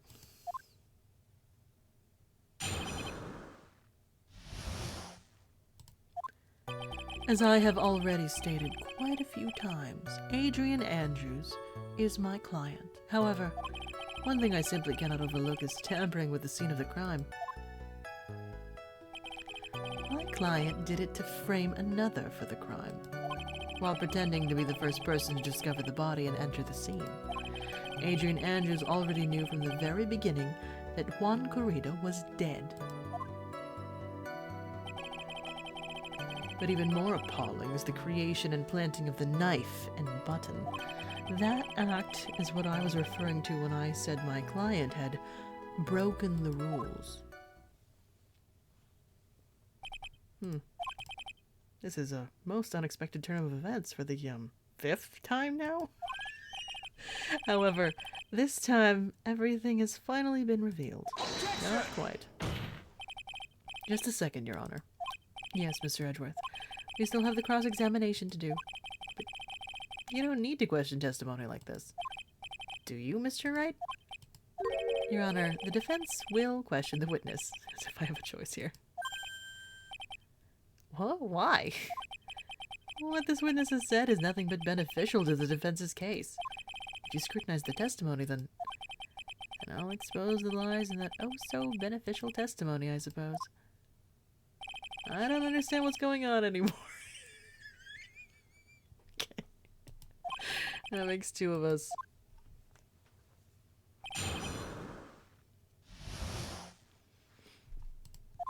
I need Adrian and Francisca to live happily ever after, as I have already stated quite a few times.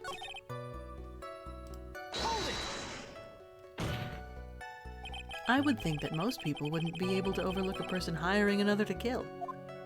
If I had a problem with such a thing, I wouldn't be very effective at my job. Yeah. Well, change in occupation might be good for you. However, I will say this. Even though I am the one that does the deed, my clients are always the real guilty party. That goes without saying, Mr. DeKiller. And their fate is to live with the knowledge of their guilt on their shoulders. However, my client this time thought that they could run away from their guilt.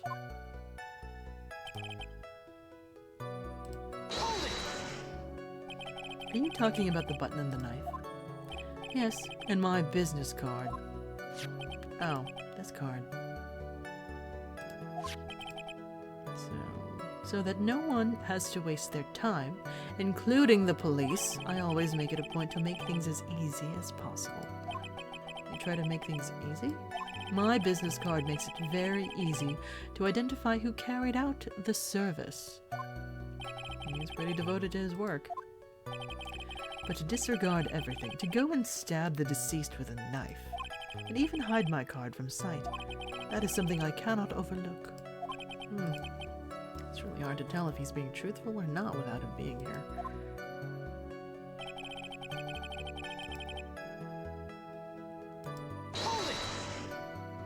So you're saying most clients wouldn't do such a thing? That is correct. Usually most people try to create an alibi for themselves. But you should use my services, Mr. Attorney. I would suggest you plan for your alibi, too. No, I already told you. I have no intention of using your services ever. Why does he keep looking at me like I'm the one on trial here? Adrian Andrews already knew from the very beginning.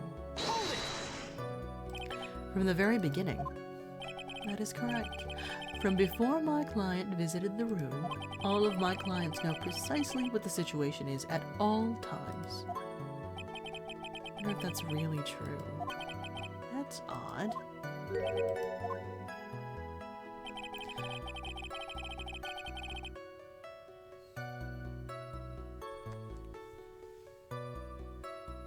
She knocked over the vase.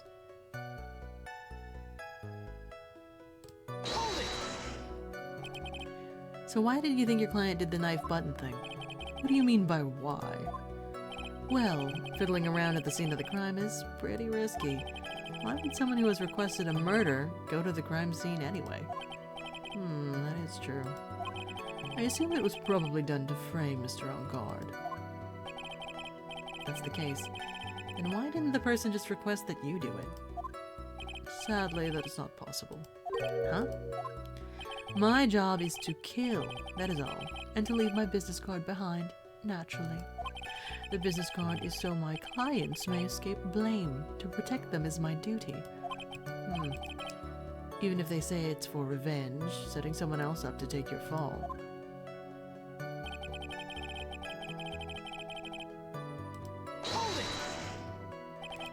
And that's all you have to testify?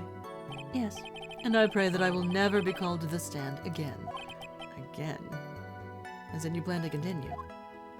I must, as I have yet to find a person to take my place and become the fourth successor. Actually, how would you like a new life, Mr. Attorney? Excuse me? No, I'm fine, really. Are you really now? What kind of man the judge thinks I am now? What are you gonna do now, Felix? All I can do now is expose the lies. That's true. However, you realize that will be very bad for your client, right?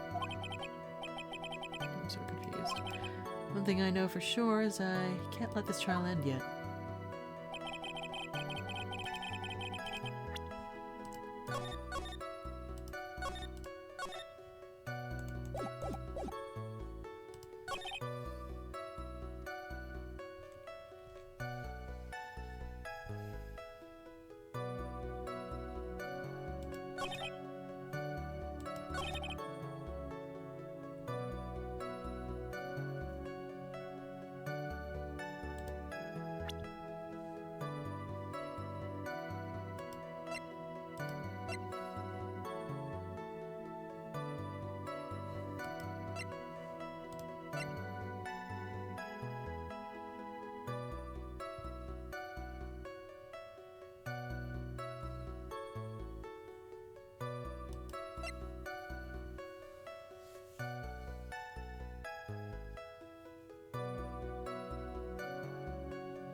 All of my clients know precisely what the situation is at all times.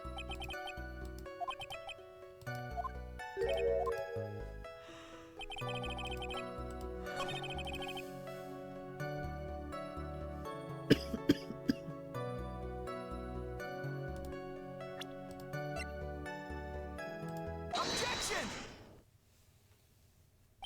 Thank you so much for taking the time to testify, Mr. DeKiller. What is the meaning of that attitude? When Adrian Andrews entered the victim's room, your client had no idea that Juan Garita had been murdered. But how do you know that? From this wine glass, Your Honor. The glass. Mr. DeKiller's supposed client thought Mr. Garita had only fainted, which is why this glass of tomato juice was poured for the victim. But isn't that just a part of Adrian Andrews' calculated plan? That is not possible, Your Honor. The glass bears the fingerprints of that person. Had this been planned, they would never have left their fingerprints behind. I see your point. Mr. Edgeworth, what is your opinion? Strangely enough, I had the same exact thought just now. Witness, how do you explain this strange phenomenon? Isn't it a waste of time to ask about such a minor detail? It's not a very important point anyway, correct? I'm afraid you are mistaken. If Adrian Andrews really is your client, as you claim, then your client should have had knowledge of Mr. Garita's death.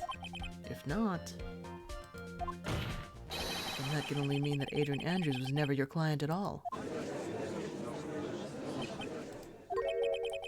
How strange. Yes? Why is it that the attorney has yet to raise an objection at this absurd situation? Phoenix, if the killer figures out what we're up to, we're in real trouble. Yeah, I know. Objection! Mr. Edgeworth, I'm surprised. You know you can't say things like that without any evidence. Sorry. Well, that was an awfully weak objection for the two of you. Anyway, I am positive there was a contradiction in that testimony. The prosecution requests further testimony concerning when the request was taken. Very well. Right now I have to buy us more time. While we wait for the items the killer left behind to get here, just know that the very outcome of this trial lies with those items. It's the tape.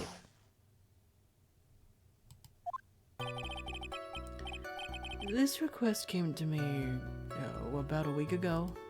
It was a request for my services on the night of the awards ceremony. We met at a certain bar to discuss and finalize a few matters. That is what occurred. I trust my memory, and I believe I have made no mistakes.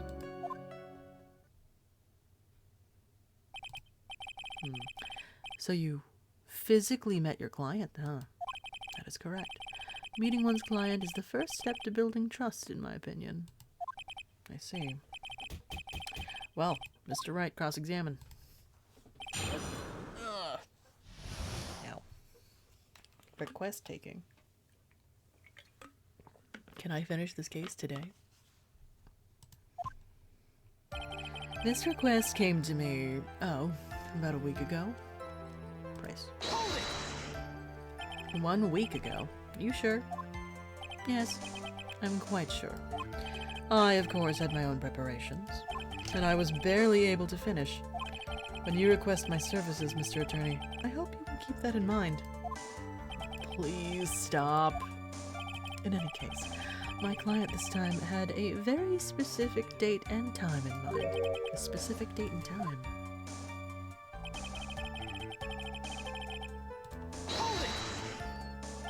Did you ask why on that specific night? No.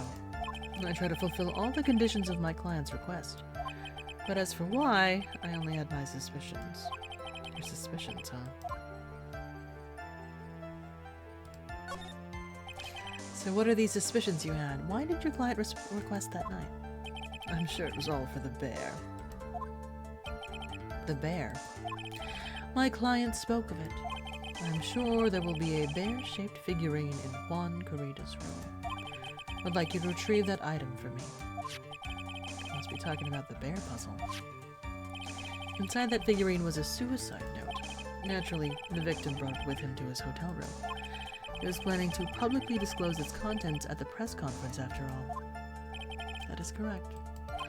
And if I had not done the job that night, I would not have known where that bear figurine was. I see. Well, Mr. Wright.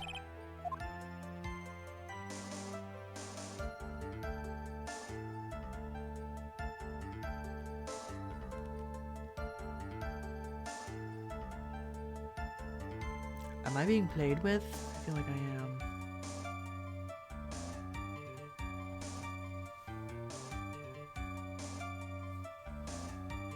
Like, we didn't cover anything that we all didn't already cover.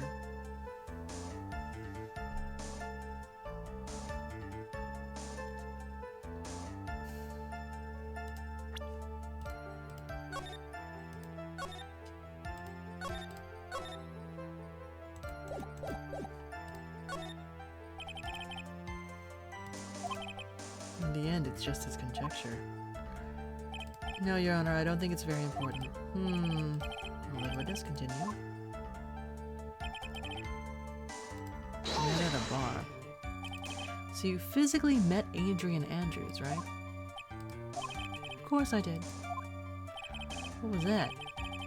What was with the brief pause? Witness, I would like for you to give us a few more details. I always meet my clients as a matter of principle. I have never taken a request by telephone or mail. And why is that? It's because I value the trust between a client and myself above all else. And the only way to establish that is to speak to the client while looking them in the eye. Well, Mr. Wright. Trust is important. Of course it was very important, Your Honor. If Mr. DeKiller had met his client before the murder, then it's unlikely he is mistaken. So you're saying that his client really was Adrian Andrews? I guess so. You see, it is just as I said. I'm so lost. What the heck am I supposed to be helping here? Calm down. Think carefully. Relax.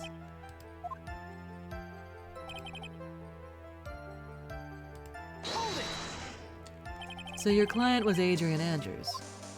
That is correct. Well, he says the two of them met. But if they did, then there shouldn't be anything wrong with DeKiller's testimony. Well, there doesn't seem to be anything strange this time around. Draw more information, but you can't draw his suspicion. If you can do that, we should be able to find a flaw in his testimony somewhere. Talk about a delicate balance. Alright.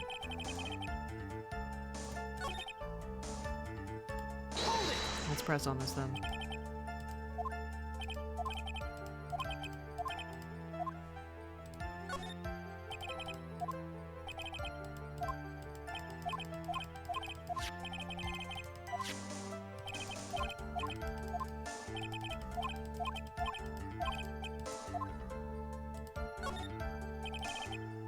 The testimony just now has made one thing clear, and that is the client knew the secret of the bear figurine. Why is everyone so quiet, Mr. Wright? I think all of us already knew that. Oh, really? Witness, please continue. Oh, I didn't get bonked.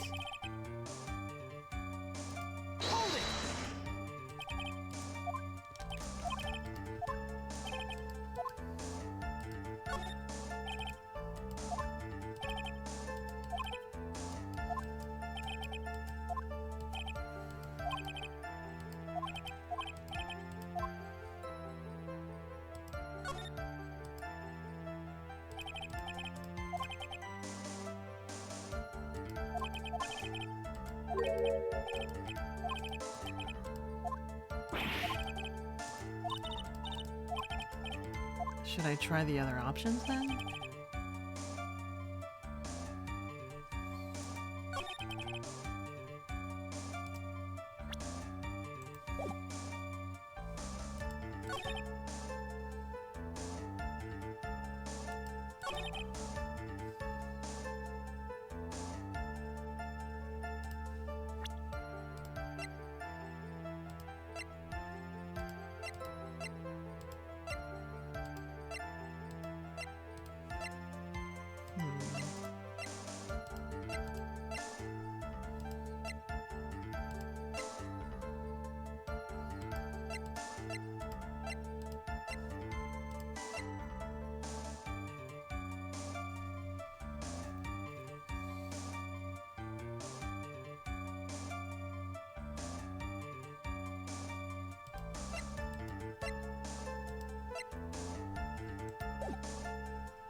The only thing that would indicate a specific date and time would be the receipt.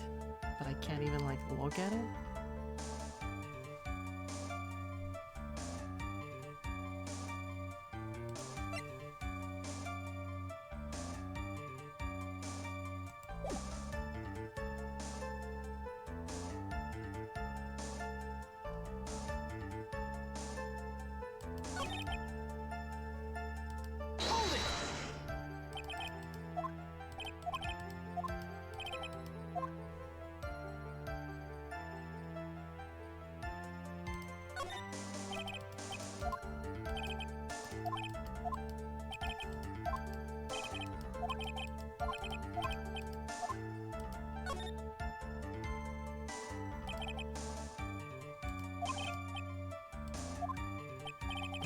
What do you mean by that?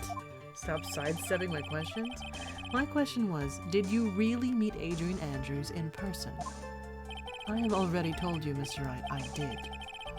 It was only through talking with him face to face that I began to trust him. That's when I thought, I can trust this person as a client.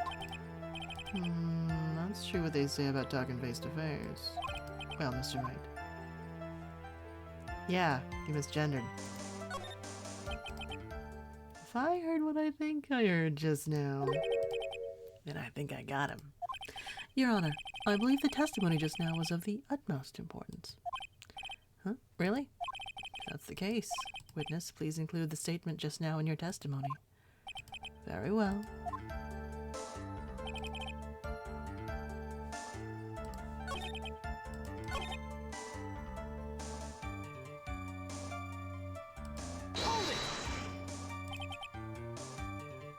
But as we now know, that's not how it turned out, correct?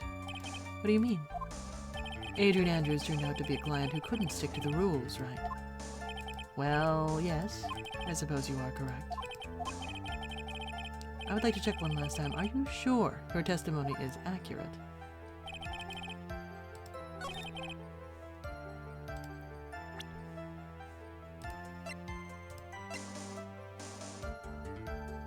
All I can do is present Adrian herself. Let me save. I don't want to get bonked again.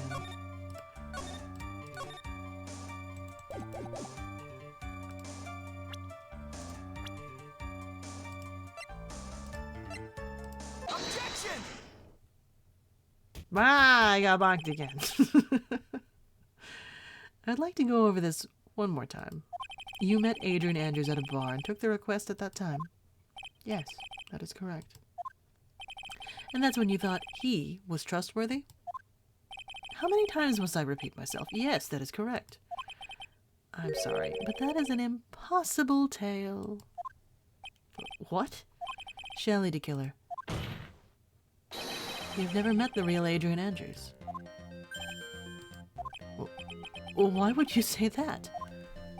Because you made one very big slip up. About her. So what is the issue?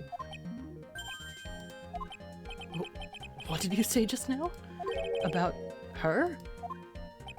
If you had ever met Adrian Andrews in person, one look would have told you that she is a woman. Oh. Walkie-talkie crash out. Order. Mr. Wright, what is the meaning of this? The witness testified to the following. That he always meets face-to-face with his clients when taking their request. He's never met Adrian Andrews in person. Yes, Your Honor. That's exactly the point. That means Mr. DeKiller's client could not have been Miss Adrian Andrews. Gross. Mr. Edgeworth. I understand your logic on this one. However, why would the assassin make such a basic mistake? I believe it has to do with her name, Your Honor. Her name? Yes. Adrian Andrews is, without a doubt, a very androgynous name. Yes, I see. Unluckily for Mr. DeKiller, the entire time he was on the stand, no one had stated Adrian Andrews' gender. And so, he simply picked the wrong gender to go with. What? What is going on? Shelley DeKiller. This court demands an explanation. I think somehow I must have mixed up this client with another. So does that mean you remember something different now? Yes, of course. Please, if you would allow me to testify once more. I know he's just gonna spit out more lies. Very well, but this time, give us the truth, and nothing but the truth.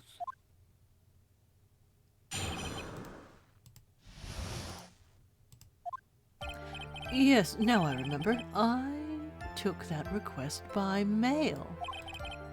There have been times when I took a job without having met my client. The request was for the murder of Juan Carita and 2 or 3 other small things. When I saw the name at the end of the letter, I thought my client to be a man. Sweating oil, battery acid, corrosion. So you took this job through a letter. He didn't mention anything about a letter in his earlier testimony, which means he's definitely lying. Be careful, Phoenix. If you break the assassin's testimony completely, it's over for us. I know. Can't make him suspicious, but we're okay. Like, we can do this. As long as he's standing there across from me. As long as I have my baby girl. No matter how strong of a punch I throw, he'll counter it. Now then, do the thing. Destined. Destined. Yeah, they're fucking soulmates.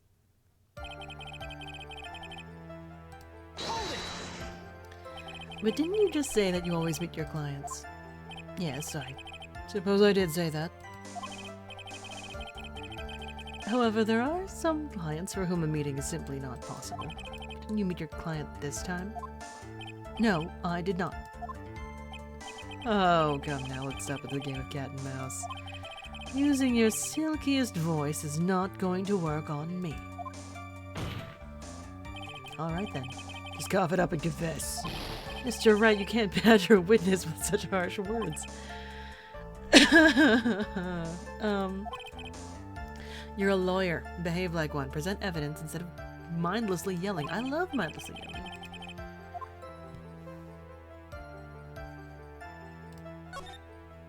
I'm sorry.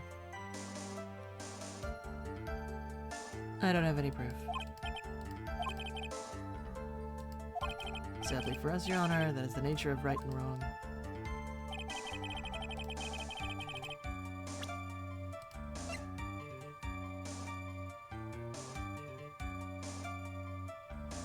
Well, the handoff with the bear.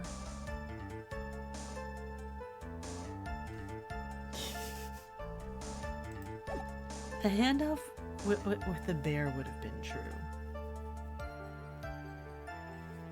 But hold on, let me press on the other stuff. And why could you not meet certain clients? Recently, I have been receiving more requests. If I met each and every client, I would lose some nice business opportunities. Nice business opportunities. On top of which, the times have changed. It is now the age of information and computers, correct? When I have joined the times, and now take requests via electronic mail. Electronic mail? Do you have a mail that... Do you have to mail that in a special insulated envelope? I'm very sorry. I despise the shortening of words. What I meant by electronic mail is what is commonly referred to as email. Email? In a contest of mimicry, the judge would beat a parrot, hands down. Anyway, took this job without having met your client, and... The request was for the murder of Juan Carita and 2 or 3 other things. Right. 2 or 3 other things? Yes. What were these other things? A few other things that have nothing to do with this case. What should I do? Should I let him slide? It'd be really bad if I pushed his buttons the wrong way and he got mad.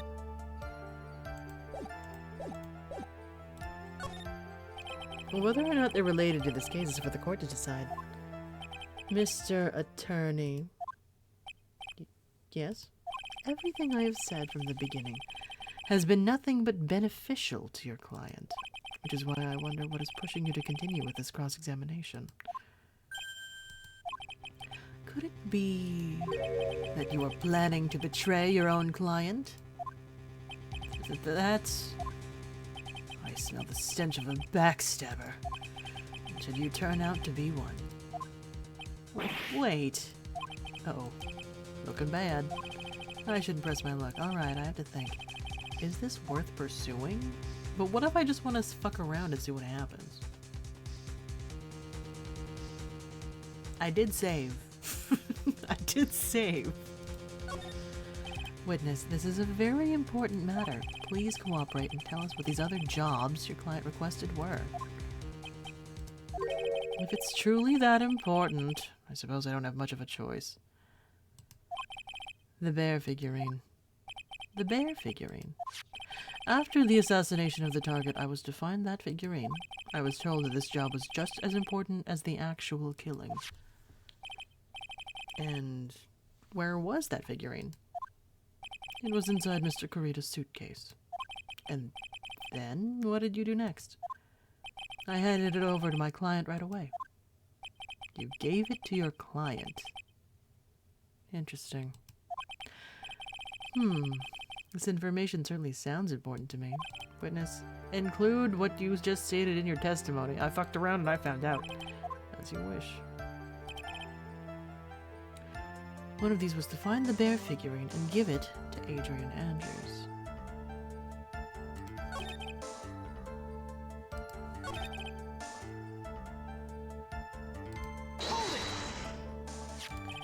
I found this figurine at Mr. Engard's mansion. If you gave it to Miss Andrews, then what was it doing there? I was waiting for her there. That was also part of the plan to frame Mr. Engard, I'm sure. That makes a lot of sense. Well, Mr. Wright.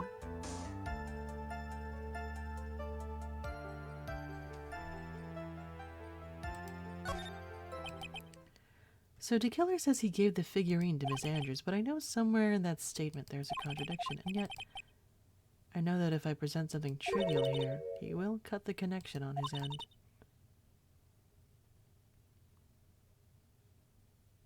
I want to make a strong point, Phoenix. You have to present strong evidence. She's right.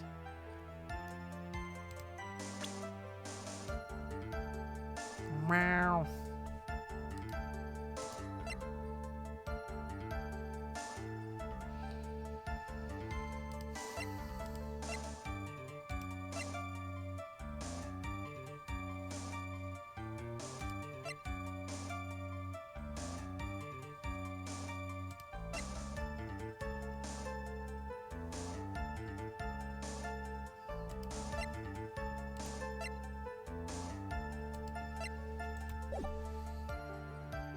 I'm not confident with what I have.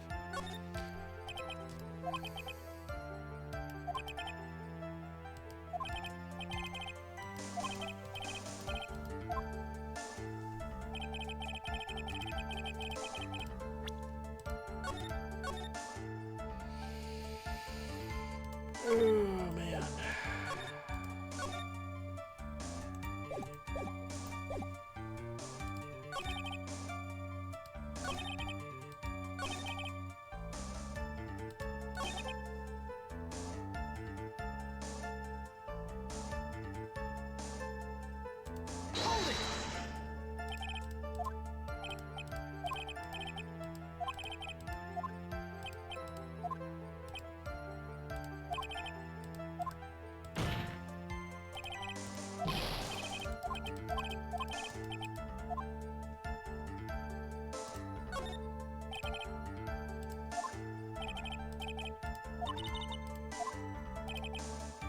Here is the proof that the witness met with his client, who wished Mr. Kurita dead.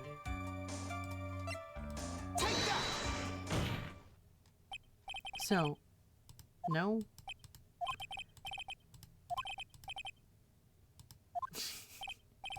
For all intents and purposes, a transceiver radio. That's right. Can't actually see the evidence. Well, I don't think this is what I needed to see. I can hear the pure silence. You literally handed over the bear to your client. If you did not meet with them, how did you know to give it to them? Boy, you're mad. Lawyer math.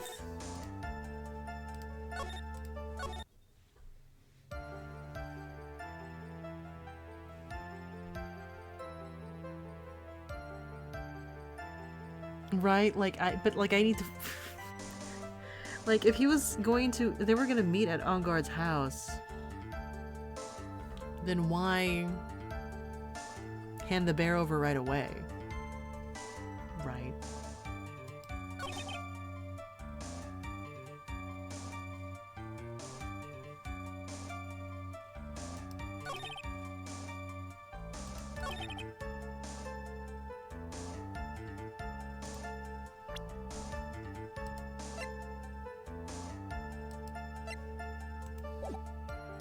Hold it!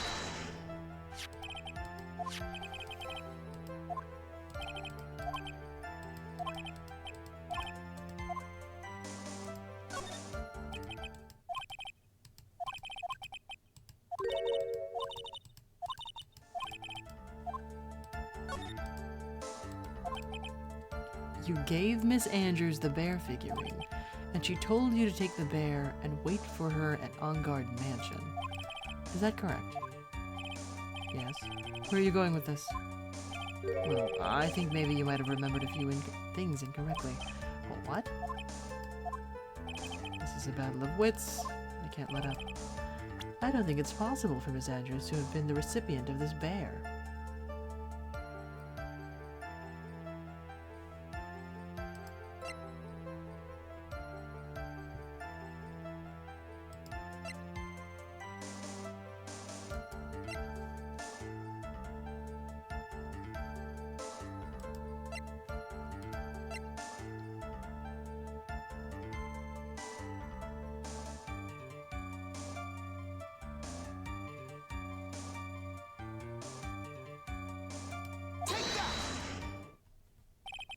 Shelley to Killer. If you had really given the bear to Miss Andrews, then this item should not have been inside it. This item. I see where you're going. Yep, that's where I'm going. Where is everyone going? Do I need to pack a suitcase? Your Honor, please think back to Miss Andrews' testimony. And I was going to burn it for her sake. If even for a single minute this bear had actually been in Miss Andrews' hands, I'm sure she would have taken the suicide note out and burned it.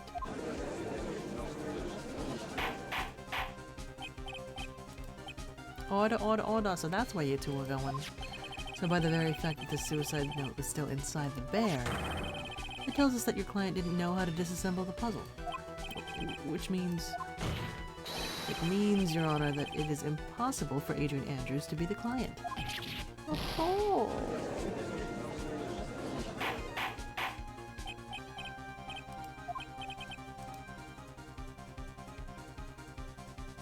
Mr. Phoenix Wright. I'm sure I mentioned this before. How I hate traitors above all else. I think your cross-examination has clearly demonstrated something to me. You must wish to break your end of our agreement. No, that's not. It's enough. If that is your intention, then there is only one thing for me to do. Wait, please. Gentlemen, ladies, please excuse me. I have a matter that I must attend to. No, please, not that. Please wait. Mr. Attorney, bring this trial to a speedy end, and I may stay my hand otherwise.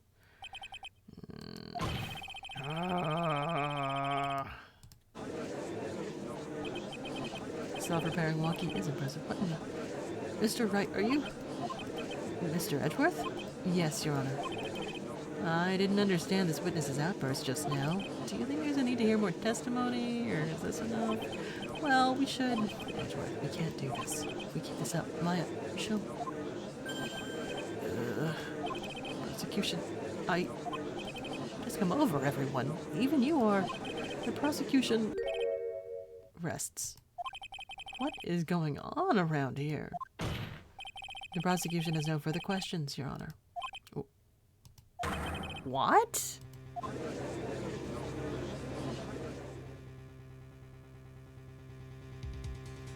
Well, I never thought I'd see the day. This is a most unusual situation. If the prosecution rests with no further questions, then the prosecution has failed to uphold its stance. If that is the case, then even though I am reluctant, I must believe that Mr. DeKiller's testimony is accurate. That would mean that Shelley DeKiller's client is Adrian Andrews. Mr. Wright? Yes, Your Honor.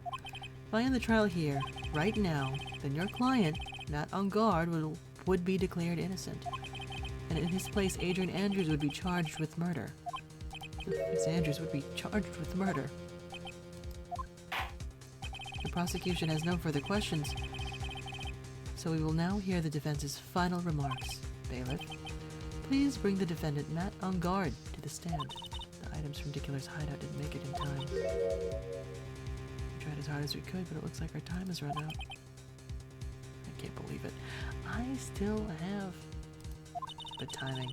The outcome now lies in your hands.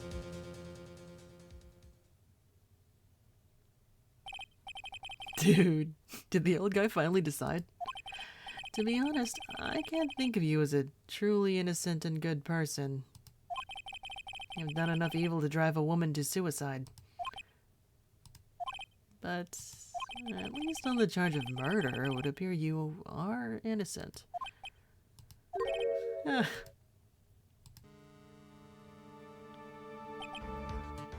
know he's evil when he slicks his hair back. So I guess even the old fuddy-duddy figured me out. Mr. Ungard? What an atrocious lawyer I have. Giving his own client up like this. He's doing it himself? That's hilarious. That refreshing like a spring breeze crap. It's just as atrocious, don't you agree? Anyway, get on with it. Pronounce me innocent already. Right, Mr. Lawyer.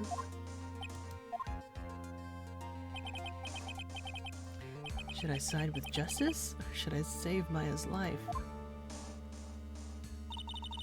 You better get Ungard a guilty sentence, okay?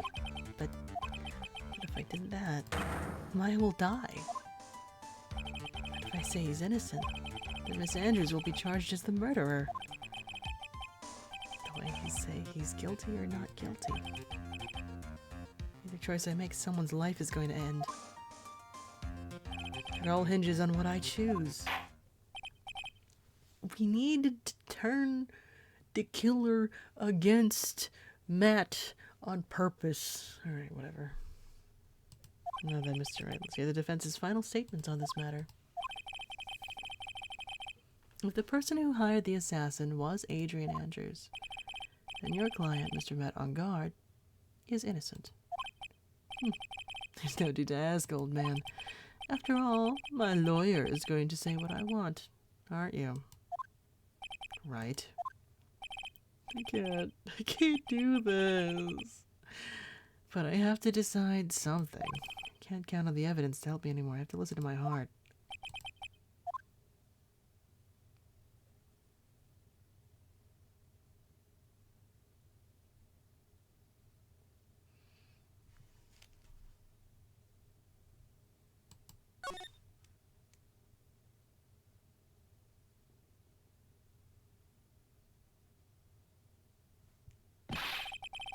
We are waiting for your answer, Mr. Wright. Matt Ungard, your client deserves an answer. Maya. I'm sorry. Matt Ungard is... Objection! Hey! Of course. There she is. Francisca von Karma.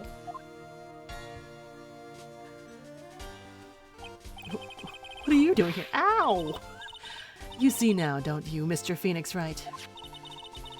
This is exactly why you should never take your eyes off that scruffy fool.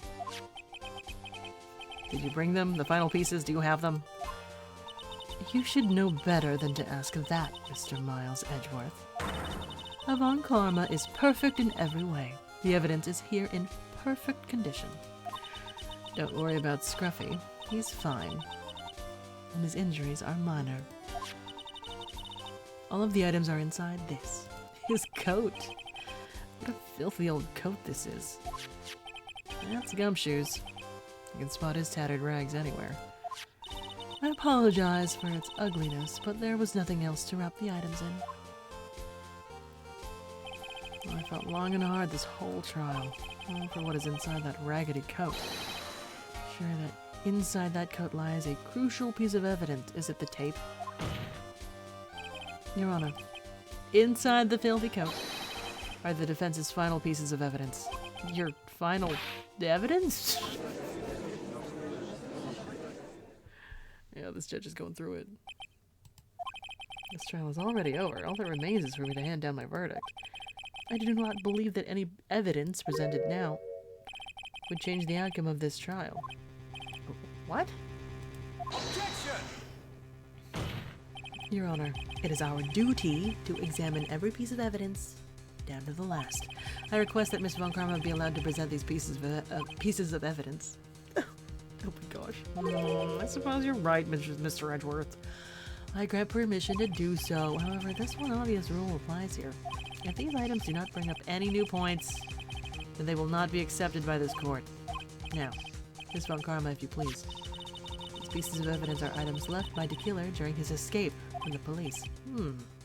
He must have been in quite a rush. Yes, Your Honor. He left 3 pieces of evidence. Somewhere among the evidence we're about to see, there will be something that will turn this whole situation around like a miracle. I'm sure of it. That is all we can hope for. The first item is a pistol. Does the killer's pistol have anything to do with this case? I don't think so.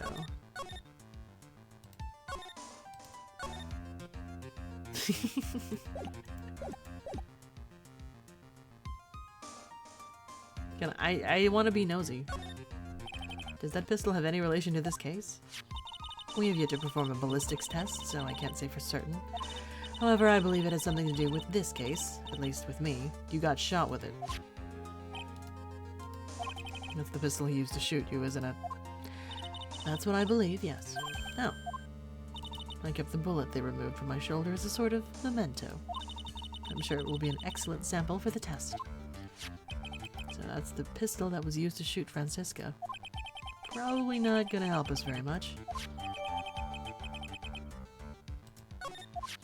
The second piece of evidence is this videotape. I bet the killer took that from Vanguard Mansion. Have you checked the contents? Unfortunately, there was no time to. Oh yeah, I would speculate that this tape is very important. Why would you say that? Because he came back to his hideout for it. The killer went back for it? That's right. Looks like he was trying to recover it. He injured 3 of the officers at the site. But somehow it looks like they managed to protect it from the killer. Shelley the killer is no ordinary man. The last piece of evidence is this bellboy's uniform. Is that uniform from the Gatewater Hotel? Was it during the crime? I am almost certain it was. Even a pair of black leather gloves in one of the pockets. No doubt about it, he was wearing this the night of the murder. One thing I found interesting about this uniform. What's that? There's a button missing on this uniform. A button? It's a very unique button. So, I'm sure if we were to recover it, it would provide us with an interesting clue. That's all I have to present, Your Honor. Just as I thought. And what is that, Your Honor? I'm sure, were we under normal circumstances, these items from Shelley the Killer's hideout would be very important clues. However, our question is not who did the killing. It is, who is the client? Yes, that is correct. And these 3 items do not tell us anything about that. We didn't even watch the tape yet, bro. Thank you for your hard work, Miss Von Karma. You may step down now. Wait, Your Honor. Please allow me to examine this new evidence. Overruled. This court already has all the evidence it needs to hand down a verdict. Wonderful. Absolutely splendid. This judge is such a brilliant man, isn't he? It is the end. Is this the end, Phoenix? I knew it. No such thing as a miracle in this world, is there? I think you're wrong. I think they do exist, but you have to make that miracle happen. You've come this far. You can't give up now. But no matter how you think about it, it's try. For my sake, just think about it for a second. There are two ways out of the situation for us. Two. The first, make Ungard wish from the bottom of his soul for a guilty verdict. The killer will always place his client's wishes first. If Ungard himself wishes to be convicted, then he will let his hostage go. That may be true, but that's asking you to do the impossible. The second way. Force the killer to end his contract with Ungard. If the killer were to no longer think of Ungard as his client, then he would let Maya go. Yeah, that's even more impossible. No, that's super possible. He's a man who values his duty towards his clients above all else. I know both of these seem like impossible feats at first, but if you could make either one happen, it would truly be a miracle. The bigger problem is, the judge has already said he doesn't need any more evidence. The pieces he was just shown, he's not accepting them. Phoenix, think things through from the other side. Isn't that what has always worked for us? The other side? Wait, does she mean... You mean to turn things around? Phoenix, the judge says he doesn't need the evidence. If that's the case, then who does need it? The person who needs the evidence, the defense, prosecution, and the judge. We have seen all the pieces of evidence, and that is how we come to know the truth. There is one person who has yet to see them all, and that person does not know the truth. That truth may be what will bring about the miracle in the end. No objections this time, correct? Now then, I will pronounce my verdict. Why don't we all respectfully sit back and listen, kids? It's past my bedtime. Objection! I have already told you, Mr. Wright, this court does not need any more evidence. I am not saying it is us that needs the evidence, Your Honor. Then, you want to show the evidence to that person? Yes, Your Honor.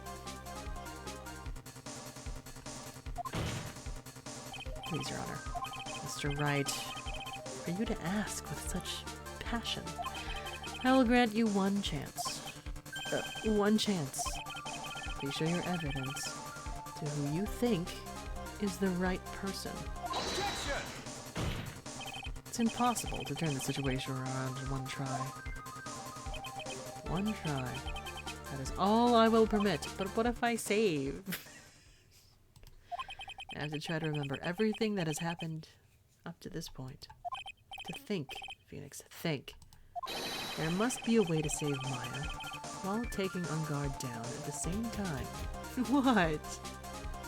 Getting bogged. Now then, Mr. Wright. Oh, let's waste so much time. It's already past my bedtime.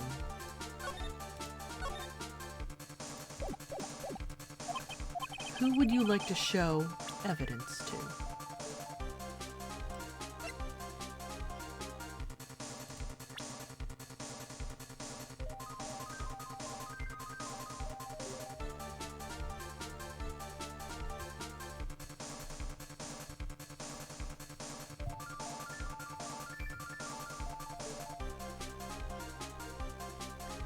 I mean...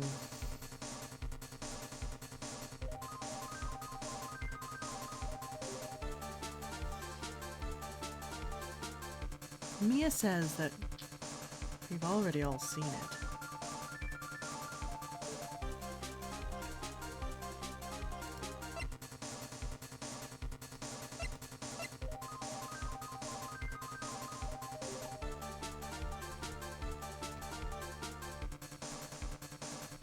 Has he seen the tape? Why did he take the tape?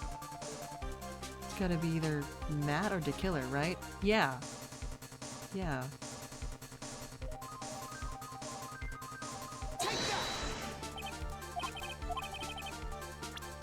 The one piece of evidence you would like to show this person.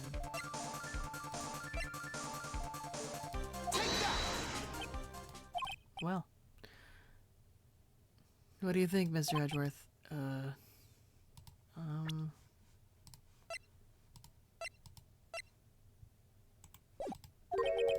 I think there is some merit to showing this evidence to that witness. Bailiff, please bring in the transceiver from earlier. Alright. Looks like I managed to convince him. Maya, she's okay, right? Didn't I tell you to concern yourself with bringing about a speedy end to this trial?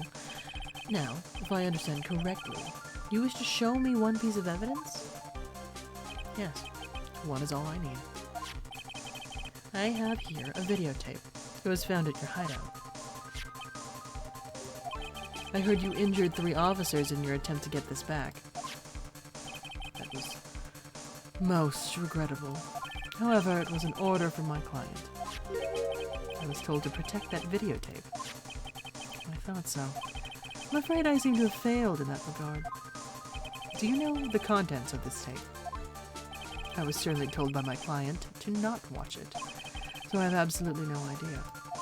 Actually, you are on this tape. Me?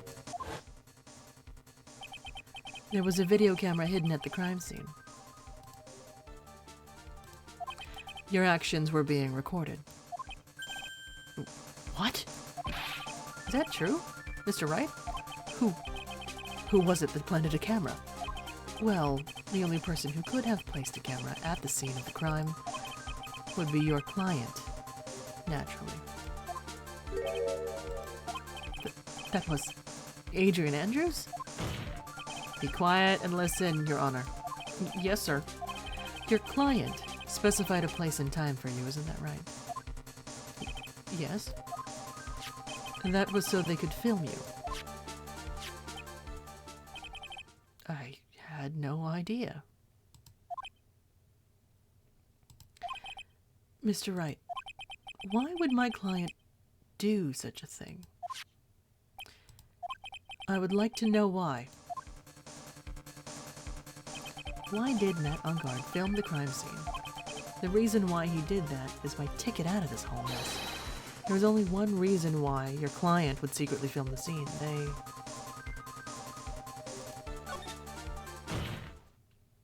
Your client once told me something very interesting. We were talking about you, and this is what they said. But I'm no weakling. I don't believe anyone, least of all assassins.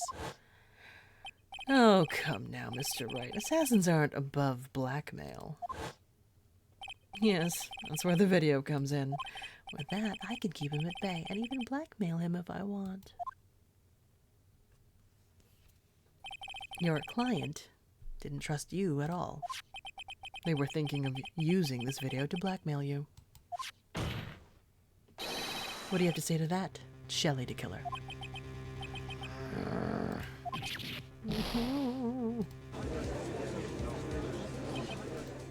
It looks like I was being deceived from the very beginning.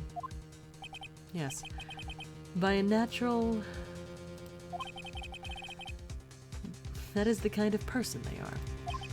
Your client is a person who only thinks and plots of how to use the people around them to protect themselves from any and all dangers that may arise.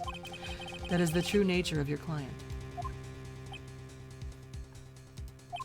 I have one question for the witness. Yes? You told us one thing numerous times during your testimony. You said that you detest traitors, most of all. Yes, that's right. But what if the traitor was your own client? What would you do then?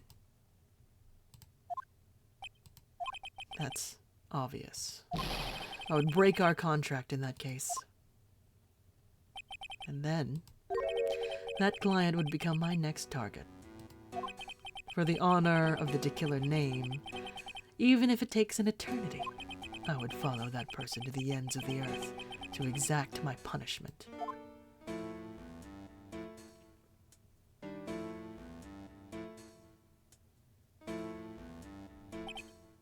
Toxic Yowie? I see. That's all I wanted to know. So the traitor becomes the killer's next target. I get it. This is how we'll turn this case around. Mr. Wright. Yes. My contract with my client is over, as of now. I seem to have a new job on my hands. I will now return to you, your precious item. What the? I'm not an item! I'd never see you again. Oh, thank goodness.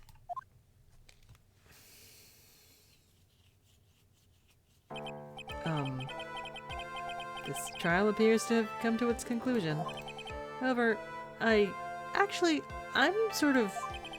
don't quite know just what happened there with the client and witness. Wow. Miss Von Karma, where did that... She always has you in her sights.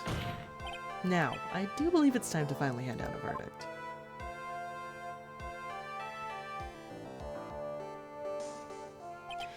Mr. On Guard, looks like somehow you got what you wanted. You will finally receive the acquittal you wanted so badly. You should be happy. But before that, I would like to make one final statement. Sometime in the near future, one very betrayed assassin may appear before you. Needless to say, that man is very good at what he does. I'm sure you would understand what I mean if you watch this video. Help me. Now then, Your Honor, the verdict, if you please. Is this all right with you, Mr. Wright? You've finally reached the end of a very long battle.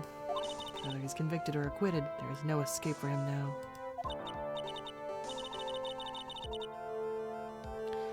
Go on, Phoenix. Plead whichever way your heart tells you. Right, Chief? Matt on guard. Even though I am a lawyer, I cannot make your crime disappear. I think a guilty verdict is appropriate here. Me? My wonderful self? Guilty? Even if you got an acquittal, the instant you set foot outside the detention center, your life would be in danger, no matter which way you look at it. You can't run away from your crime anymore. No.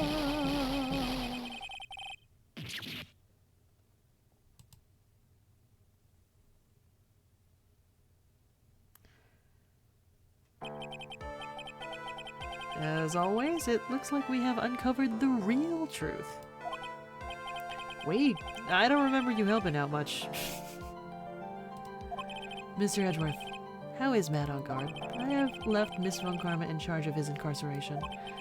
I'm sure he's getting a full-course meal of whip leather right about now. Better than he deserves. Very good. That was a close one, wasn't it, witness? Yes. I plan to pay my debt to society for my own crime, Your Honor. The first time I was called to the witness stand during this trial, all I felt was despair. She must be talking about the time Edgeworth really went after her, because she's trying to forgive him for what he did. This witness, how should I put this? She has an illness. If you're going to say you would choose death, that is of no concern to me. But after that, when I was alone at the detention center, it's the first time I really saw myself for who I am. And today, when the two of you used your combined strength to convict Matt, I felt like I had finally been saved. Wow, this is the first time I've ever seen her smile. I am really happy that you two were in charge of this case. I really don't know how to express how I feel at this moment. This is the first time I've felt comfortable with myself, with who I am. Thank you so much, everyone.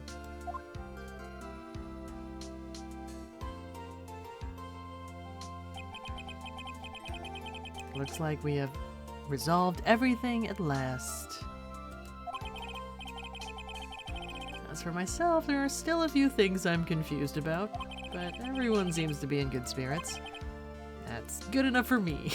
That's all. Court's adjourned.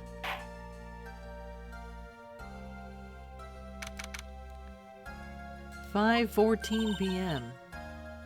You were great out there, Phoenix. What I did out there was right, wasn't it? This is the first time you've not gotten your client off. You got them a guilty verdict this time, but you have to look past all of that to what's really important. You now realize that there is something more than just getting a not guilty, right? Yes, I understand now. Phoenix, think back for a second. Think to the moments before Miss Von Karma arrived with the final pieces of evidence. Are you gonna hit me with a surprise present evidence moment again? Think about the incredible decision you had to make. Now then, Mr. Wright, let's hear the defense's final statements on this matter. I can't count on the evidence to help me anymore. You have to listen to my heart. Should I side with justice, or should I save Maya's life? My client is. Is he guilty, or is he not guilty? Those were your choices then, and your answer. Your answer spoke to what being a lawyer means to you. Right. Edgeworth, I have good news. Maya is now safe in police custody. Really? Pearls, you're telling us the truth, right, Mr. Edgeworth? Yes, she's quite safe. Did you feed her? She is on her way here as we speak in a patrol car. Mystic Maya's safe. You did it. You really did it, Mr. Nick. Ow, she punches deceptively hard for a kid. I believed in you. I kept saying to myself, Mr. Nick will save her. Mr. Nick will save her.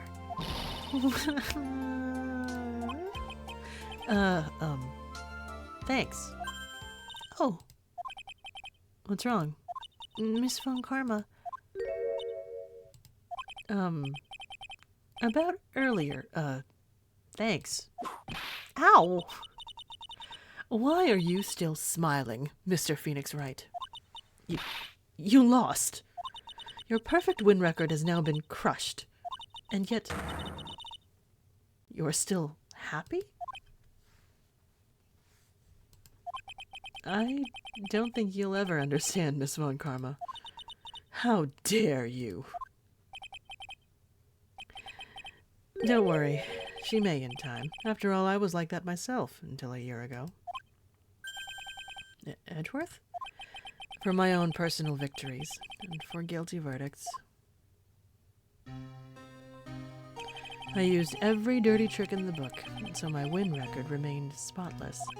But a man appeared and stood fast against that selfish me. Oh my gosh. Oh, this text. Oh my goodness. I fought him in my usual manner and tasted my first defeat.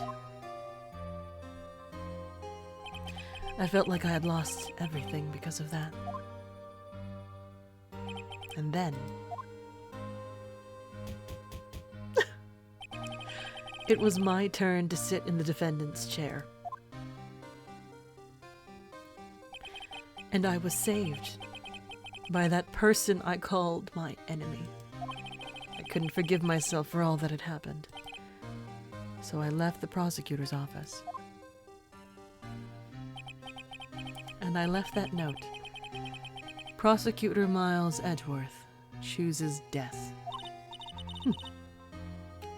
As well you should have. A prosecutor who has shamed himself with defeat should crawl into a hole and die. But that was not what happened. After I left the prosecutor's office, I finally came to realize something. And it was in that moment of clarity that everything began to change. What foolish nonsense.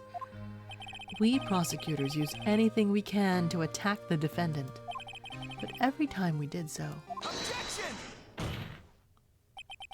no matter how desperate the situation, instead of giving up, like most people, that man would hold strong with his undying faith. And then, before I knew it, I began to trust in that man as well. What? You trusted your enemy? It doesn't matter how many underhanded tricks a person uses. The truth will always find a way to make itself known. The only thing we can do is to fight with the knowledge we hold and everything we have, erasing the paradoxes one by one. It's never easy. We claw and scratch for every inch, but we will always eventually reach that one single truth. This I promise you. The truth. Yes, that's the reason why prosecutors and defense attorneys exist. But I'm sure you knew that already, didn't you, Wright? That's why you couldn't forgive me. This man who went into hiding. Isn't that right? This man who only had his sights set on victory, who ran away into the night. Without you.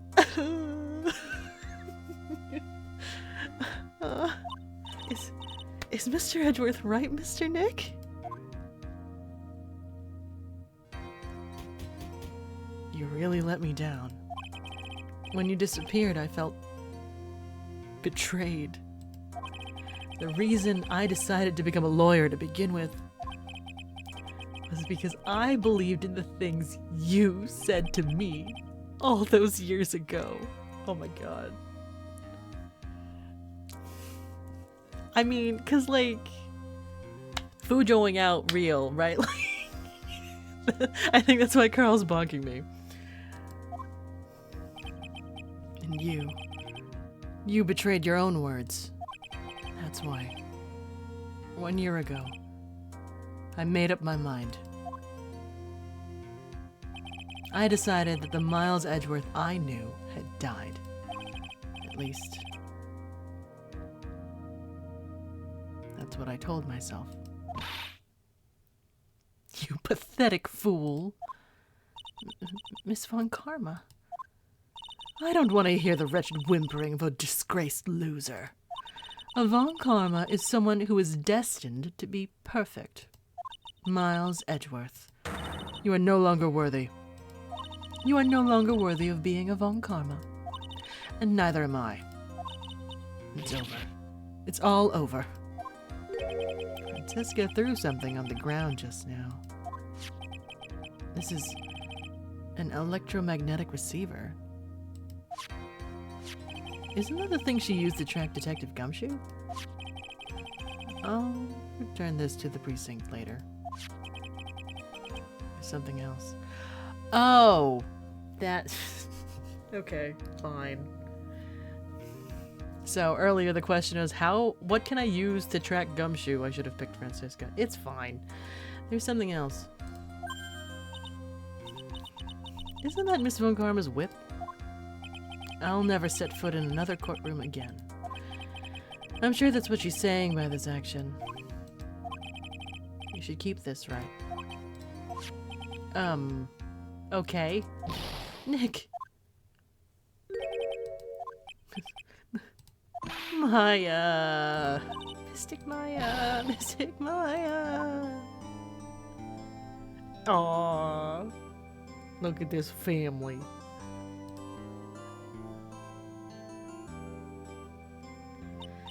Oh, Nick. I knew you would come through. You got on guard convicted. Like I knew you would. And on top of that, you even rescued me. Well, of course I did. You know I would never desert you. we sure pressed our luck this trial. You're really lucky to be standing here. Whatever, whatever. Look, it's over, okay? Besides, if I did croak, I'd just come back and haunt you like a bad ghost through Pearly. Is it really that easy to do something like that? Thanks a lot, Nick. Don't mention it. Maya? Oh, Mr. Edgeworth. I'm relieved you're alright. Hey, looks like you made some real progress, Mr. Edgeworth.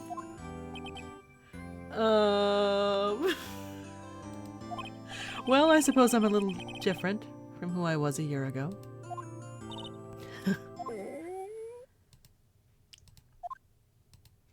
Alright. I think it's time we got out of this depressing place. Huh? Where are we going? Food, Nick. Food. Grub. Chow. I'm starved. I'm so hungry. Even you look like a nice juicy burger on a bun to me, Nick. You think I look like a burger? I'm a prime rib, at least. Come with us, Mr. Edgeworth, please. If you insist. Alright. So how about we hit up our usual burger joint? Don't be silly, Nick. Huh? This case messed up that awesome evening and got in the way of my gourmet food. So I've decided that we have to make it up by having another feast. Another feast? Come on, Nick. Food!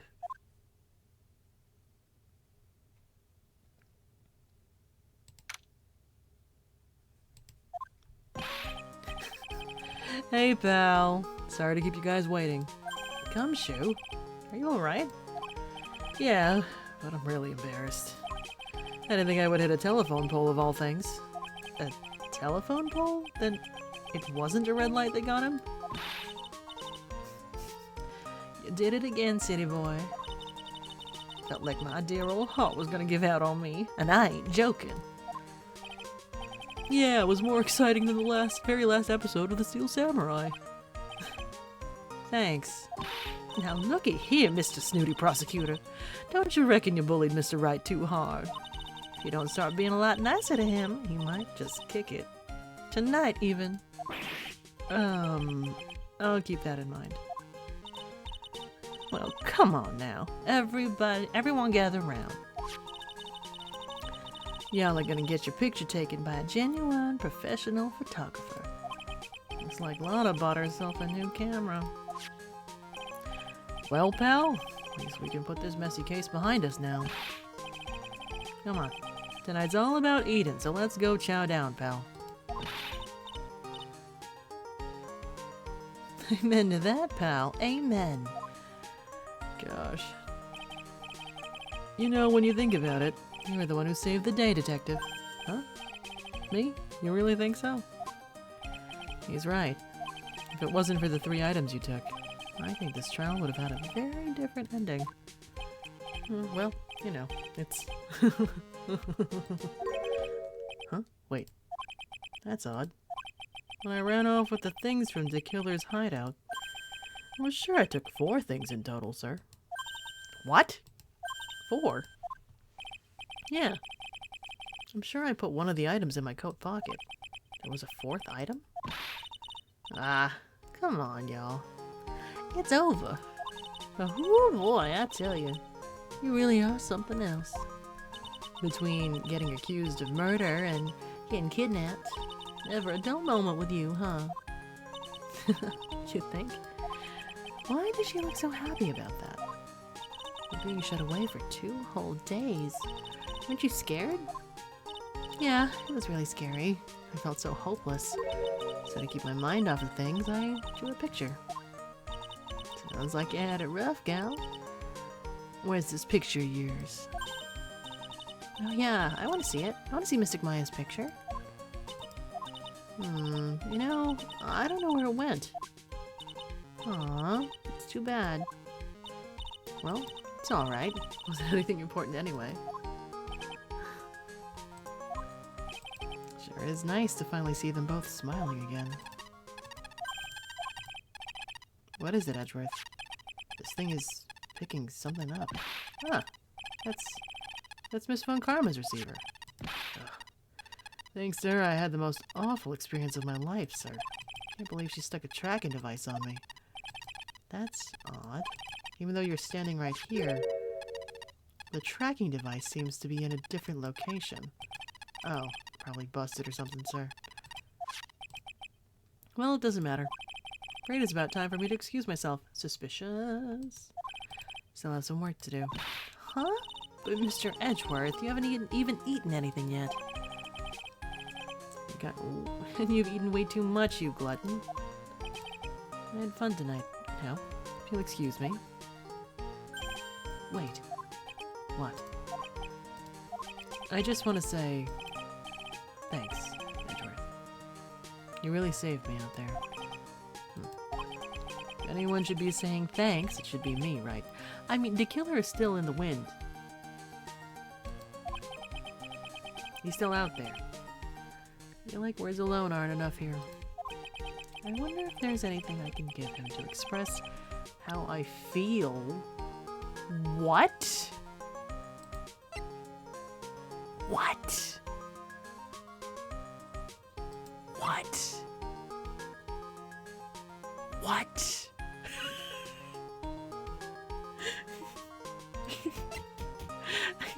I'm not gonna give him my badge. Confession time.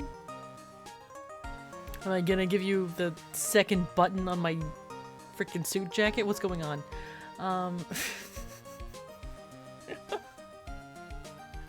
Wait, what am I giving to him? To express how I feel is crazy. Would you like this glass of 2-day-old room temperature tomato juice?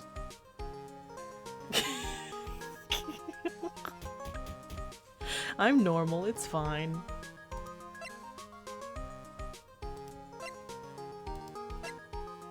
Am I seriously gonna give him my badge? Why do you keep bonking me? It's writing itself, okay? It writes itself.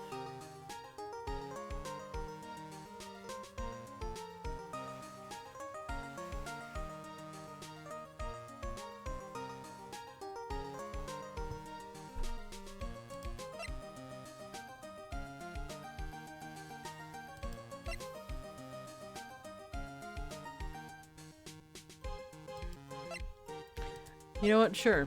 I'm gonna try to give him my badge. I don't know what other option there is. Everything else carries too much messy weight from the case. Other than maybe the bear? Like, the bear is, I guess, effectively now just a bear, and it's cute.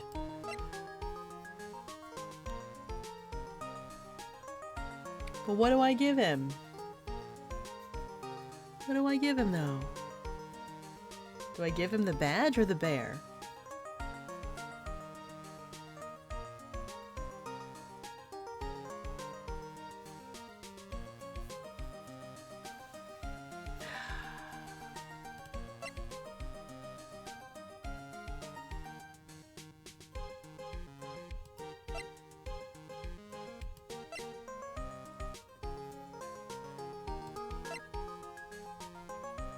What does my heart want?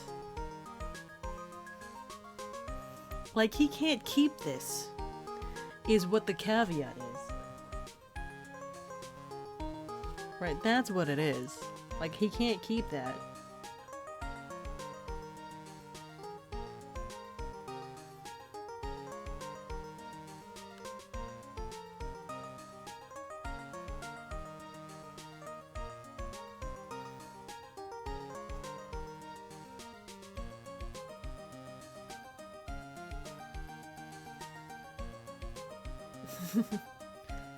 Which means I'll just have to...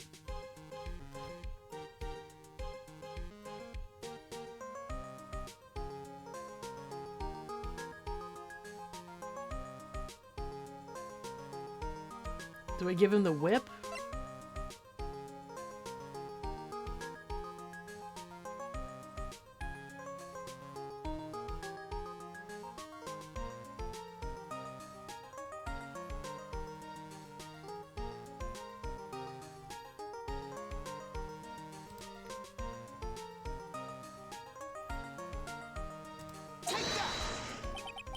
What's this?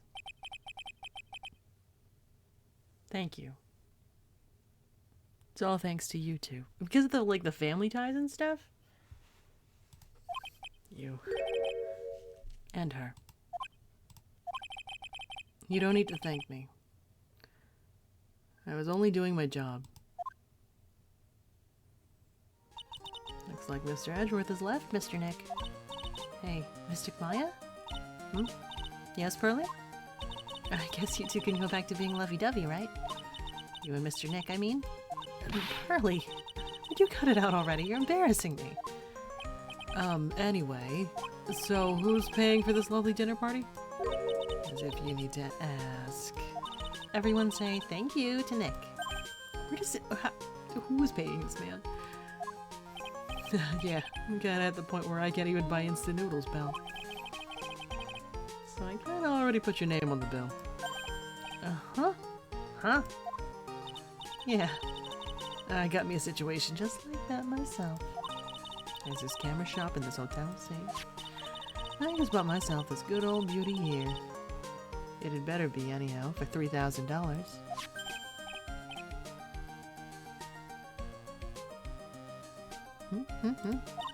Actually, I reckon you bought it for me since it's on your tab, after all. Huh? Ha ha ha! Isn't this great, Mr. Nick? Yeah, Nick. Why do I suddenly feel like screaming? Aw, you don't need to hold back now, you hear? Yeah, pal, time to let it all out. It's gonna be the first time I hear the real you. Go on. It's been a while since I heard you say it. I've been busy being a hostage and all. Alright then, if you say so. Objection! Adorable. Adorable. And what a setup. More setup for more things. Where'd the button show up, right? Really came through for me, Nick. Had to hide that letter, but I knew you'd find it. Really feel like I've been living on the edge lately. I mean, I've escaped death 3 times now. Pretty cool, huh? I feel like a pro.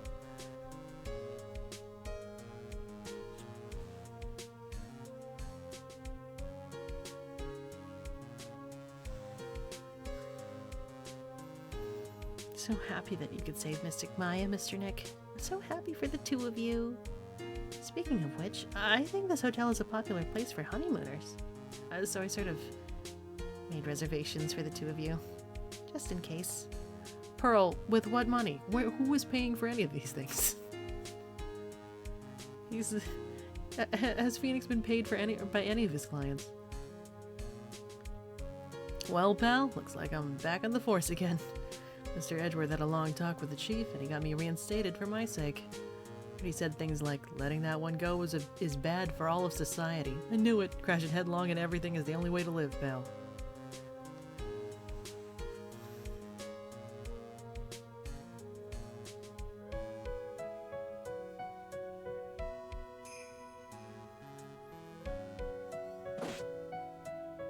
I, Maggie Bird, am retiring this uniform as of today, sir. I'm gonna be a waitress from now on. And bring smiles and joy to the people who come by my restaurant, sir. Hope you'll stop by sometime, Mr. Wright, or by the restaurant.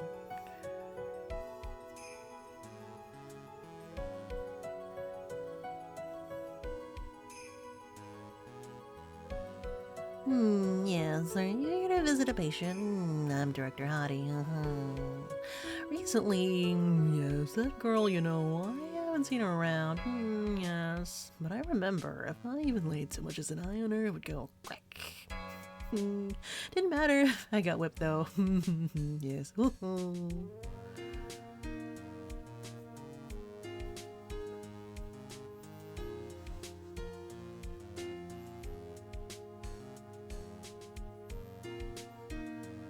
It's time to begin our quest of world circus domination. Let the world know we are serious. I plan to make a fabulous flight to Zimbabwe. Hey, Max, what do you think Zimbabwe is like? Do you think there are castles made of cake and bunnies who can talk? I think if there are any talking bunnies, even they won't laugh at Mo's jokes.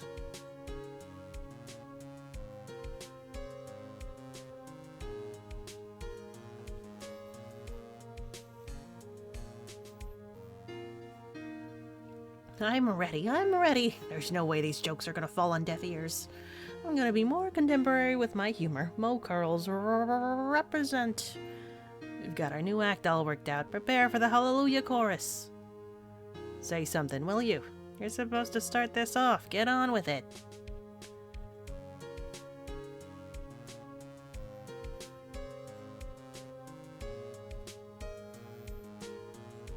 Seeing everybody's doing is really cute. What's this? Drat, it's just an ordinary electric razor recharging on its stand. Can't believe this, really. How long do they plan on making me do this? Ah, but it's Edgy Boo's idea, so that means it must have a deep hidden meaning. But why do I get the feeling they wouldn't forget about me, would they? I was never like this in the old days. Everyone thought the world of me. They used to call me Queen Wendy and treat me like royalty. Any man feel the pain on my heel, they're gonna feel the burn. Burn a planet with fire, very dangerous. They stored the scenery we burned down.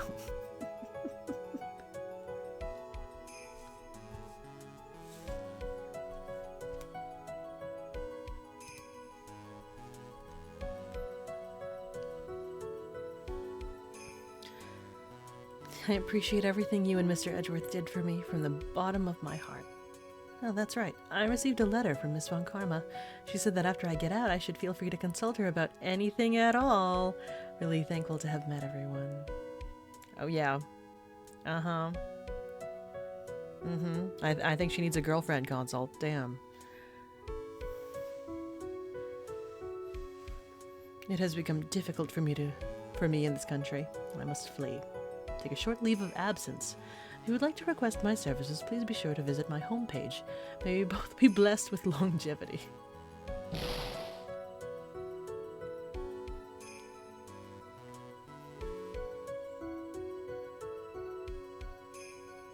Hmm.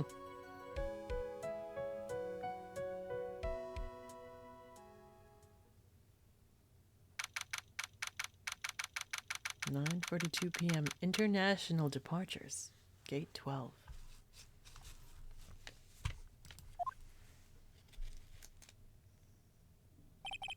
Where are you going, Francisca? How did you know I was here? With this? That's... I heard you were planting things on a certain person. Things like tracking devices in his coat, for example. That's just like you. I only planted it there because he was always wearing it. This filthy drab coat of his. I don't know how it ended up in my luggage, but it's going in the trash. I promise you that. Oh, that's right. Speaking of that man, he told me something very interesting.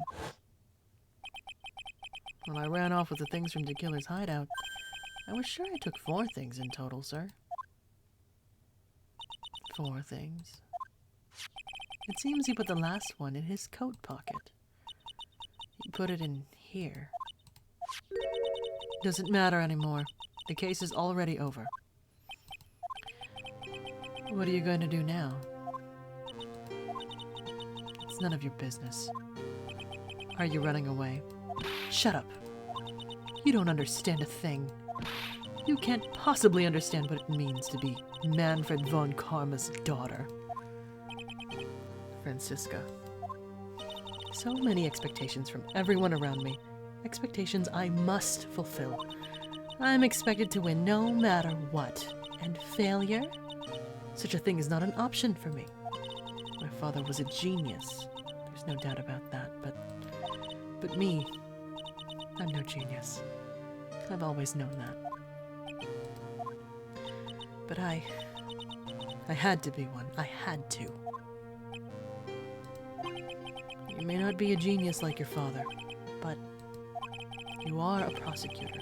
You have been, and always will be. No, I'm not. Not anymore. I've even thrown my whip away. Speaking of that, Wright gave me this to hold on to. Right. You knew something like this would happen, didn't you? I'm gonna say this again. We prosecutors do not fight for personal honor or pride. I hope you will think deeply about what you should be striking down with that whip. You haven't changed a bit. You've always left me alone and walked on ahead without me. Miles Edgeworth. I've always hated you.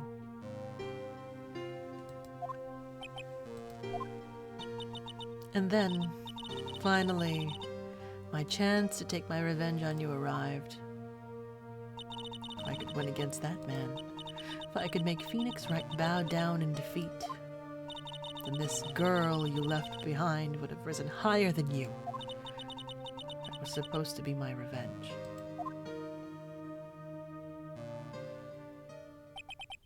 I see. You know, I can't do it. I can't change who I am. I can't throw away everything I've been until today. I believe you can. Just like how Adrian Andrews did. Adrian Andrews? You were going to use her during the trial, right? But you were dependent on your father by using his tactics. Isn't that right?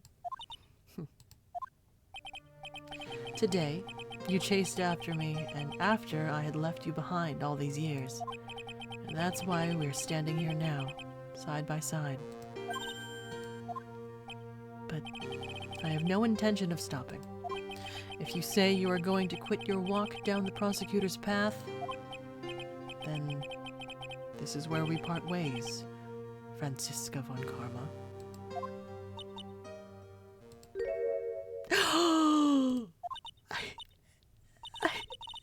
I am Franziska von Karma.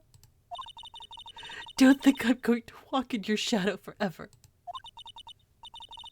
Our battle begins now. So you had better prepare yourself, Miles Edgeworth.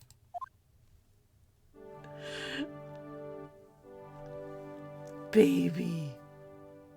Alright, cool.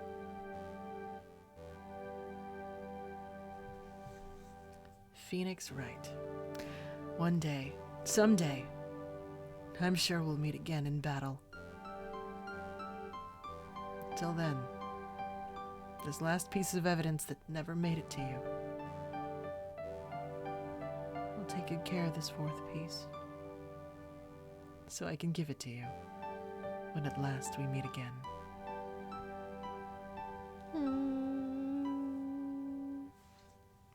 Damn. Huh.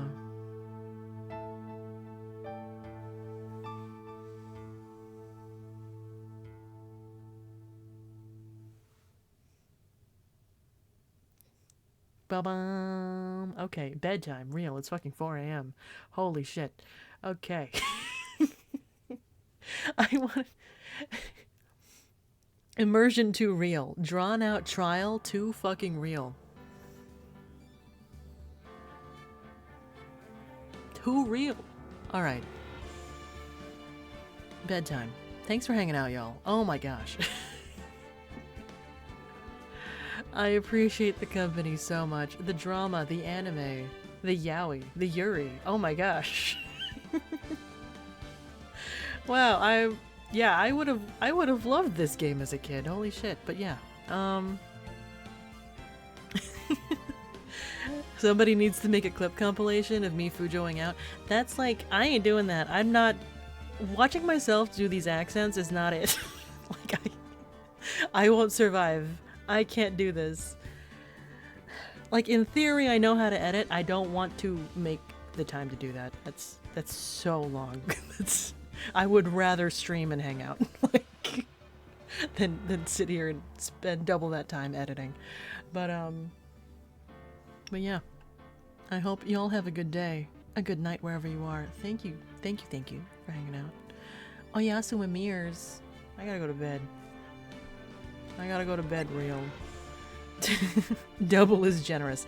Minimum. Double is minimum. Like, but yeah. Good night. Thank you.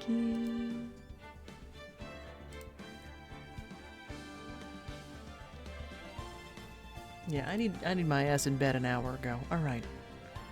Bye-bye. More Phoenix Wright, third game in this trilogy, continues tomorrow? Perhaps. Perhaps. Probably? Okay. Bye. Bye-bye. Bye-bye. Bye-bye. Bye-bye. Bye-bye. Bye-bye. Bye-bye. Bye-bye.